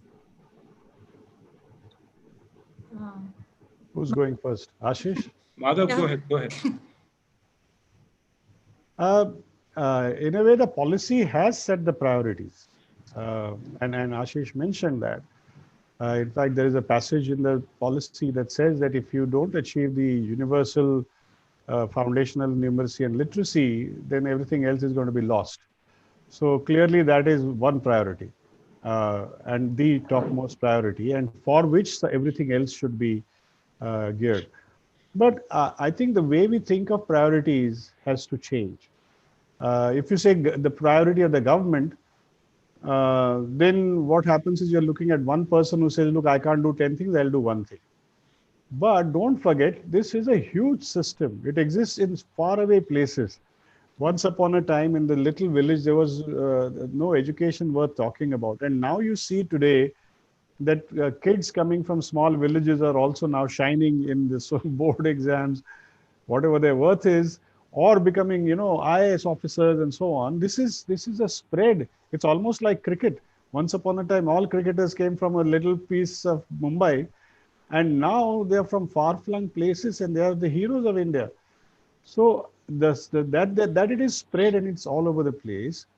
Now, everybody who is holding a post somewhere in education has to decide that this is what I want to do, that I must improve the quality of learning and the process of education much higher. That is easy to do. There are different departments that must strive for a better performance and excellence. And this is something that you can look at the policy and say, this is what I need to do. And they need to have the freedom to do that. You can't have everything centralized and only one person decides what to do. That is exactly the wrong thing to do, because that brings out all priorities to what a one person can do. But now, if you say that everybody has to make sure that we are going to achieve these goals, then charting your path is possible. Since you talked about all the stakeholders. Yeah. Ashish? So Smaranita, I'll maybe, you said 3 or 4 stakeholders. I'll point out like 4 key ones. I think firstly, let's start with government. If we take something like the national mission, I think what we need is the Prime Minister to fully get behind it, to use his offices to actually send out a message to the country that this is in mission mode. It's absolutely critical to define what we want to achieve. And so from the center, there are a number of things we can do in terms of ensuring the budgets are there, the communication and unlocking the demand side, getting districts to compete with each other, as we did in many other programs. So unlocking the demand side and defining some guidelines, I think is at the center. And I think the center is doing that. So a lot of credit to them to putting this into mission mode. And I think the Prime Minister is squarely behind this. So I think we will see the Prime Minister actually lead from the front here. I think as far as government is concerned, the state are key actors, because really education, the implementation is under their control. And so there it's about energizing the departments. They need to do their own analysis. They need to set their own goals. They need to make this a priority, this foundational numeracy and literacy, and then get the district folks and block folks excited about this. It's a whole change management exercise within the system. So if districts are going to compete with each other, each block education officer, who typically will control about 150 schools, needs to feel like they need to improve their unit. We need to have data as well, but energize the whole system. So that's one key set of stakeholders. A second is teachers, of course. All of this will fail if there's no change in the classroom. I mean, we can get everybody behind this, chief ministers. I mean, UP, for instance, the chief minister has put his hand on a document and sworn that he will deliver against Mission Prerna, which is their primary school program. And I think that's fantastic. We need more CMs doing it. But eventually, if the teachers don't see this as, if we don't celebrate what the teachers are doing, we don't motivate them. And by the way, most teachers want to do good. We don't support them. They aren't aligned with what the broad goals are and understand them. We're not going to succeed. I always say, when I went to visit Peru to see what's going on, because most improved country on PISA, it's interesting that every teacher understood what the goals were in class 2 and 3. And it'd been announced by the president of the country, in this case, say a chief minister of a state. And so fantastic alignment and motivation was there. A third set of key stakeholders are obviously the CSOs, the nonprofits. I think they thus far have done great work in demonstrating, that you can achieve this. I mean, take Pratham's work, or Room to Read, or Dheer Jingran at LLF, or so many other organizations who have shown that you can actually turn the needle. And I think getting them to be critical players in this mission, to say, instead of just running my own program, I'm going to support state governments as technical partners in terms of helping do the capacity building, also quality assuring it, to ensure that this is reaching out to the last mile and actual change is taking place in the classroom. I think we need all the civil society actors to get aligned, and particularly some of the key ones who have years of experience, in delivering high quality programs, but playing a somewhat different role, less programmatic, but more supporting the system. And a fourth, the most critical stakeholders are the children and the parents themselves. I think for too long, we've ignored the community. And I think we can embrace the community, get parents to understand what their children need to achieve, what their role is, that learning can also happen in the home, outside of school.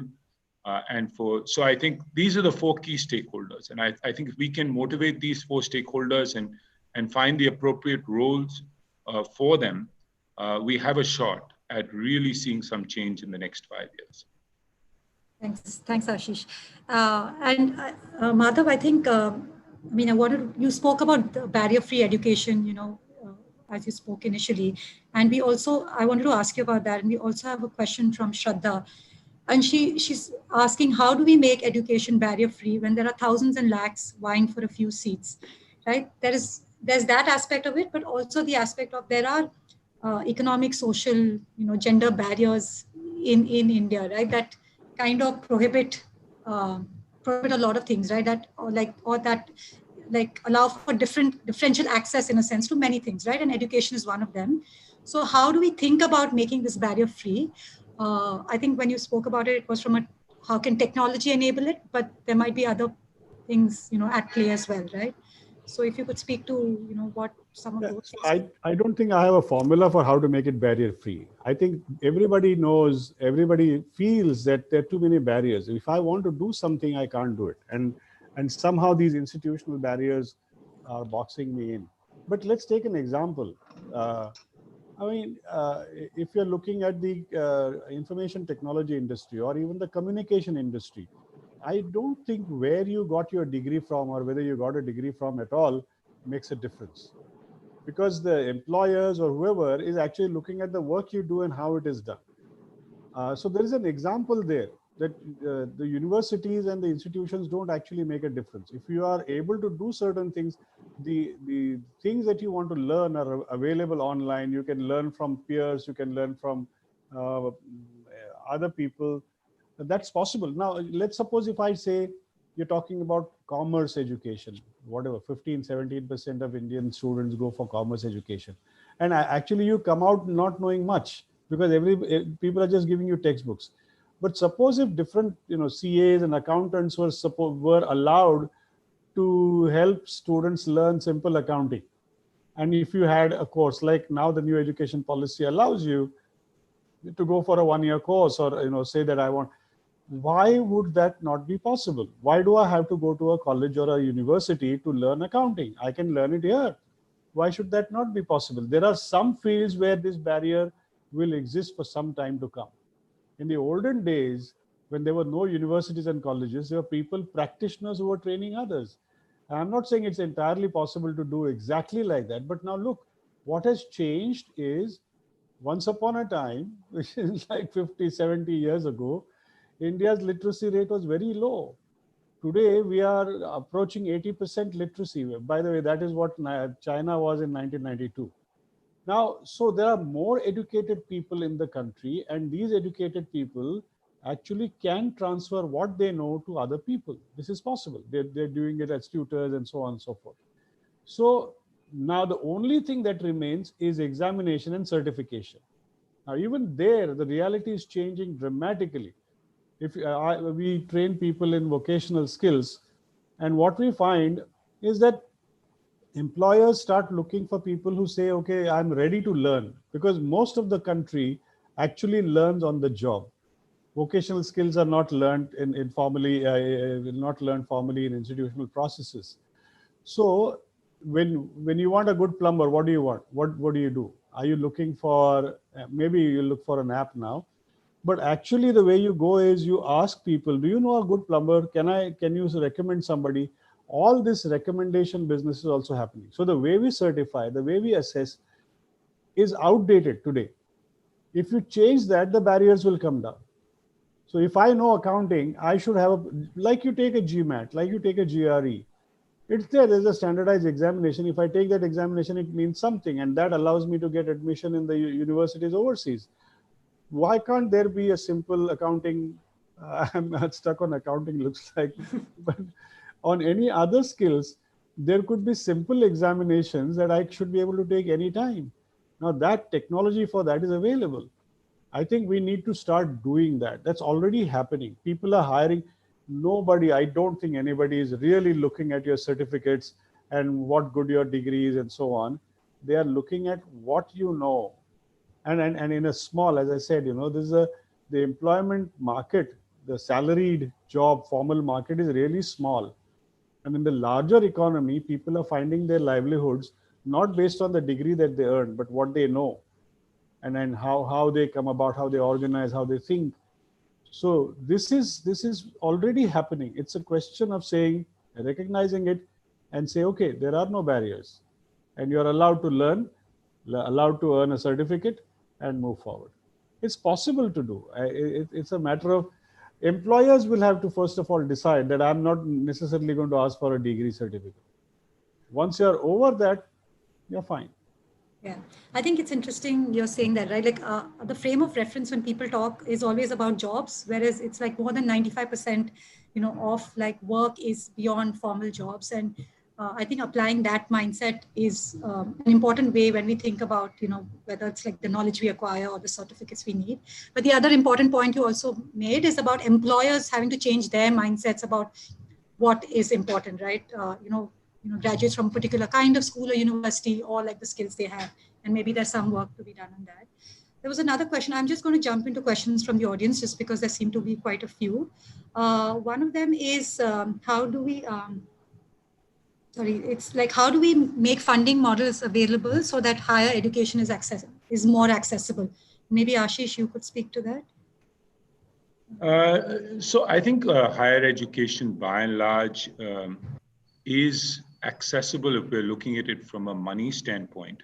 The government institutions where about a third of the students go are heavily subsidized. Frankly, they should be charging more than what they do because they're very heavily subsidized. And with private institutions, I think the vast majority are not research universities. And so they're priced, there's a market out there.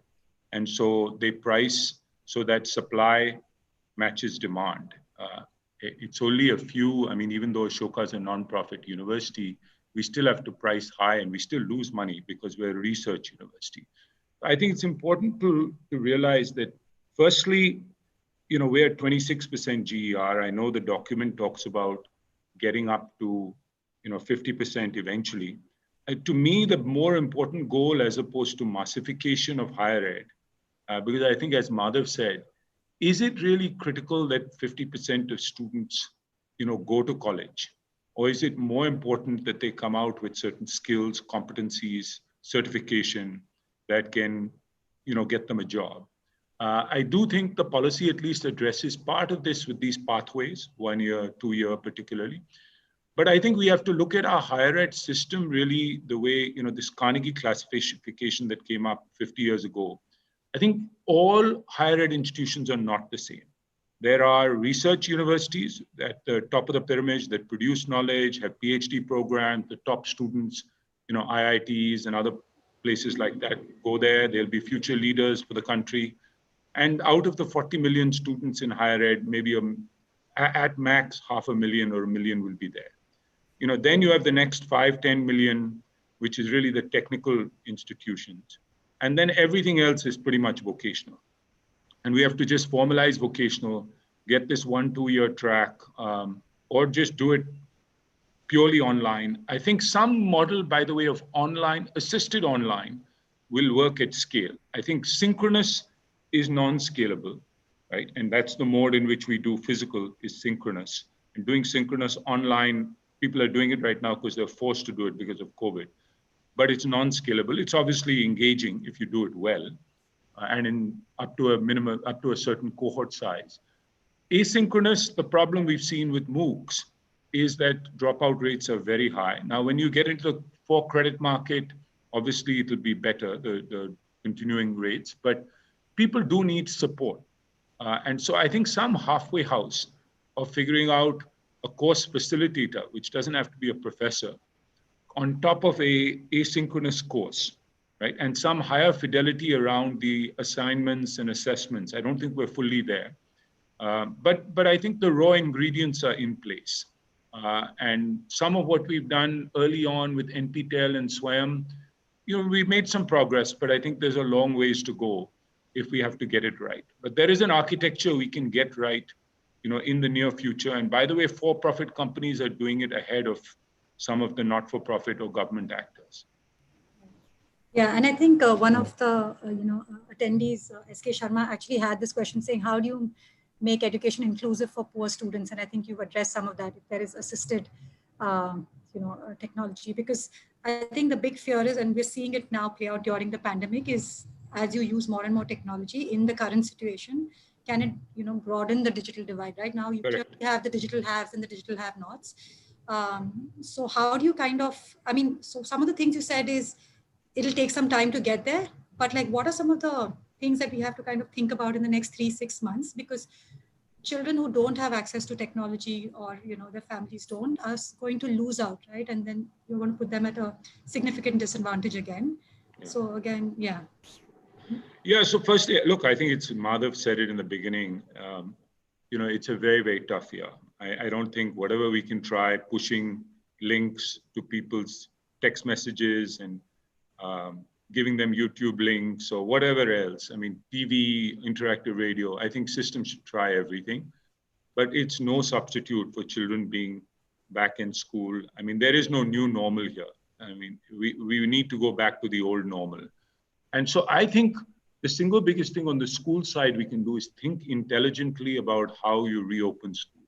What data should system be using at the district level to reopen schools? Doing it too early is bad. Doing it too late, there's a huge cost attached to it. I think people often forget the cost in terms of children falling behind and that inequity increasing. So I think thinking hard about that school reopening, how does it happen? Not just the protocols, but when do you do it? I think the protocols are simpler to figure out, right? I think is going to be critical. On this issue of access in higher ed, I mean, my own belief is the system should just move to one where there's greater financial aid for those who need it. I mean, at the IITs, for instance, I would personally, I know there's huge resistance, raise the fees further, but ensure that people from disadvantaged backgrounds still pay next to nothing to go there. I mean, why should we be subsidizing the IITian who then goes to work in banking or goes to the US and goes on to get a master's in computer science, then goes and works for a tech company? Why should we be subsidizing? In fact, those people should be paying these institutions. These institutions can be built up. And we should have some financial aid kind of package. So I think that model of differential pricing, we haven't really had in our public system, and it needs to be introduced into the public system as well. Madhav, do you have anything to add? I mean, there's always something to add, but do we have time? It's 9:25.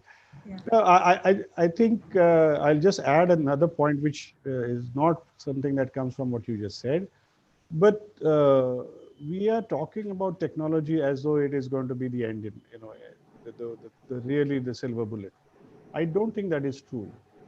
We have to make the child, keep the focus on the child and make it child-centric rather than technology-centric. Earlier it was teacher-centric, now we are making it technology-centric and saying that the technology will take the place of the teacher. And underlying in all this, a lot of people are talking about how technology is going to be fantastic and all that. And they forget that the schools have to reopen and there are going to be 3 million teachers who will need their jobs. Are we saying this school is not going to work? If nothing else, there are 3 million people who will need the jobs. And what are you proposing to do? So how is their role going to change? How is the schooling going to change? So I think the whole idea is to create access. Now we could play with new models with the technology to create access. For example, if you think about simple things like digital library, and I'm not talking about creating, putting monitors in a classroom, but a digital library where people can borrow devices and have access to internet is possible. And economically also it is possible if you really think about it. So as Ashish said in one of the things we pointed out earlier, is a lot of experimentation that is required, and we must create space for that experimentation. Right now that is not there, and whatever experimentation is there is people are doing free for all. But scientific experimentation which says that this is the way to do it, this is what needs to be done and achieved, and measurement around those experiments is something that's important. So there's always a lot to talk about. Yeah, and I think we just have 3 minutes, but I want to end with asking you the one question, right? So in the next 10 years, what is the one thing that gives you hope and the one thing that makes you despair? Both of you, right? Just one thing each. I think for me, the one thing that gives me hope is that if we were to take this 55% learning poverty, children at age 10 who can't read, that I think we'll get it down to 15% in the next 10 years. So that's what gives me hope. And that'll be the single biggest accomplishment of this nation, because it'll create the foundation. If we want eventually a $20 trillion economy, we better get this right. So to me, that's the single biggest one. I think the despair comes from the fact that sometimes we try to do too many things. It's just that, and sometimes there isn't good data. And so if we are really committed to honestly making this happen, we need prioritization, and we need to measure well and be dogged about it. It requires militant execution. We can't be boiling the ocean if we want to make this happen. And it needs a sort of a big tent approach where many people are coming together. The system, the parents, the children, the teachers, civil society. And that coordination obviously is very, very difficult. So those are the challenges. Madhav? You ask me, the hope and the optimism stems from the fact that we have actually again started focusing on foundational skills. Let me not expand on that. Ashish has already said that. The despair comes from our obsession with the upper levels and not looking at the foundations. Although it has been talked about, the danger is that we will actually not pay so much attention to it, because it's the whole attitude. It's about 10 standard results. It's about 12 standard results. It's about the toppers. It's about the cream of the society. And if we lose focus on that, this will be a huge opportunity lost forever. We already lost a lot of years of the so-called demographic dividend, and it's turning out to be a demographic disaster. It's moving there, and this is the last call. If we don't do that, and the danger is that we may not actually get there, then we are done in forever. Great. We've just made it in time. So thank you so much, Madhav. Thank you, Ashish. There were a bunch of other questions, but obviously we didn't have enough time for this. Yeah, thank you for this great conversation. Thank you. Thank you, Naj. Bye-bye. Bye. Bye. Bye-bye. Hi, Santosh. Yeah, thank you, Madhav, Ashish, and Smaranita. I read your messages. It'll be a good idea to, if you can give us a copy of this, that'll be nice. Yeah, we'll do that. And maybe pass on some of the things on the email. Okay. Sure. All right. Thanks. Bye. Thank you. Thank you so much. If you're an educator listening in, or if the conversation has made you curious about the thought that went into the definition of the new education policy, then stay on. We have Dr.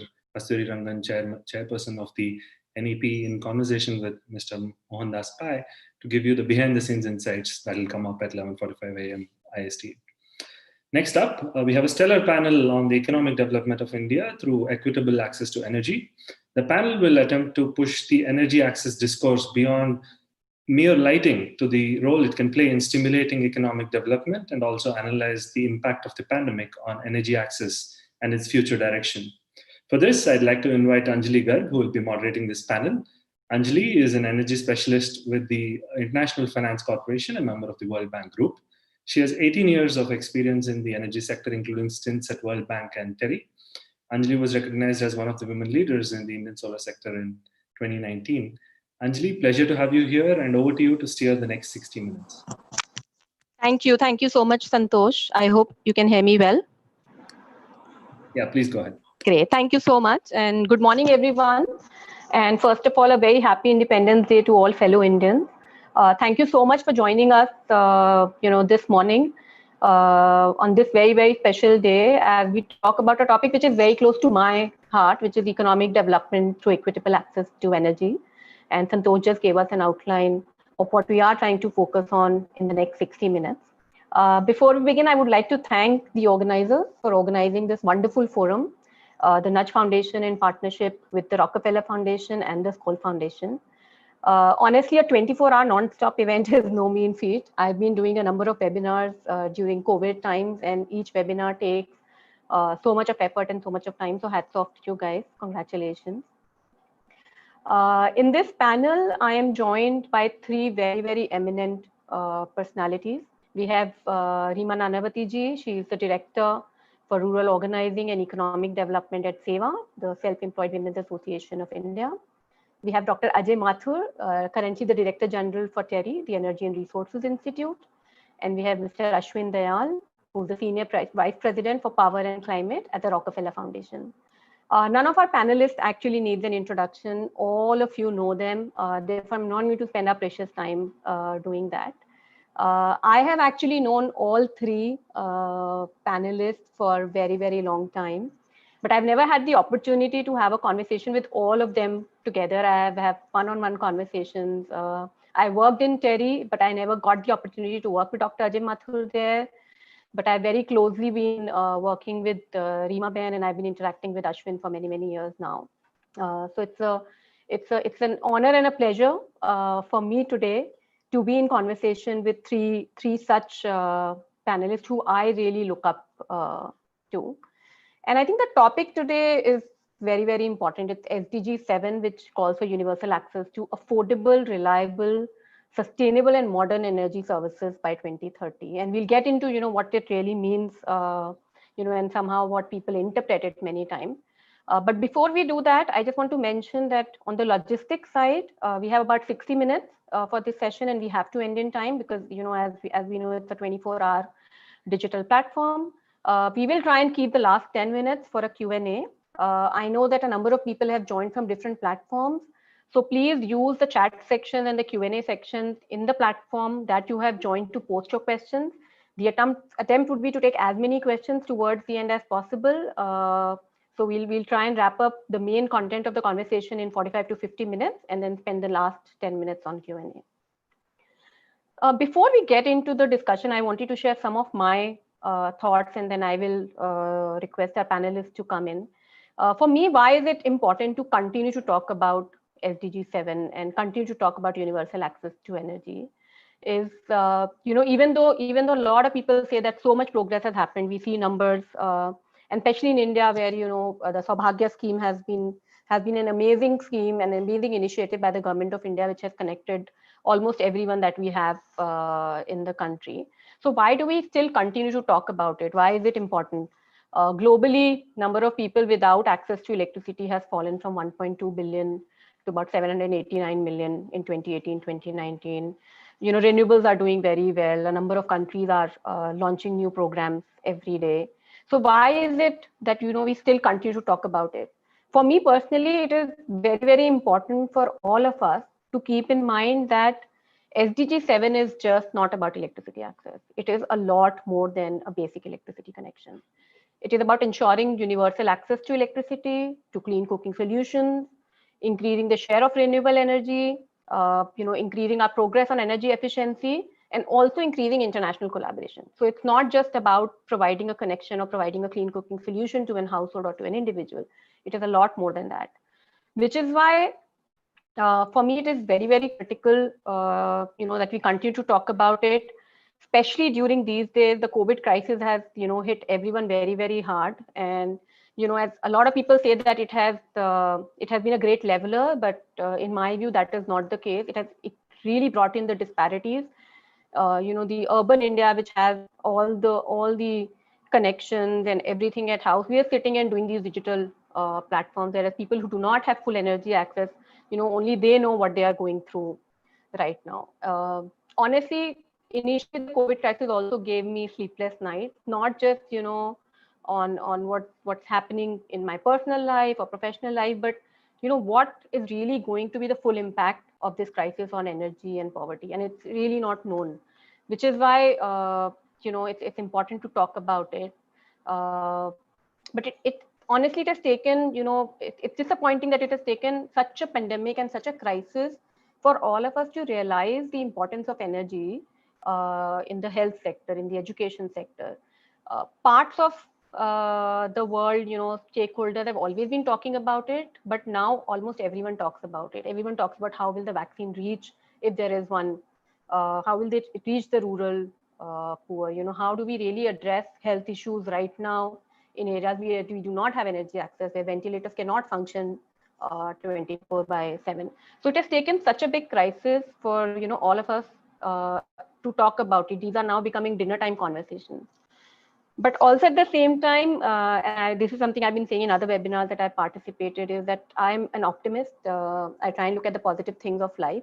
And I do hope that all of us will come out of this pandemic stronger, and the world will become green, and we'll all become more sensible at the micro as well as macro level and get to the SDG 7 targets, and the efforts of the last decade will not get derailed. And it is in this context that this entire session has been curated, and we have, as I said, 3 panelists who will bring in different views from the areas that they work in. They have wealth of experience with them. And with that, I'm not going to talk a lot more than I've already done. I'm going to bring in Rima Ben into the conversation first. And for those who are listening to us and have not had the opportunity to visit Seva's work on the ground and haven't seen a Seva member in action, you're really missing something. Please try and do that next time you are around. So Rima Ben, you and I have known each other for so long, and I know that you've always looked at energy access beyond lighting. I know Seva started, looking at lights and clean cooking, but you've been looking at solar water pumping, you've been looking at the solar park and the salt pan workers. So, how do you see that to be a key contributor in India's growth story, and how can it really be scaled up? How can this effort that Seva has in one state, how do we take it to the next level, not just within India, but also globally? Because this is such an amazing initiative. It's a great business model. How do we really make it part of our story on energy access and economic development? Thank you so much, and it's been a real privilege to be on this panel with you, Anjali Ben, with Ashwin Bhai and Dr. Ajay Mathur, on especially on this Independence Day. What more could be a greater celebration for me and the 1.9 million sisters that I am talking to on this panel today on their behalf. I think to your question, what we have learned from our members over 4 decades is that poor do not want charity. But I think what they want is partnerships that will equip and enable poor and their own energy enterprises, their own economic organizations in their fight against poverty. And I think this is what we at Seva call it as our second freedom, the freedom from poverty, hunger, and starvation. How do we have that achieved by having access to energy, or you call it energy inclusion? So I think this is what is the key. And I think the second important lesson is that it gives the women, how do we also take a family as a unit of organizing, but under women's leadership? So we all talk about gender inclusion, equity, but I think the basis is that you take a family as a unit of organizing, an initiative, designing an initiative, but under the leadership of women. This gives the women and their work the recognition and the dignity that the household needs to give, the society needs to give, the community needs to give. She's able to then participate in the decision making, again at the family level, at the community level. In order to increase women's participation in energy related decision making, what Seva has embarked upon is household energy planning and budgeting. So how much does a household allocate, for their energy needs, both for domestic needs as well as for livelihood, mechanical or professional needs, which includes transportation and other needs as well. And then how do you see that, the women's needs for energy are also budgeted in the family's entire income? And then women are not only seen as users or consumers of energy, but they are also owners and managers of their own energy enterprises. The next step then comes is that how do you do a community or a village or a slum level energy plans? These are consolidated based on the household level plans. And these village energy plans, with the participation of women, you see some extraordinary innovations coming out from this whole process. For example, solar powered flour mills are needed, or small solar powered milling units are needed, or small scale chilling units, or solar powered sewing machines are needed, or somebody needs a solar roof so that they are able to minimize the need of lighting in the house and its natural lighting, because for a lot of the informal sector women workers, their home is their workplace as well. One new concept that has emerged in this whole process is the backyard energy farming in the villages. And I think this is, and then this is all integrated with plantations, vermicompost, roof rainwater harvesting. So the village in totality becomes a green village. And I think this is how you scale up, because it throws out ample opportunities for livelihoods. There are local opportunities for employment, both for men and women, for the young as well as the older, and nobody then wants to migrate. And that is how, what your question was, that how do you scale up, and then the movement takes place. So thus every household produces its own energy need for consumption. The surplus energy is fed into the village microgrid, and when the village has surplus energy, it can sell to the grid or to the neighboring village. So the village becomes green and also energy self-sufficient. The next then comes is that how do you skill the local youth, young boys and girls, to become energy technicians? So clean energy technicians, be it for repairs and maintenance of cleaning devices, or lighting devices, or agriculture devices. And I think we started by only a small pilot of 2 villages, and on its own it's now gone to 50 villages, and the demand is increasing. So for me, this is the future of work for the informal sector workers in India. This is what is the future of work, which will throw a lot of employment opportunities. And I think we have to see that how the policies are made to incentivize the villages, to incentivize the households that embark upon such clean energy initiatives. Thank you. No, thank you, Reema Ben. I think that's a very, very important point, especially, when we have seen this large scale reverse migration, which has happened. Actually, not reverse migration, the right migration, which has happened back to rural areas. And, this is really the need of the hour. So thank you. Thank you so much for sharing those thoughts with us. I would now want to bring Dr. Ajay Mathur, because, Dr. Mathur has worked with a number of organizations. He's also seen a number of organizations in action. So, Dr. Mathur, while we have, organizations that work on the ground, there is Seva and many others who are really trying to bring a change and using a bottoms-up approach.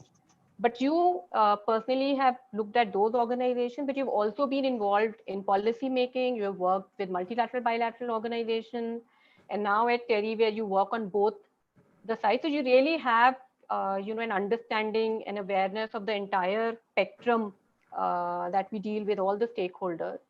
So what do you think is a good approach to bring all of these together? How do we really break the silos, and get the stakeholders to operate and cooperate with each other, so that, the model that Reema Ben just spoke about, and, Ashwin will talk about on what Smart Power and Rockefeller are doing.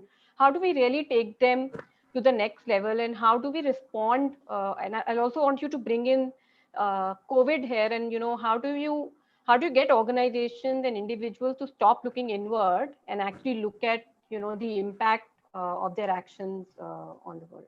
So, Dr. Mathur, over to you. Thanks, Anjali. I want, first of all, like you and Rima ji, congratulate everybody on this Independence Day. And I hope that by the time we observe the 75th Independence Day next year, we would be out of this hole that we are in, where we are economically challenged, we are socially challenged, we are environmentally challenged. The answer, however, lies in the kinds of things that Rima Ben just spoke about. In my view, there are three parts to this answer, two of which have been addressed by Rima Ben. The first is you must have a technology that works in all situations, at least the situations in which you are working. So for example, if we are talking of rural applications of energy for various kinds of livelihoods, well, it must work. It must provide the energy services at the time when it is needed. The kinds of raw material you need must be available. The kind of maintenance you need must be available. The second is a business model.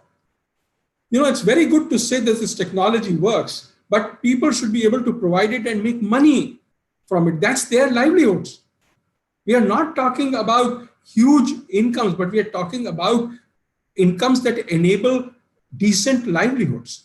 So having business models so that there's a supply chain the person can buy from, there are buyers to whom she can sell, there is a infrastructure based on which there is either some kind of quality control or reliability, whether it is branding or whether it is the name of the person, but a approach through which quality control is done. These are the first two. The third is the question that Rima Ben asked: how do you enable this at scale? And today, the COVID question actually makes this even more important. How do you accelerate this? So acceleration and scale are the third part. So the first is the technology should work. The second is that the business should work. And the third is that the policy instruments should enable acceleration and scale. I want to spend 2 minutes on this. You also asked about COVID. In fact, what COVID has done is brought back attention from pure economic growth to economic growth, which creates jobs, and jobs which are sustainable. They are not flashes in the pan. They are here tomorrow, they are here day after tomorrow, and so on. So economic growth, job creation, and sustainable livelihoods are the three goals that COVID has brought in. So whether you look at what we do about mass migration, whether it is what we look at declining sales, all of this, the heart of it are these three goals. Let me use an example. Rima Ben talked about water pumping and the kind of leadership that they've taken in solar pumping. How do we enable this to occur across the country? So in my view, one of the good things that the government has come out with is the Kusum scheme, where the key is that the electricity that the solar panel produces in excess of what is needed by the pump can be bought back by the grid. It is much cheaper than carrying electricity over long distances from the power station. But the question that I ask you is, what is the policy infrastructure to make this happen? To me, that is the key. So yes, the policy that we will buy it is important. The next is the rate at which we will buy it, and the policy says that the state electricity regulatory commissions will establish this, which is good. It's not a top-down approach. But the third part of it is there must be a requirement, because if you're doing a new business, the vested interests will always prefer that we continue with business as normal. If you want to do this, then there must be a requirement that The electricity companies must buy this electricity before they buy any other. I will also suggest that there is one more part which can help make this happen, and that is creating local water markets. So I do a solar pump, and I actually on my farm in rural Barabanki district in UP do have a solar pump. Can I sell the water to my neighbor? So my neighbor does not have to drill a pipe and put a pump there, either solar or any other. So I tried to do this. Was it possible? Yes, it was. It was very difficult to find a price at which he and I will agree, but we finally found one. And then we started off a whole discussion on, the water that will come will evaporate. By the time I get it, I will get less. There'll be water which will be absorbed by this soil and so on, which then brought us to the issue of we need to have underground pipes. Aha, that's micro irrigation now. You've got the infrastructure. Consequently, policies which provide for loans for underground piping, for meters that can be put with this, would be other kinds of things that can help create this market. In other words, helping create the policy that helps people to establish these kinds of businesses, to get into partnership with each other. And I greatly admire Seva and Rima Ben for the way in which they have built up partnerships. That is, I think, at the heart of how we go ahead together. And this is also true if we want to make, for example, the rural LPG cooking a success. I believe the reason it hasn't been a success is because it's been a supply-driven approach. It has not been something in which consumers have figured out what is the best way of getting it, and therefore policy supports the ways in which you can create partnership for that to make happen. Oh, thank you, Dr. Mathur. Again, very, very important insights. And, honestly, ever since I've been working in the energy access space, the number of reports and conferences that I have personally seen or read on the grid integration, the microgrid, mini grid, and main grid integration, I think they're just, I don't know how many hundreds and thousands of these reports. And, I think a lot of people approach it from a technical perspective. They see whether it is technically feasible, it is technically possible. Whereas, again, in my view, it is way beyond that. As you rightly said, it is the need. It is something which is really, really needed. And I think at this point, it would be very, very interesting to hear from Ashwin on, what their experience has been from the Rockefeller Smart Power India initiative, because, they've been dealing with policymakers and stakeholders and all these issues of integration and technology. So Ashwin, what have been your learnings so far from this initiative about how do you really scale up these off-grid solutions which actually get reliable, affordable power to the last mile customer and the communities, and especially given the recent initiative that you have with Tata Power on the Tata Power Renewable Mini Grid. If you could just tell us a little bit about that, and also maybe bring in some of the pain points that you have had, because I know it has not been an easy journey. So. Thank you. Thank you, Anjali. Thank you, Rima Ben. Thank you, Ajay. And thanks to everyone. And happy Independence Day to everyone. It's great to join you all. I'm actually in New York, so it's past midnight here. So it's Independence Day here too. So, this is such a timely conversation, because when we think about independence, we think about economic independence, and we think about inclusive economic independence and what it means at the family level. The question of energy is such a central one, and it's this sort of invisible hand that drives and empowers people and economies and lives and livelihoods, and yet we don't often talk enough about it, and we don't often situate it at the heart of sort of conversations about economic development and empowerment. And I think in India, we've made enormous progress with grid extension, as you yourselves pointed out at the start.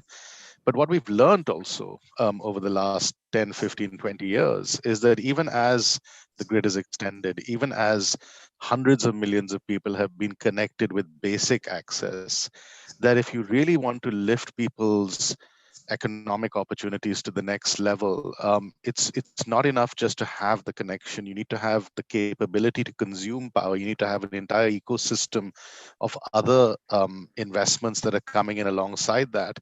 And of course, you need the power to be reliable, and you need the power to be affordable. And this is where we still, I think, have an enormous amount of work to do and an enormous opportunity for innovation and integration, right? I think the biggest problem we've faced is this sort of teeing up these kind of false choices, grid versus off grid, small scale versus large scale.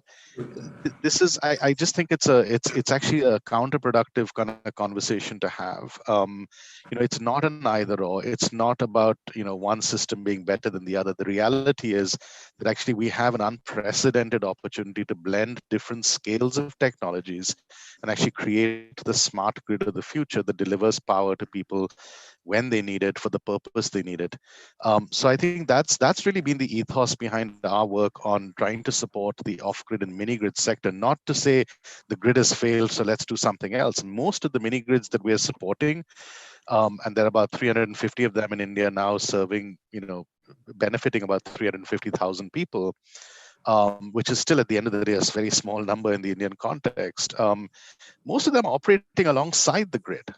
And at one level, you're looking at that and going, this is kind of, this seems like an inefficient way of running the system. But you can also see the reasons why. When you look at a small and mid-sized entrepreneur, if you're looking at within the agricultural sector and trying to, grow your productivity, improve the storage, do processing, irrigation, all of those things, you need the power to be available when you need it, and at a quality that's going to make sure that you can actually achieve your economic goals. So you mentioned the Tata Power project. I mean, the Tata company, Tata Power themselves recognize this as a large-scale utility, that provides connections to millions of people in Delhi and in Mumbai and now in Odisha. They also see that the rural last mile customer needs a adapted and different model. So many distribution companies in rural India are struggling still to provide that reliable, affordable, continuous service because the grid-based technology in isolation from others is probably not always the best way to serve consumers. And we need to think about how do we integrate distributed renewable energy technologies into these systems, and how do we integrate ultimately grid and off-grid and these technologies at different scales. We look at the gains that we've seen with the costs of technology, lithium ion batteries, photovoltaics, smart meters, micro inverters, etc. We have just begun to scratch the surface of what can be possible in bringing together a new kind of grid vision for the grid in India and elsewhere in the world. And that's really what our work is trying to drive towards. I guess the last point I just make, and I can talk about the challenges, but I don't want to take too much of your time, is, both my previous speakers on have talked about agriculture and economic development. I think more than just the new mindset around an integrated grid is we need to come back to this idea of integrated development. And we used to talk about integrated rural development back in the 1970s in India, and then we fell into our silos. And we have enormous technological data and other capabilities today to actually go to what I would call integrated rural development 2.0.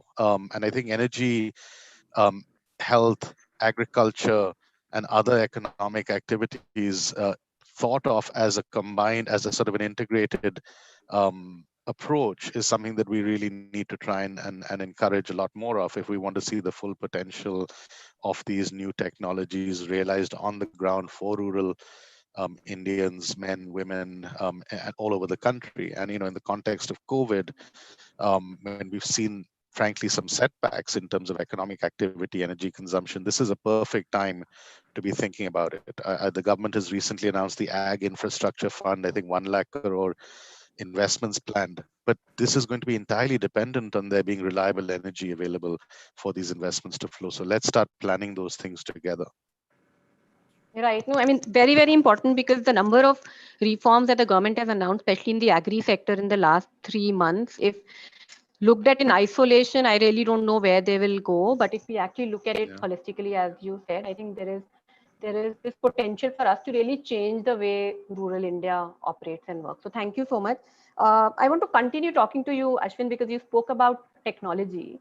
So, I mean, because I also look at Africa, I look at East Asia, and I'm seeing, in the energy access space, or, as we say, off-grid energy access space, there is so much on technology, especially on financing and payments, which has happened in Africa. And sometimes I wonder India is a little behind, or South Asia is a little behind. So, digital payments, battery technology, storage, you mentioned some of them. Where do you see all of these, headed? Where do you, or which one do you think is going to be the one which will probably win the race, or India will be at the forefront of any of these, or will we, will it be status quo? I mean, what are your views? Because you're so closely connected to what's happening on the ground, especially on technology. Yeah, I mean, look, that's the billion-dollar question. I don't know that there's a winner or there's one thing that's going to be the silver bullet. I'll say a couple of things. One is, even in Africa, yes. So I think mobile money is something that we've seen far more progress in parts of Africa and East Africa, in particular, the M-Pesa experience and everything that came with that.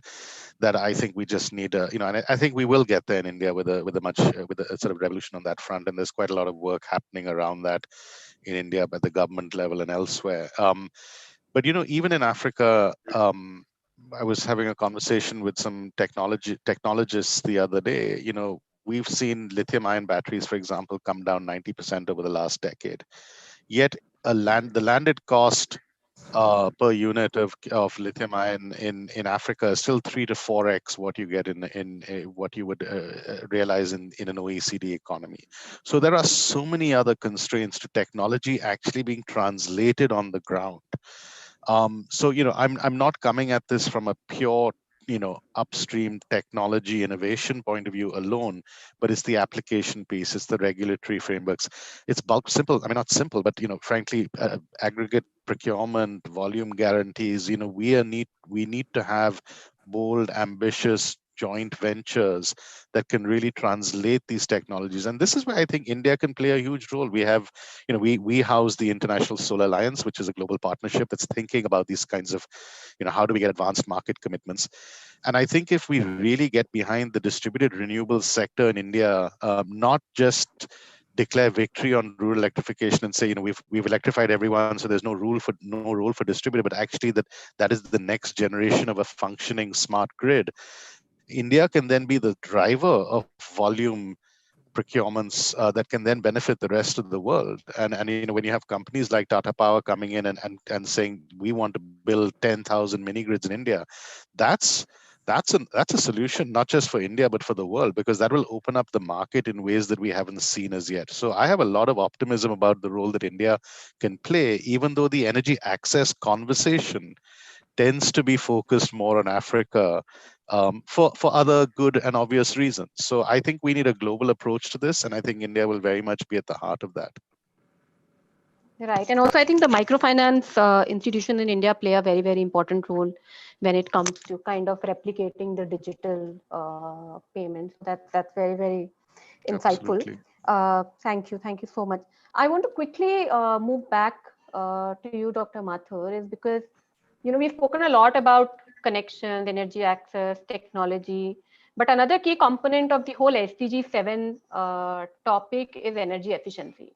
And I know you worked so much in this space. I've been looking at this space for some years now. And I mean, I really don't see the progress that should have happened really happening on the ground, be it at a household level, be it at an enterprise level.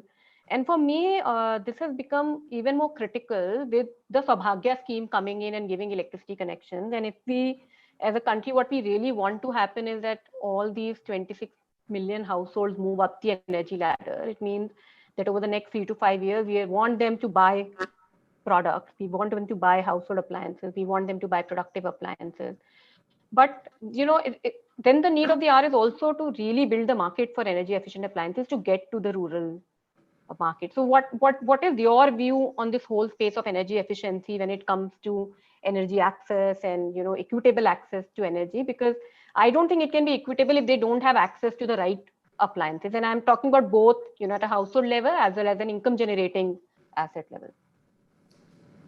Anjali, let's look at a couple of programs which have been successful. If you look at the availability of LED bulbs in rural Andhra Pradesh or rural Puducherry, for example. The way they occurred was when chief ministers were able to converge their political ambitions with the energy efficiency ambition. And the way they did it was that they looked at an almost free, I think it costed 10 rupees is what the user had to pay, an almost free LED bulb, which the regulatory commissions looked at. This has occurred at a time when people were still buying electricity, which costed more, and the savings would be less. So if both these states were buying electricity, they would save more, and consequently, if people used LED bulbs, there was a net savings. In other words, there was a very strong policy guidance through which the large-scale adoption of LED bulbs occurred. I'm now looking at how can we make this happen as we look at energy access. And you will, I don't want to steal EESL's thunder, Energy Efficiency Services Limited thunder, but they're looking at an innovative program in which the first thing that they do is in rural areas set up small solar generating stations. So we are not talking of multi-megawatts, but sometimes even less than a megawatt. So it is feeding 1 or 2 or 3 villages. But then the second thing they're saying is, we will also bundle in the kinds of devices that people use. Because again, one of the things that the LED example and EESL showed was that bulk procurement brings down prices. So whether it is fans, whether it is televisions, the bulk procurement of very efficient devices can make this available to these consumers if they want it at prices that are more competitive than you buy the less efficient things in the market. The short point I want to leave you with is that we need these market makers. EESL is one. Now in Andhra Pradesh, the government has created its own EESL. So the government of Andhra Pradesh has put in money, EESL has put in money and created this joint venture. We would like to see many more of these, and not necessarily in the state sector.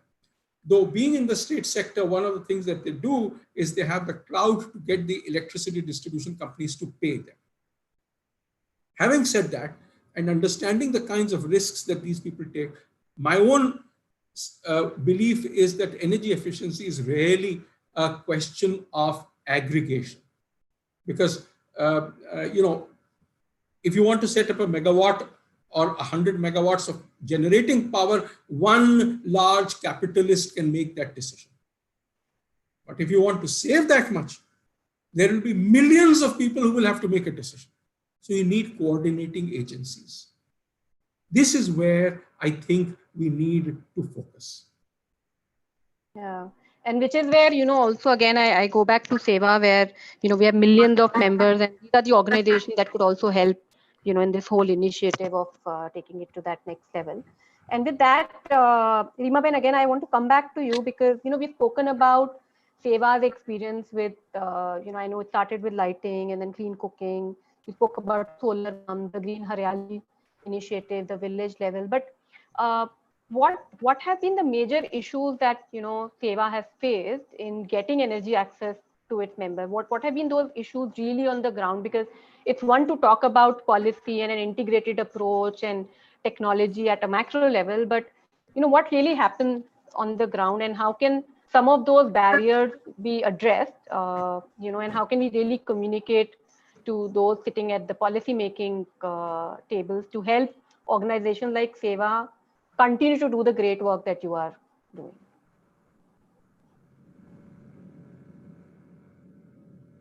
Rima Ben, you're muted.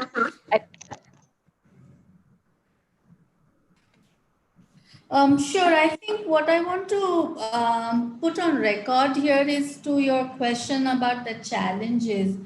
Is that first and the foremost that in India we don't see that how the small tiny nano entrepreneurs we don't consider them as a human capital, but they are always seen as a liability. Actually, they are the ones who willing to take on new challenges, and they are always eager without even expecting anything from the businesses or the government or the society. So when Dr. Mathur was talking about aggregation, I think we need to recognize these tiny, tiny entrepreneurs and how can they have access to, good but affordable technology, which they can serve to the local communities. And second is access to finance. If a tiny entrepreneur needs a loan or forget talking about equity investment, but even if they want a loan, where is the capital available? So I think access to real good affordable technology and affordable finance, I think those are the two major challenges that one sees. And then comes that institutions that recognize them to give them the needed skills and capabilities and competencies. So look at Seva's example of clean cooking. We were able to scale it up because we started supporting those women entrepreneurs who started with 5 connections or selling clean cook stoves or getting LPG connections. Today each one of them is handling anywhere between 5,000 to 9,000 connections in the household, servicing them, after sales maintenance, collection of loan repayments. Likewise, look at the salt pan workers. We started with just 5 salt pan workers. It was actually IFC which provided us with what kind of financial architecture is needed so that the public sector banks have the comfort or the private sector banks have the comfort. And today we have close to 3,000 salt pan workers now using solar pumps. And I'm very grateful for the partnership with the Smart Power India that our first micro solar park is up and running now from the 15th of August today. So it's a real big day for us as well. We are generating with the solar park, hopefully will generate 2.7 megawatt of energy. As Dr. Mathur was saying, that we need to generate, small microgrids. And when this becomes a model, a demonstrative model, there would be several such tiny solar parks which will have to become forward. But unless and until there's an organization like SEVA, which does the backward and the forward linkages, it is beyond the reach of, the local communities. We had to struggle for 2 years to just get one tiny solar park commission. I mean, which entrepreneur or which enterprise will have that kind of, bandwidth to struggle and work, back and forth. So I think the kind of supply chain that is needed, which is localized, which is decentralized, I think those are the kinds of policies which are needed, which will then help us scale up. And I think the COVID, as Dr. Mathur was saying, has really shown us that we need to invest more in decentralized green and clean energy infrastructures. We have vegetable growers and vegetable vendors, and organically it has turned into an enterprise because those vendors started using electric rickshaws, and the vegetable growers saw that the markets were all closed and they needed to store their vegetables. So they demanded for setting up a solar powered cold storage, which is very tiny and they can afford. So I think the agriculture infrastructure fund, which Ashwinji was referring to, needs to be put into these kind of initiatives. Yes.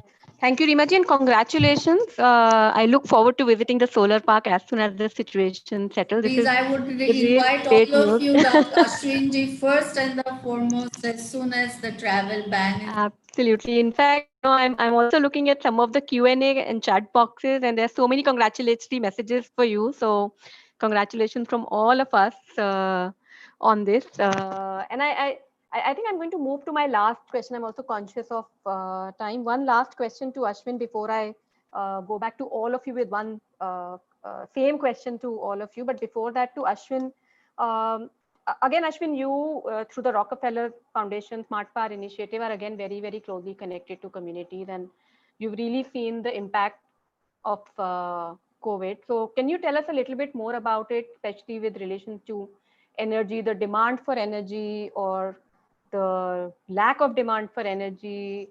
You know, what is really happening on the ground?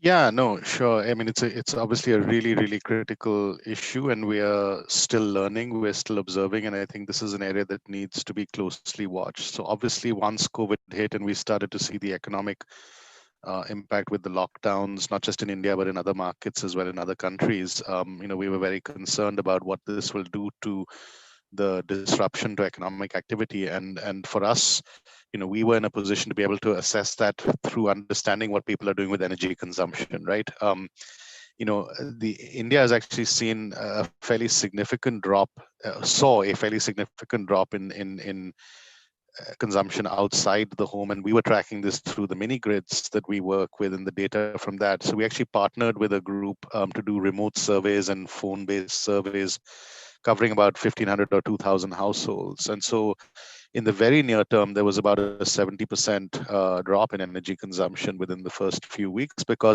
what that reflected really was that the bulk of the consumption was happening outside the household. It was happening in small and mid-sized enterprises. And this is the whole point about, energy and the economic linkages.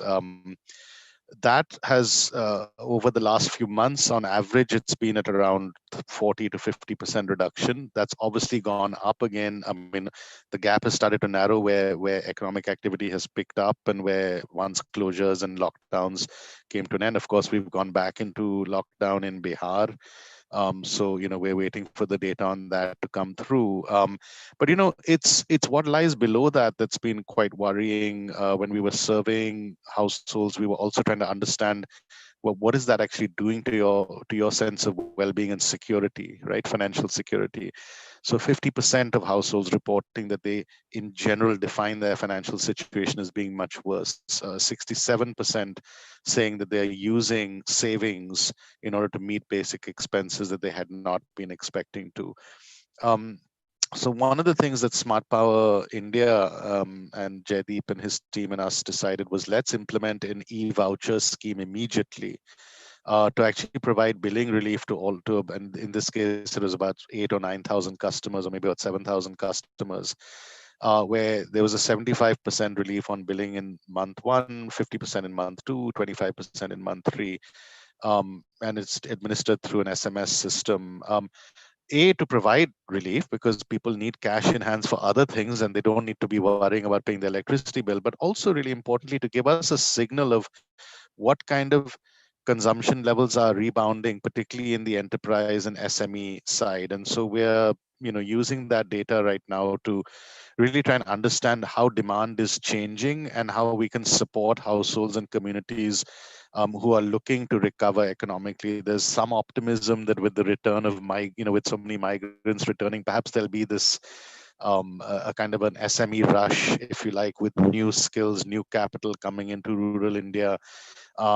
We don't know yet. I mean, we have to really support that. We have to watch that. Yes, it's a good opportunity, but I expect some percentage of those people will return to cities once things stabilize. So it's a moment of change and disruption, and we're doing our best with that data to really understand what's happening and respond appropriately.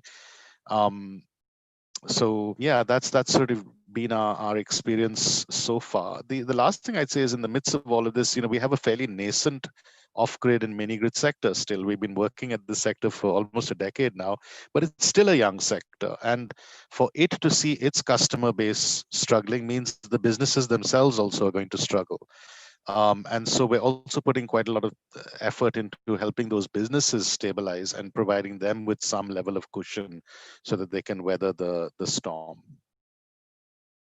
Great. No, thank you so much. I'll now very quickly move to one question that I have for all of you, and then we'll take up a few questions that we are seeing from the audience come in. And maybe we start with Dr. Mathur this time, then go to Reema Ben, and come back to Ashwin. And the question from my end is that what is that one thing that you would really like to happen? That is sort of a dream that you have, or sort of a wish list that could really accelerate, SDG 7 target achievement, and not just in India, maybe globally. But what is that one thing that you really feel very strongly for? So, Dr. Mathur, then Reema Ben, and Ashwin.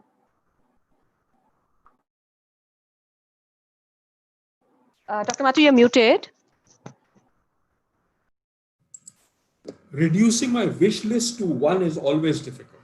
But if it had to be one, then I will look for things which can accelerate and enhance the use of green technologies, whether it be renewables or energy efficiency. And the one thing which is very important is market creation. And consequently, as far as I'm concerned, this means that we need supply chains which are either substitutes or parallel to the distribution companies. What this needs is guarantees, and these will have to be sovereign guarantees on repayments by other suppliers, by non-distribution company suppliers, to a range of services that will bring in the kind of demand that we need for renewables and energy efficiency to be met. One of the things that I noticed recently was that if you go to the market, and this is a market in a small Mufassal town in UP, if you go to the market, it is absolutely impossible to find a 5-star refrigerator. They are completely sold out. And they're sold out because their operating costs are low. And what people are saying is that operating costs matter a lot more. Now, this is something I had not expected to see in my own professional lifetime, but I must say I'm immensely glad. And consequently, if we can enable the supply chain for this, and now that there is a demand, I think we can go ahead and look at SDG 7 being actually met. Okay, thank you. Reema Ben, what is your wish list? I think when I talk about million plus informal sector women workers, just one thing is that when we talk about global programs, I think what we as the informal sector women workers want is mainstream energy in livelihoods, so be it in the form of, what are the energy needs of agriculture, or so what do the farmers want, the forest workers want, the plantation workers or the orchard workers want, the artisans need for energy. And a lot of investment will go into large infrastructure for energy. And that is needed, but I think what should happen especially is also basic primary energy infrastructure, investment in that, which is decentralized, local, bottom up. I think that is one major wish. And also that, the programs should be designed differently, that it is for and by the women, the energy experts, the discoms, the energy enterprises, the scientists, but it needs to mainstream energy in all other walks of life as well. Thank you. Thank you, Reema Ben. Ashwin, what you? Yeah, it's always a bit like Ajay. I'm struggling to think of one wish. But at the kind of highest level, I guess it really would be a massive breakthrough in a kind of the shift in our mindset. I talked about false choices earlier, and I really genuinely believe that we are at a moment now where these are not either ors, but these are ands, these are everything and I think if we can really get that integrated thinking around the energy system, and it's as important in an advanced economy of Europe or North America as it is in sub-Saharan Africa and India and Myanmar and elsewhere. If we can get that integrated mindset where we think about unleashing the the full power of distributed renewable technologies across every scale, in urban areas for CNI, in rural areas for last mile access, for supporting, grid balancing and all of the different ways in which. And then I would link it to Ajay's point about procurement. We've had some enormous visionary breakthroughs in other sectors over the last 20, 30 years through that kind of pool procurement thinking. If you think about Gavi and the vaccine alliance, which is so timely a conversation today as we think at COVID, we need some equivalent of that for distributed renewable technologies globally, and an institution that can lead and drive that. So that's what I would wish for. Yeah, that's a great wish list that I have from all of you. And the reason I forced you to give me only one is a storytelling workshop that I attended some time back, where you have to really come down to that one thing that you want, which is difficult, but I think it's really, really useful. We have actually addressed a large number of questions that were coming from the audience on multiple chat platforms that we have. There's one that I'm going to take up now because we only have about 3 or 4 minutes left, and I don't want us to be cut down. And Nima Ben, the congratulatory messages keep coming for you. So one question, and maybe Dr. Mathur can take this up, is the whole issue of stability of the grid vis-a-vis intermittent renewable energy power goals of more than 150 gigawatts. So there are a number of people who have asked for your or the panelists' views on how does this work, and because you and Ashwin are more closely associated to this topic of integration, it'd be great to hear from first maybe Dr. Mathur, you, and then if we have time from Ashwin also. The very, very quick answer is stability of the grid is not an issue. It's not an issue till at least we reach about 40% renewable energy, intermittent renewable energy in the grid, and possibly even more than that. And the reasons are very simple to look at.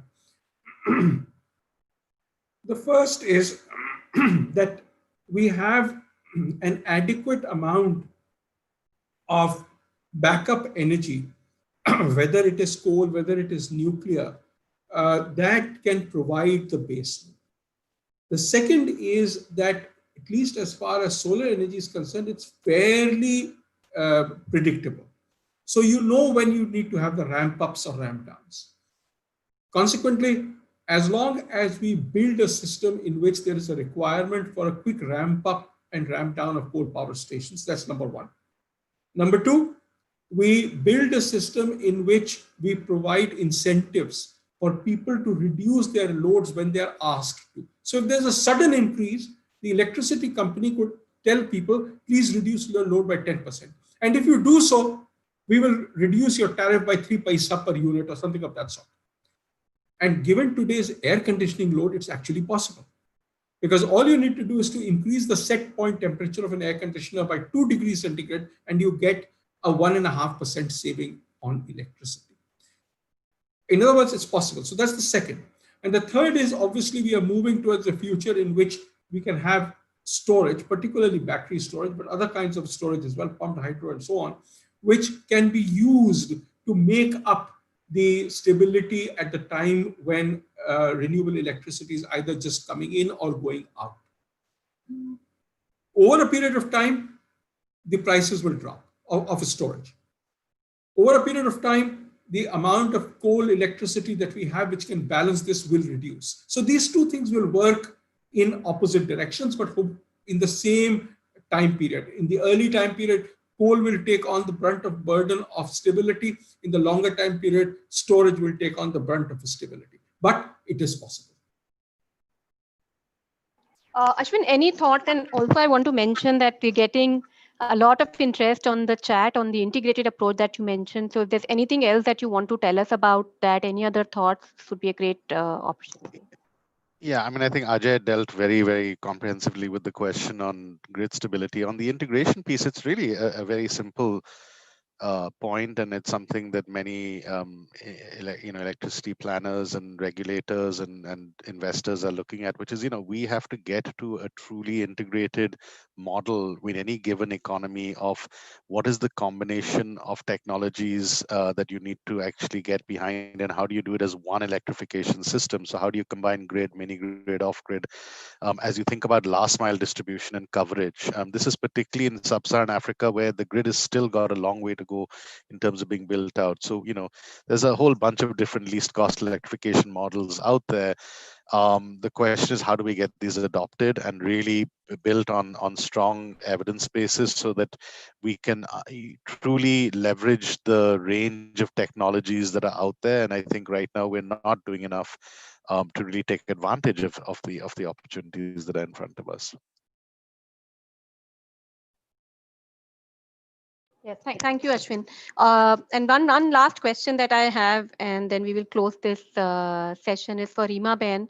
Rima Ben, this is not a question, but there are comments that we're getting from the audience on, the wonderful points that you have raised on skill building and capacity building, and how the access to learning content and use of technology is so vital to creating all the women entrepreneurs that you create. Is there anything that you want to share on that topic? Any learnings or any experience?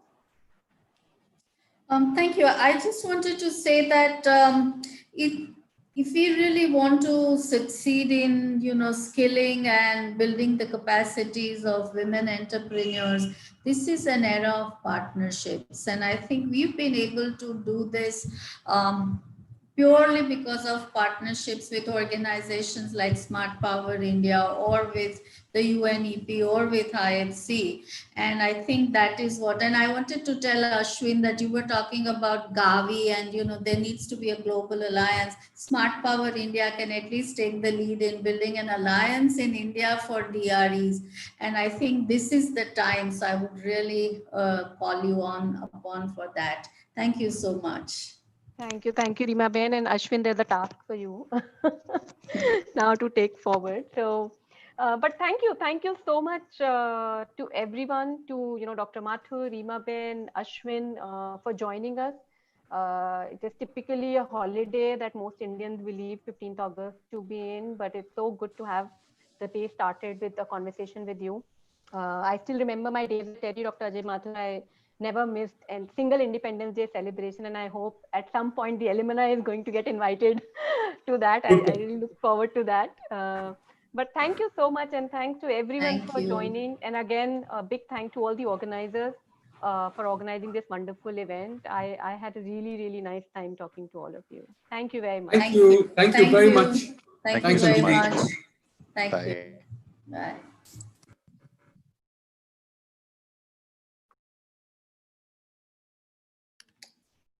Thank you so much, Anjali, and everyone for joining us and for the fantastic discussion. Now it's my privilege to invite Dr. Soumya Swaminathan for a plenary talk. Quick introduction about Dr. Swaminathan.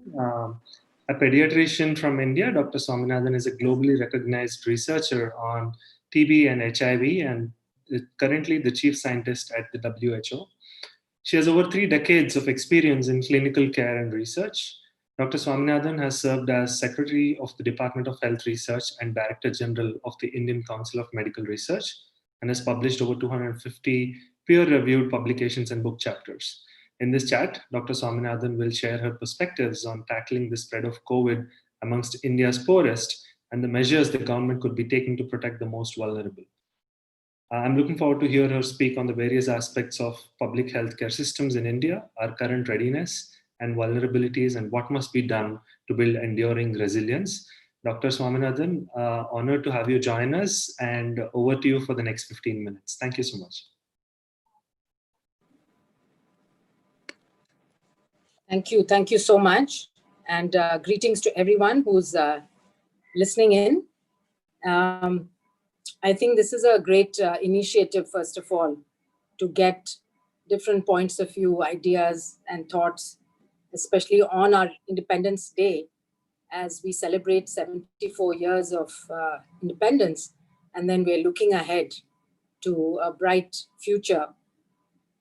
I think it's time really for the generation that we belong to, which is the post-independence generation who were born in free and independent India and had the benefits of growing up in a democracy with freedom to speak and act and a good education. We also need to give something back. And I think as people who have, at least I speak for myself, sharing our experiences and thoughts is probably a constructive contribution. Now, of course, we're living in this pandemic and everything is colored with the pandemic. And so it's really hard to think about anything because it's affected every aspect of life. Now, today, of course, we're focusing on public health.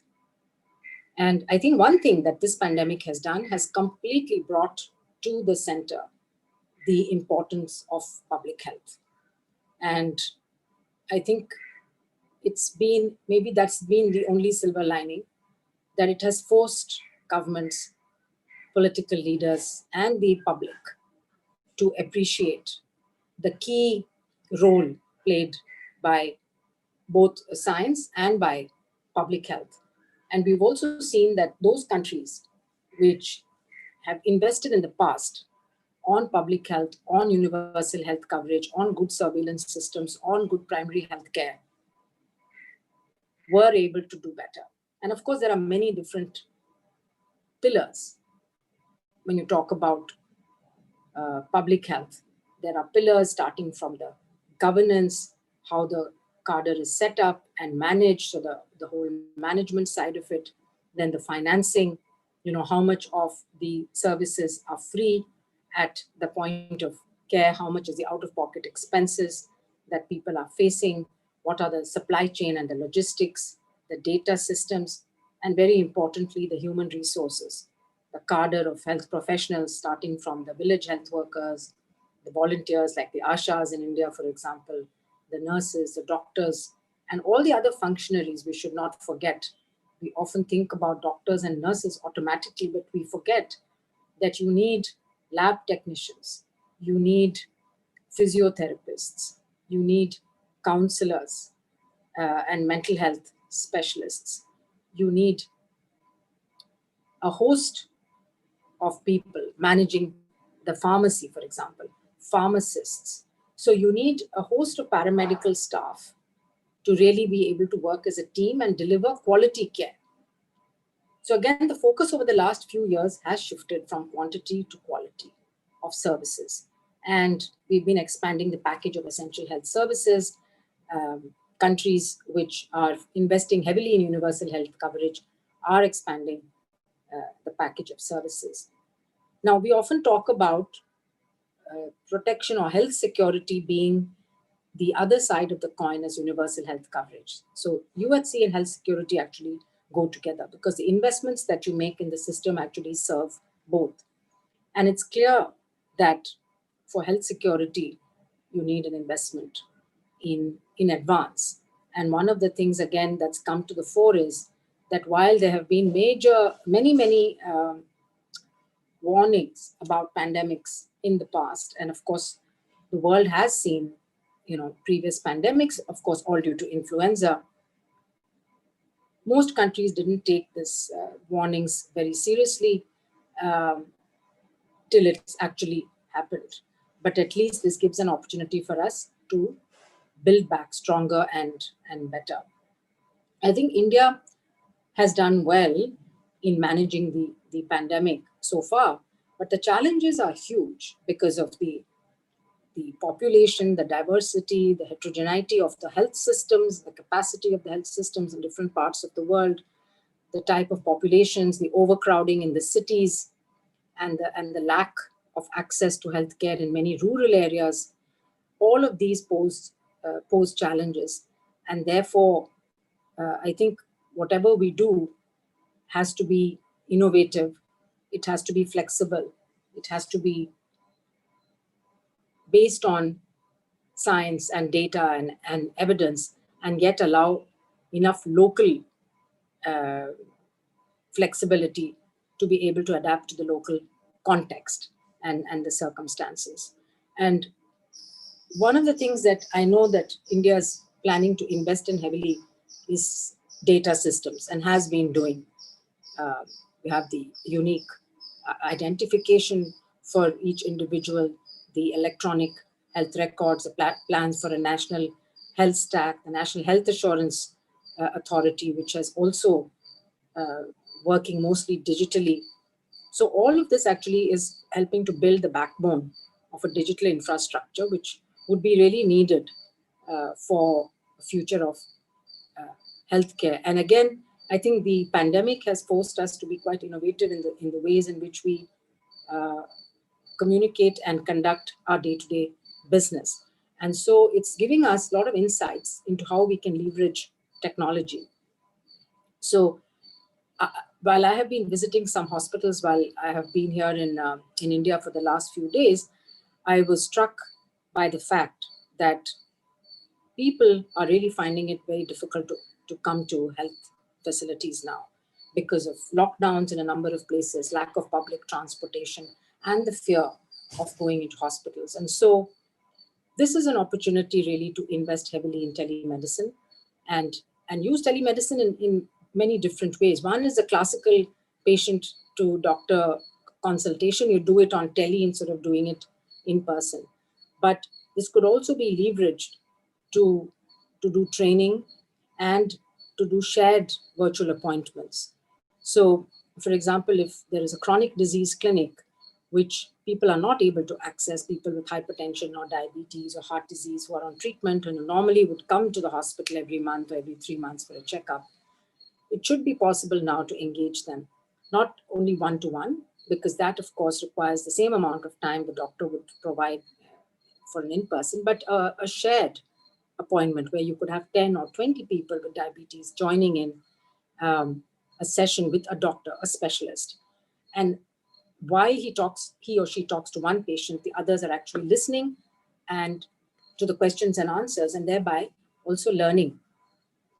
And this has worked actually in several places. These experiments have been done to show that shared care actually, perhaps in some ways, offers advantages to individual one-to-one, except in cases, of course, where there's confidentiality issues and people may not like to reveal their status. But for many diseases, people don't mind actually discussing with others.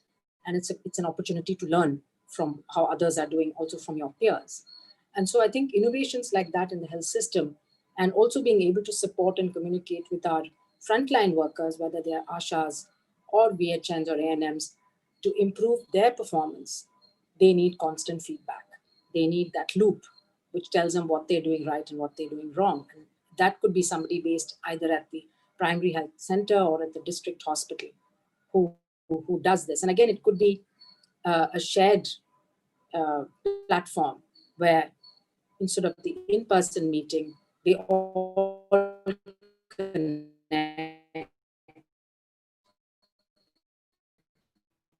through form and learnings and experience.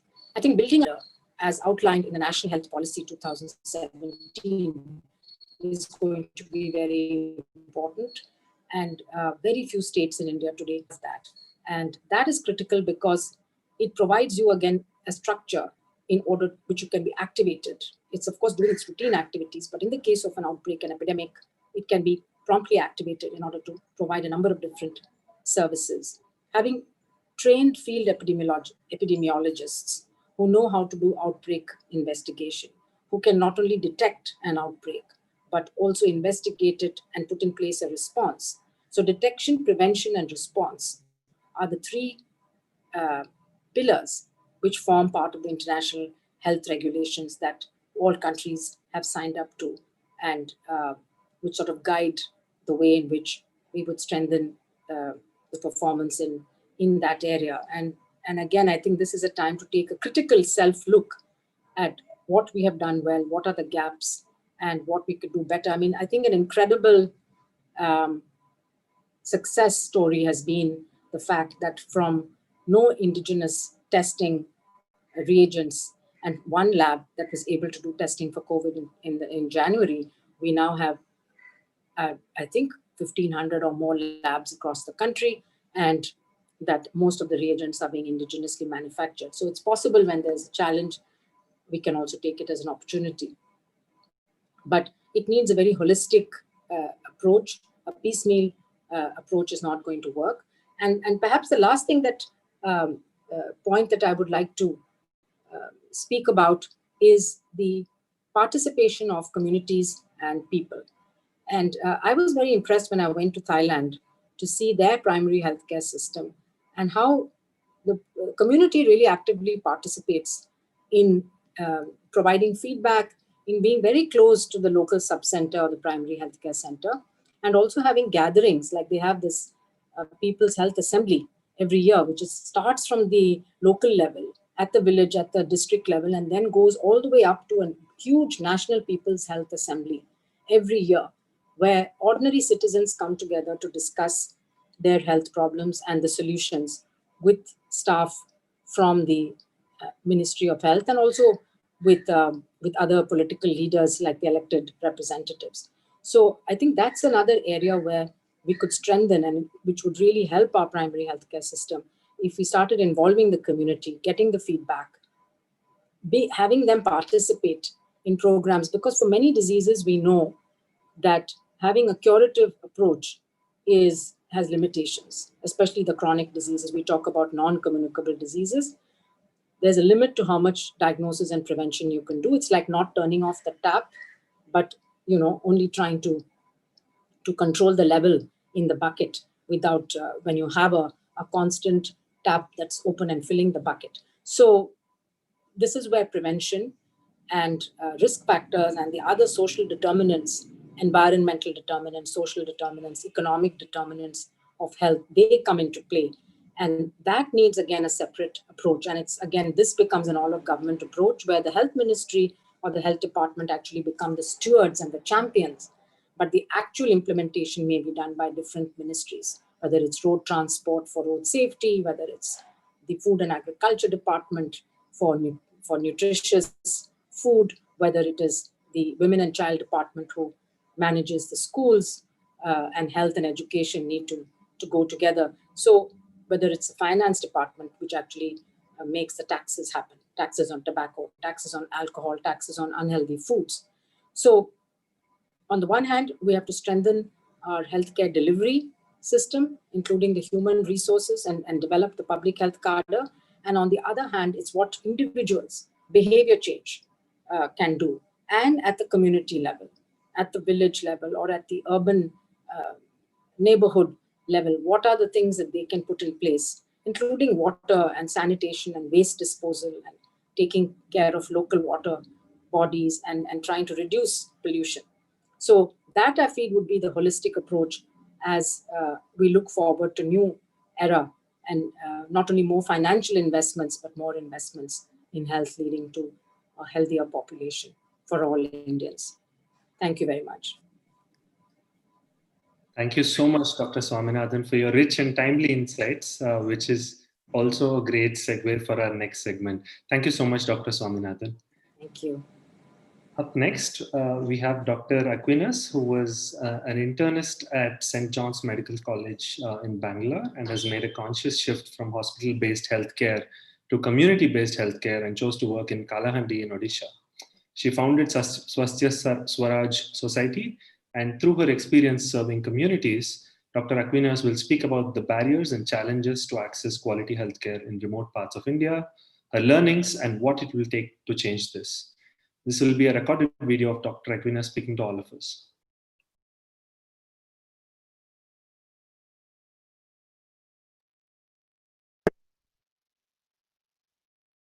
Good morning, all of you. First of all, I have to thank the organizers of this Global Development Talk organized by the Natch Foundation and ENCORE for inviting me.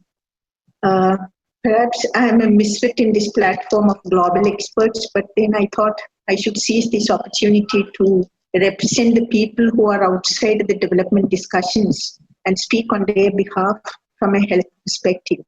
Also on behalf of the healthcare professionals who have chosen to work in difficult areas away from the limelight. I will focus on primary health care in neglected areas, especially the tribal pockets, based on my experience in a Swasti Swaraj Comprehensive Community Health Program in Thomalrampur block in Kalahandi district, Odisha since 2014. Of all the forms of inequalities, inequality in health is the most unjust and inhumane. To understand the truth of this statement of Martin Luther King Jr. and the depth of it, you need to visit the tribal areas of our country, especially where the particularly vulnerable tribal groups live. When we started Swasti Swaraj 6 years ago, we three daring, enterprising women, not knowing the language, in an area with no electricity, no mobile connections, and an area which was a den of malaria, where people frightened us, saying, if you drink the water of Kalahandi, or if you even take bath in Thomalrampur waters, you will get malaria and die. We have journeyed and come a long way since then. We used to see lots of skin infections, scabies, and fungal infections every day, treated and abandoned by the traditional faith healers. Several diarrhea cases with dehydration, malaria everywhere, children dying due to severe malaria on the way to hospital, maternal deaths, TB, severe acute malnutrition, the list goes on. In diarrhea cases, we taught the health workers and the mothers on preparing ORS, and they all learned it very well. They will demonstrate exactly what was taught word by word. But to our surprise, we realized that there's no sugar in the villages to make the home ORS. We taught in nutrition about energy food, high energy food, proteins and minerals and vitamins. And then we realized that oil is a luxury item reserved for occasions of celebrations. It's in these contexts that we started Swasti Swaraj, and it was a response to this unjust situation. How do we make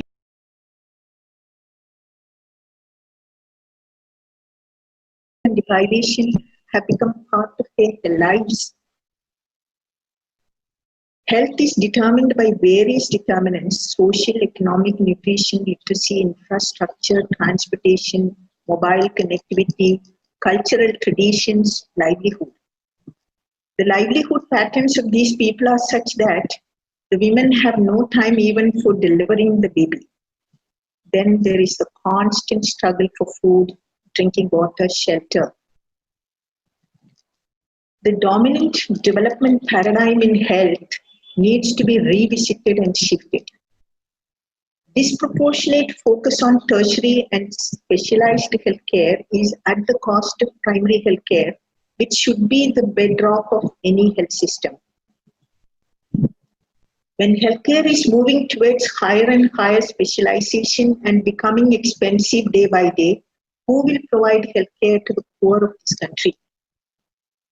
How will the poor access healthcare when it is concentrated in urban areas and metropolitan cities? How will the poor get good healthcare? The sad thing is that more than 70% of our people require only primary healthcare. Tackling the healthcare challenges in tribal areas. Swasti Swaraj views the challenges experienced by the tribal community not as a whole, but instead as components. This allows us to identify smaller segments that can be tackled with strengths that we have in an incremental way, in a comprehensive way. When it comes to tackling the healthcare needs in tribal areas, there's some factors to be considered. Number one is availability. This is ensuring availability of healthcare personnel, doctors, nurses, and paramedics who have to be available and willing to work in the backward poor areas. Where doctors do not go, nurses also do not go. Healthcare is a teamwork, manpower and resources have to be there. Second is accessibility. If a mother has to walk more than 10 kilometers carrying her sick child, she would rather choose not to go to a hospital, whatever good quality healthcare is provided there. If it involves staying away from her work, leaving the other children uncared for, she wouldn't go. Accessibility also includes road infrastructure, availability of public transport, mobile network, energy supply in the villages. We need to make sure who are the most vulnerable groups and whether they are able to access the healthcare, not just the numbers in the health center. This may include very often that we take the trouble to reach out to where they are, which is very hard. 40 years after Alma Ata Declaration, the Indian health system's approach continues to rely on population-based norms, 100,000, 30,000, 10,000, etc., which is okay in non-tribal areas. But these population-based norms has little consideration for aspects like quick access, acceptability, and community participation. Third factor is affordability. Who will bear the cost of treatment? The poor cannot bear the cost. In Swasti Swaraj, we provide free of cost all investigations and treatment. The poor coming in contact with the health system for the first time cannot afford the cost of consultation, nursing care, medicines, and investigations. Also, their nutrition is of equal importance as much as medicines. Supplementary nutrition is part of therapy in our setting. The fourth factor is community participation. Unlike in secondary and tertiary healthcare settings, primary healthcare is the healthcare of the community. Community has to be empowered to meaningfully participate in the healthcare. For this, we need to empower the different cadres of the society. People are not just passive recipients of healthcare, but they have to be empowered to be actively participating in the healthcare. How do we empower the community to participate in primary healthcare program? Swasti Swaraj model is we train different categories of people. One, Swasti Sathis, they are the frontline healthcare workers. In every village and every hamlet, one tribal woman is trained and is being trained who is usually illiterate. Second is community health practitioners who are the mid-level health workers. These are educated tribal girls belonging to PVTG groups. Third is training of traditional birth attendants. Then the fourth is field animators. These are educated tribal youth who are in charge of 6 to 8 villages or hamlets. Then number 5 is the adolescent girls' empowerment and improvement of their nutrition in order to reduce the low birth weight babies and intergenerational stunting. Then children as educators of the community. This is an intervention in government primary schools using agriculture as a medium of education. Also, there is a TB program, which is a comprehensive TB control program addressing the various aspects of TB care in collaboration with the government. Then the malaria control, also in collaboration with the government. Malaria in under 5 children and in pregnant women are special targets. What are the results we have seen so far? By measurable indicators, reduced the malaria from 55% positivity in 2015-16 to less than 10% in 18-19. Malaria in pregnancy decreased from 35% to 7% during this period. Infant mortality rate is down from 152 per 1,000 live births in 2014-15 to 107 per 1,000 live births in 2018-19. Child mortality rate is down from 258 per 1,000 to 127 per 1,000 live births. Neonatal deaths remain the same, 65% of the infant mortality rate. TB detection is improved, which means the infectivity reduces in the community. And TB cure rates is increased considerably. Undernutrition rates is coming down. Underweight children, that's weight for age, numbers decreased considerably from 73% in 2014-15 to 49%. These figures may have many fallacies, as estimating the age of the baby and date of birth was a huge challenge, as no mother